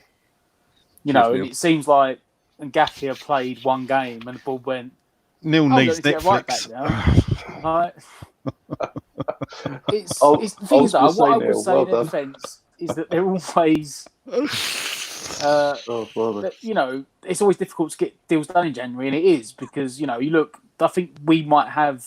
I think Tottenham have got the record for that, the Celso, and that was a loan to permanent. That's 27 million. So there's not been massive amounts of money spent this window. I think we'd have got like the third highest. If Bowen does go through, it'd be like the third highest deal for the Premier League team of the window. It is not an easy window to deal in, but still, you wonder why it's taken 30 days for them to go, 31 days to go. Better put a bid in for someone. Like, surely we had enough time to do this 2 weeks ago. Yeah, I think I've just heard about the Bowen deal. Someone's just let off a firework out of nowhere outside the house, and it's definitely a sign that we've just signed Bowen. That's Sod your Twitter. Sod just for Guy Sports. It's not about it. It's about Bowen. So, there is news in from Hull about a striker. Unfortunately, they've signed James Scott from Motherwell. It's not to do with Bowen. Yeah. Is he any good, Anton? No idea, mate. No idea. He's a good Marlock fan. You wouldn't know about Motherwell. Yeah. They put a deal sheet up. There is a deal sheet. We were talking about the deal sheet. You've got to complete it between 9 and 11 p.m. It must be signed by the player to prove the agreement. It does give them until 1 a.m. But there is, if I'm looking at the sheet now, basically it signed by the player from club to club and the compensation fee payable, which our owners won't want to go on that. If anything, they'll spend another 4 hours arguing over the compensation. Alf, you got news? Yeah, I have. A team of claret and blue have just signed a player. It is Aston Villa have signed Borja Baston. Thank you very much. Borja Baston. I saw it come up and I was like, oh no, you just see the colour first, didn't you? And you just jump out your seat. Didn't the guy, he played for Swansea and he scored one goal? I don't know. Cost 15 million when they bought him. I wish I knew, lads, but I don't. I'm off to listen. waiver union, Jack and Gubby. We might see you tomorrow, yeah? Yes, after the game. And if you're lucky, you get a pie. You can join. Love a pie. Nigel, listen, everyone, can we just thanks for coming on tonight, mate. It's been a pleasure to have you. Yeah. Just to confirm, there's that's closed. It's closed, and we are hopefully now going to announce over the next 3 hours signing of Bowen. Nigel, thanks for coming on. Hopefully, I'll get a chance to catch up with you tomorrow at the Sports Club. Take it easy, mate. And I'll be there after. Cheers, lad. Thanks a lot. Yeah, enjoyed it. See you later. Cheers, mate. Nice one. Right, well, that's it then, lads. That's it. 11 o'clock is gone. No signed. We've signed. Are we going to go? I mean, we've gone this far. We've got to quarter past. We've told the fans we're here for 15 minutes. We need to fill it out. Breaking news, though. Stel's coming back on the chat. So let's get back. Oh, pardon me. Here he is. It's Yarny. Yarny's had a haircut. Right. Listen, mate, we've got 15 minutes. It's past the threshold. Anton, you're an absolute Scottish cunt. Oh, he said the word. Right, you've got to put a round in the swear jar now. You've got to get a round of jugs in tomorrow. That's the swear jar. You said the C word. Oh. If anybody else wants to drink off Stel tomorrow, we'll be at the supporters club. He's just broken the rules. Yeah. So, guys, as it stands, check Dan out with his pro mic setup. Oh, I've got the mic. I've got the light. Green screens and all that. Listen, guys, players we've ended up with this. It's all going on. this transfer window, as we know so far, is Darren Randolph, which is going to be on pretty much a free deal, pays off the money that they owed us. Next up was just on Darren Randolph. What's your thoughts on his signature? Yeah, decent backup. Backup. Anyone else? Anyone want to add anything to that? Well, I disagree, but he's better than what we had. Hold on. I'm not enamoured by it, but better than what we had. I tell you, don't like him. Well, what would you prefer, Martin or Roberto instead? Come on. Yeah, Martin's I would have kept Martin, to be honest. No, he's not ready. He's not ready. No. I mean, well, he is. His age, but I mean, listen, he's good backup. But you've got to look at this decision as like he's proven with us. He's another win-win sort of signing for West Ham. Yeah. He is a championship goalkeeper of the season. So worst case scenario, we go down. We've got a top-notch goalkeeper because Fabianski won't stay, or he may stay. You never know. And if we stay up, we've got a decent backup who knows the club inside out. For me, it was I'm quite happy with it. If he's going to be there. I am. Yeah, not as our number one, but number two. Yeah. And I'm confident enough now that Martin will stay at the club. He'll probably want to continue to stay at the club. So we've got 3 keepers that will can perform at a reasonable level. So. Next up was the Czech Republic international Souček. Lottie comes with a lot of plaudits. We've had loads of Slavia Prague fans coming onto our channel and just letting us know from their point of view that we have got a top-notch player. I'm actually more excited by the fact that people have actually found our channel to tell us that they're gutted that he's left their club, and they honestly believe that no problem at all, he'll step up to the challenge. Czech Republic Player of the Year. Scores goal, box to box, athletic, big, strong. What's our famous? What's our final kind of words on Souček? Brilliant. Let's hope he's as good as Replica. Yeah, but not as mental. Anyone else want to add anything on this? I think he's a player box to box midfielder that we've been crying out for since Kyoto. It's long overdue. It's going to give us a lot of different dimensions in the way we play. We can play a whole host of different formations with a player like him. And he can actually play alongside Noble and Rice. He can play alongside Rice. He can play just the pivotal one with players in front of him. So I think it's a really good. So, as you said, Czech fans, Slavia Prague fans came on and went, "You're getting a great player," and if they're endorsing him, it wasn't even just one. There was a lot of different people, unless they have multiple accounts. But I couldn't count on 2 hands the amount of people that were there that were coming in constantly giving us a positive vibe on them. So I kind of it's like a player takes and we go and find them and let them know a good West Ham player. Like, listen, I found a quality player there. So. Let's bring up just very briefly Dimitri Payet. If it was an option, would we have taken him back? Stel, to you first. Going now. One word answer, Stel. One word answer. Yeah, good shout. No. Actually, do you know what? Not. Before you carry on, I'm going to start naming players, and I'm going to go round this and ask you for one-word answers. So, Stel, Dimitri Payet. No. No, Alf, Dimitri Payet. Good God, no. One word. Dan Love. One word now. Yes. Oh, please, Dan. What's the matter with No. you? Whoa. No. Luke. No. Anton, yes, 100%. Well, you're outnumbered, you 2, 4-2. That doesn't know anything about football. At where we are now, we need someone that's going to score goals. We need someone who can beat the first man in corners and set pieces. We need that ball in the box, whether it's scoring or creating scoring opportunities. And that is the only reason why. Basically, he doesn't kick the ball with his chins, does he? He doesn't kick the ball with his chins. He's eaten all of Nigel's pies. He's a bloater. So have we. No. I would, for the simple fact, if we get him and he gets us another 3 points and we stay up by 3 points, it'd have been worth it. As much as I want to see him back in another West Ham shirt, I care about the club more than I do about my hatred for other players. Wednesday, sorry. I'm not saying you guys don't, but that's personally how I see it. Even though he's a snaky prick.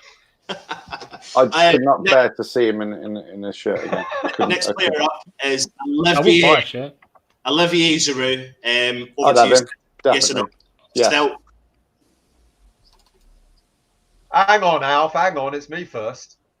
I can't believe you're thinking about it. Oh no, he's taking so long. That's The why you have answer to is get in there. Right. Alf. It's an absolute why no not? for me. He's still going on, isn't he? He's still going. Will you shut up? It's a one-word Let somebody answer. else talk. One Dan word. Love. Dan Love. Yeah, you're damn right. Yeah. Matt. Yeah. And Luke. Yes, but can't explain my answer. No. No. No. Do you know what? Go on. It took you ages to come on. Give yourself a voice. Go for it. Now your mic's working. Yeah, the phone's working. Yeah, if we gave him the service and pumped balls into him like we did Carroll and used him properly, yes. But I wouldn't have him, no, because he wouldn't use him that way. So, yes, I'd like him, but no, because he wouldn't use him properly. It always comes back to pumping balls with you, doesn't it? Wow. Well, there we go. Thank you, man. Yeah, I'm 100% yes with Giroud. There we go. So, Be mad not to. Finish me. Yeah, listen, absolutely. what's our thoughts on the Messiah, the saviour of our season, Winston Reid? Over to you, Stel.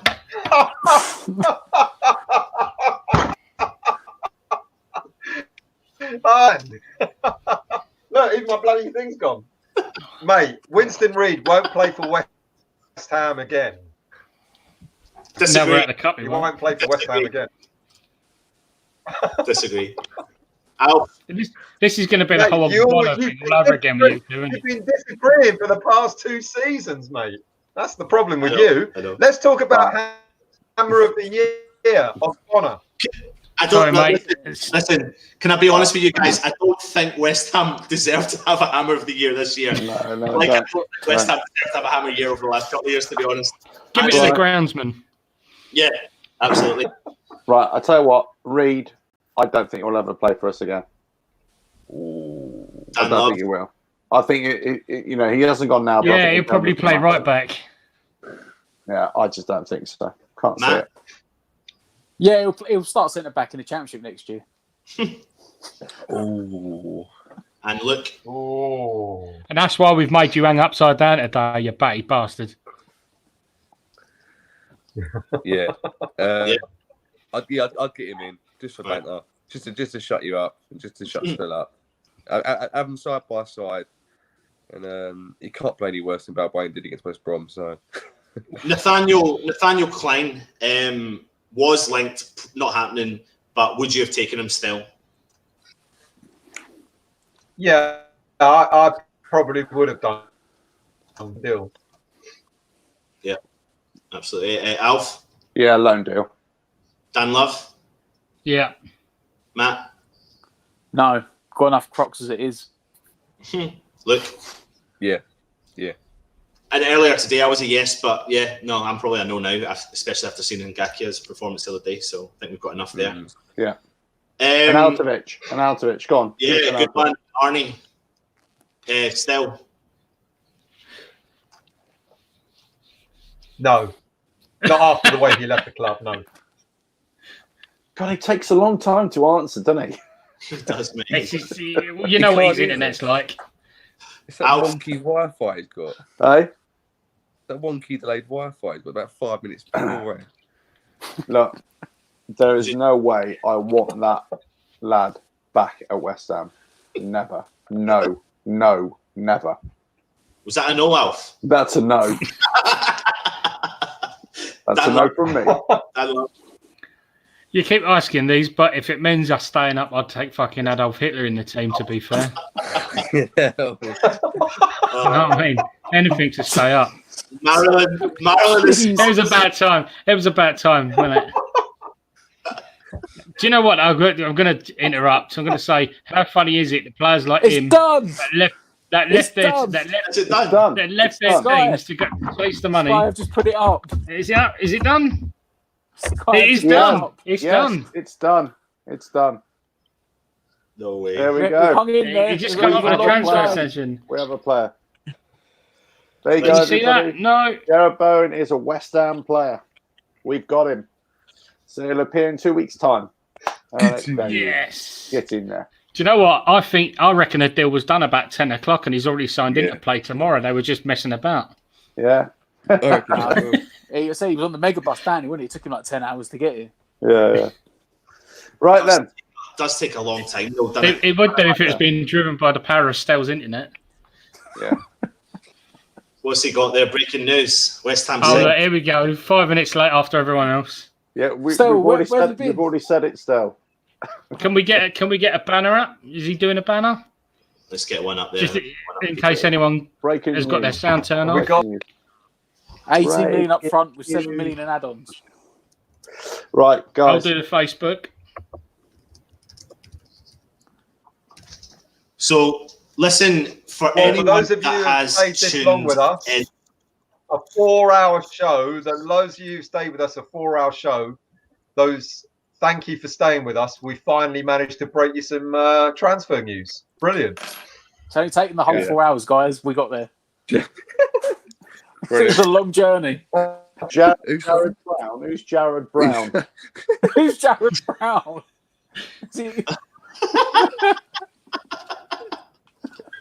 it's getting to that time of night. And listen, guys, I'm Super smashing great. Super smashing great. talking about 4 hours, but we're staying on because I want to get a picture of this guy in his West Ham top.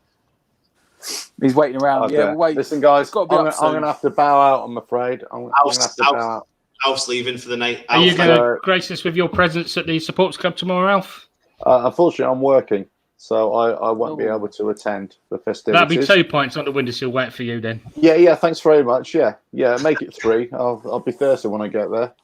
Tell the supporters club to get 2 pumps going at the lager bar. Yeah. Don't fuck about. One is not enough. Get jokes. One is not enough. Right. Anyway, lads, it's been emotional. We signed a player. That's all that matters. cheers for that, Alf. Take it easy, mate. Yeah, All right. Cheers, lads. Listen, before we all go, Cheers, Al. It's already gone still. Right? How slow is your internet? Jesus Christ. So, are you watching this live on YouTube because it's slower than StreamYard? There's a delay. He's not actually watching the screen. He's watching on his TV. I keep seeing his arm go like that as he winds up the modem. so listen, He's like the trigger of Iron United. He's got Paul Wasabi on like one of them rotaries going around turning his internet on. listen, I'll tell you what, before we do go, thanks very much to all the fans that have stayed with us, like Stel said. There has been hundreds of you. Thank you very much for commenting on the video all night. We are having loads of videos coming out over the next couple of weeks. We will be doing a review video tomorrow from the Supporters Club.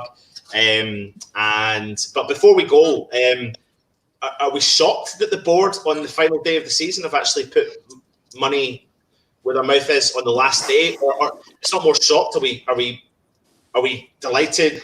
Are we flabbergasted? Where are we at? I think they're. I think they actually had no choice, mate. They actually had totally no choice because if they hadn't signed anyone today, I think tomorrow's atmosphere at the stadium against Brighton would have been pretty scary, to be honest with you. So I think they had no choice. Yeah. I'm just relieved, just so bloody relieved. I'm literally meaning, like I said earlier on when Nigel was on, was it the scout? Was it not the scouts because we have no scouts? Was it the agent that brought the player to the West Ham's attention, or was it West Ham that actually went out and found this guy? And if they did find this guy, why have they waited until the last day to bring him up? The one scout we got the club. Palace scared him. Yeah. Palace scared him and we jumped in and poached him, I think. Yeah. We've clearly been. I think everyone's known about him. If you didn't know about him as Premier League team, then you were literally awful. Like, even with one scout, you should know his name. Third top scorer in the Championship. And this is like his second year of scoring a lot of goals. Tottenham looked at him last year. But we clearly weren't going to go for him. We probably thought like, oh, we can't get him. Yep. And then when Palace agreed 16 million, we went, I will give you 25 instead. I don't know why they went that high unless a bidding war started. We won it. But they had to buy players in. I don't think they wanted to spend money. Like, I don't think if you'd have said 2 weeks ago that we'd spend 20 million on a centre mid and then 25 million on the centre forward, I think everyone would laugh. Like, I don't think Sullivan wanted to spend the money in the slightest. But the relegation battles forced him.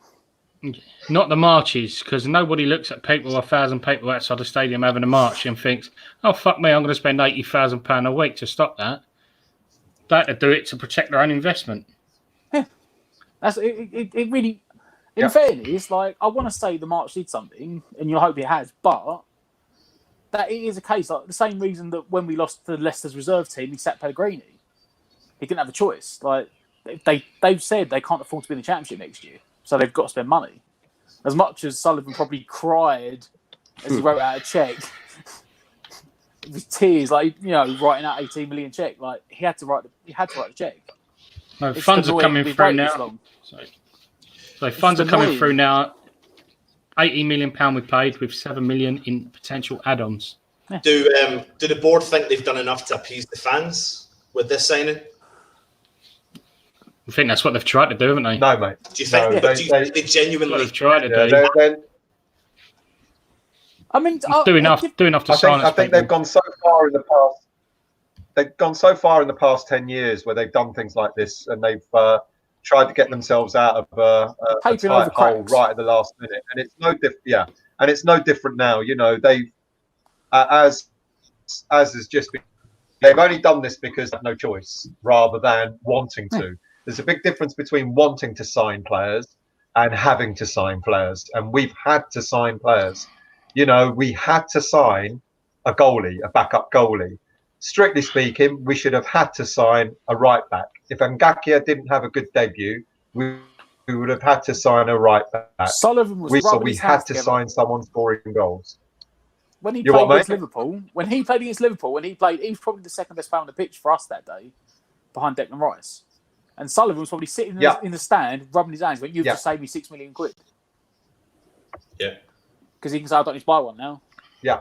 Frederick's only 2 weeks away. Exactly. Yeah. But he had to bring in Bowen, like he had to bring in Souček and Randolph.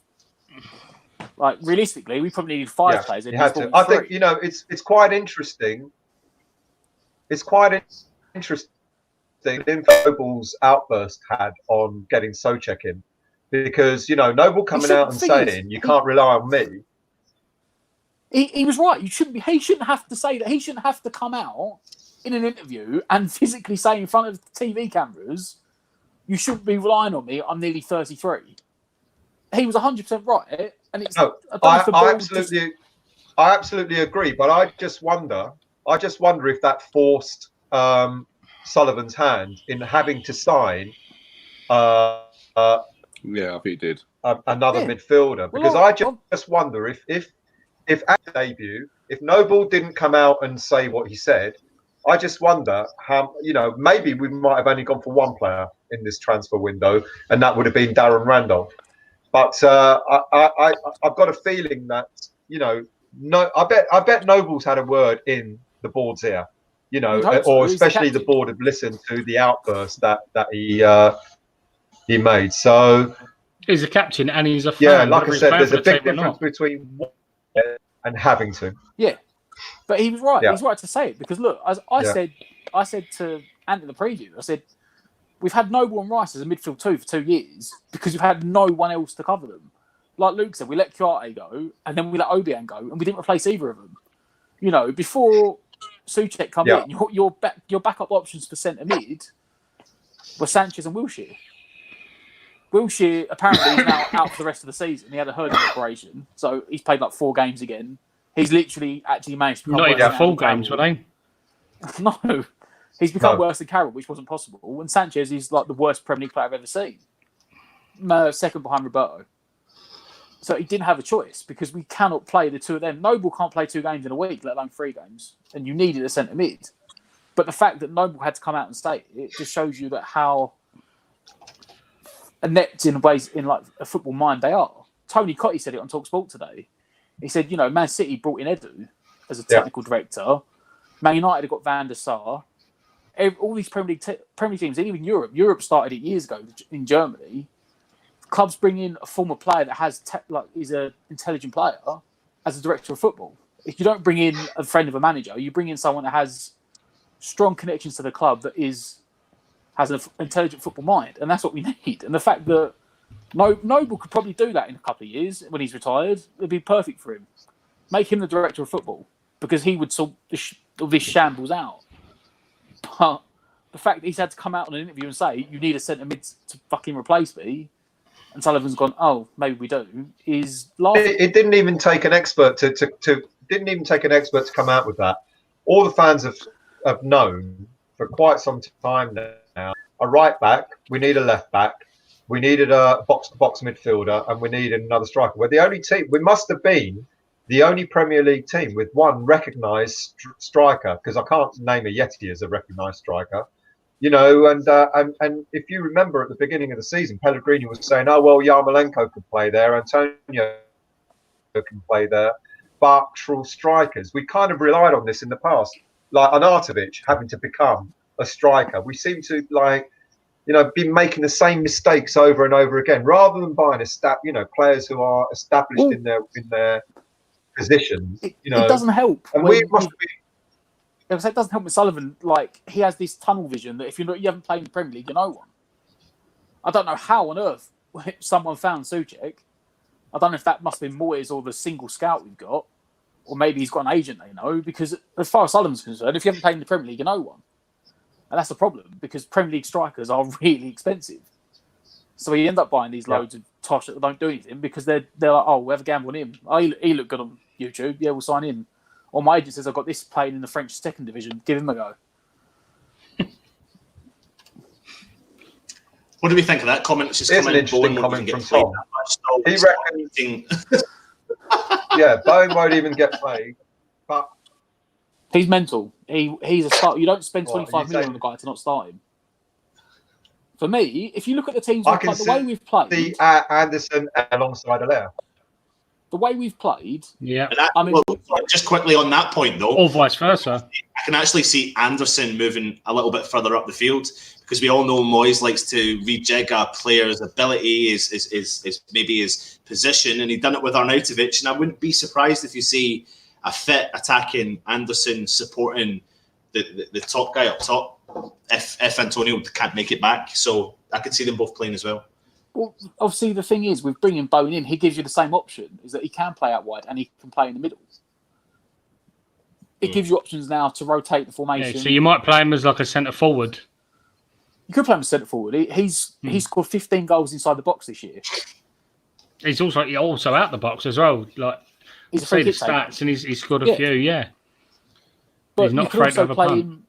If we sometimes, we seem to play this, we either seem to play a 5-3-2, 4-4-2, or 4-3-3. Yeah. There you go, guys. The pitch is up. Oh, is that up? Is it up? I just checked like 2 minutes ago. I'm on the page now. And, he does. Is it real or is it Photoshop? No, it's real. No, it's not real until he's standing outside the club shop in a freezing cold. But he does give you the option of playing him. We've been playing Snodgrass, and I've been saying for years and years that we seem to play 4-4-2, we play 4-2-3-1, and they play Snodgrass in front of Zabaleta. And for me, he literally comes in to replace Snodgrass. So David Gold has officially announced that David Gold has officially announced that he has signed not the West Ham website. It's 5.5 years, not 4.5 years. It says on David Gold's thing. Yeah, 5.5-year contract. Nigel was saying 4.5 years. Yeah. Unless it's 4.5. Not as in the know as he thinks he knows. Maybe that was part of the agreement. For that. He keeps his money if he goes down, but he's got to stay on for another year to get us back up. So he's with us till he's 28. I could see it being a case of, like I said, it's probably 4.5 years with the option of another year. Because no number signed yet. Sorry. The number 9's available, funnily enough, because Hernandez left. So does he get the number 9? Mm. Yeah, that's probably because the club shop was shut, wasn't it? I reckon I didn't they'll have get to no the printers. number I didn't have to do the 17 press to put the fucking number on. I could see him take. He's either got. They said he played at Hull in the academy. He was number 28, which is available, or the number 9's available. No, 28's just There you gone go. to There he is. Socek. Oh, sorry, not 28, 29. Sorry.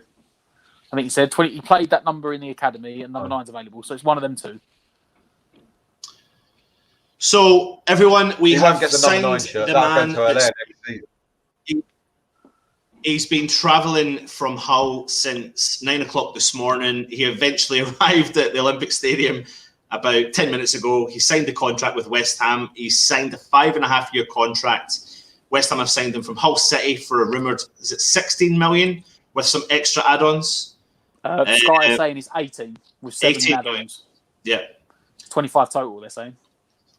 How far away is Hull? And there's it is another far, little to be story fair. that's just broken out now. David Moyes has warned Sebastian Haller and Manuel Lanzini about their form. So basically, it looks like he to really compete with the likes of Lanzini and Haller. So it'd be interesting to see if Bowen actually starts up front. That's what I was not tomorrow, thinking. obviously, but in the game after. You know, and Haller being dropped. So that's really interesting. Well, it gives you a mobile centre forward or a pacey winger, which is what we need. That's why I said I could see him ideally with everyone being fit. I could see him playing on the right wing to replace Snodgrass because it gives you that pace on the wing, and maybe move Snodgrass into centre mid as a backup. What did you say there about Haller? Did you think, Stel, did you mention that you think he could potentially be dropped tomorrow? Or was that you saying in the future?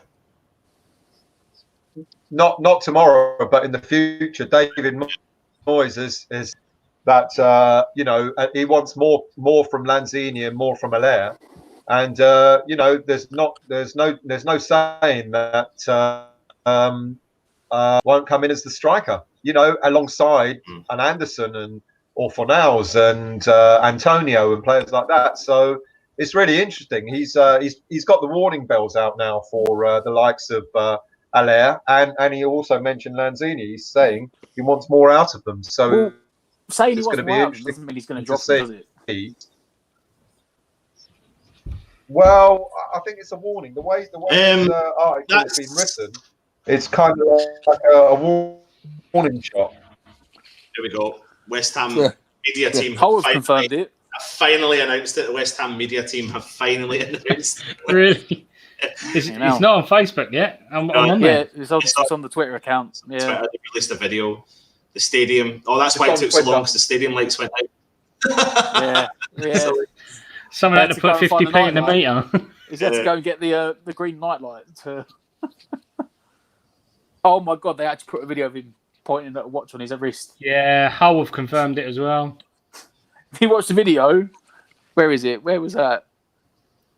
20 seconds in, it's actually look, he's going. Taking the piss. Listen, fucking lad, freezing. We have got done. You know what? We got it done. Probably, I'm not joking. That's probably the longest deadline day signing anyone's ever done because it started at 11 o'clock last night. Mental. But he's here. Still, your phone doesn't work either, mate. Yeah, he's going like that, like about time. About time. Even he's moaning. I don't know what train they put him on. So let's just have a look and see what, before we go, guys, the statement released on the West Ham website. Are you ready? West Ham United are delighted to confirm the signing of highly rated forward Jared Brown from Hull City. The 23-year-old joins for an undisclosed fee on a 5.5-year contract, adding attacking firepower to David Moyes' squad. After the Hammers fought off competition from a number of Premier League clubs, the deal was submitted before the 11 p.m. deadline. Bowen arrives at London Stadium after a prolific spell with the Tigers that included 54 goals and 14 assists and saw him become one of the hottest properties outside of the Premier League. The versatile attacker who can play wide on the right as a number 10 or as a centre forward is looking forward to continue his impressive career at Claret and Blue. David Moyes said, when you score goals like he does, and then the number he does in the Championship, it will give you a great chance of scoring goals in the Premier League. West Ham United manager David Moyes has said he's delighted to welcome Jared to West Ham and think he could be a big success. He's probably what you'd call a wide forward these days, or perhaps an old-fashioned inside right. He has played a couple of games as a second centre forward or as a number 10. So, Stel, your statement was probably right. It's a bit of a warning to the rest of the lads. When you score goals like he does, I've mentioned that part. So, he's born in Herefordshire town of Leominster. 96, he joined Hereford United as a teenager, making his debut for the National League club at the age of 16. 3 months later, after speaking to West Bromwich Albion Wolves, he joined Hull, who were then a Premier League club. After 2 promising years in the academy, he joined the first-team squad and made his Premier League debut whilst still a teenager against Watford in 2016. Following the relegation in 2017, he kicked off the new Championship season with his first career goal in an opening day draw with Aston Villa.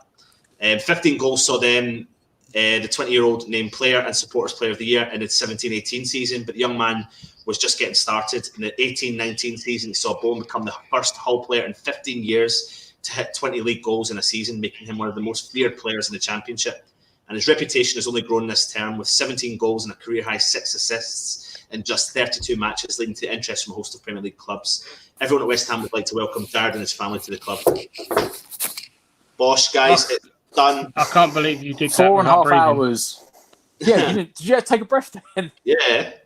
You sound like you just went. I'll tell you, I can't wait to see Stel attempt it when he catches up in 5 minutes.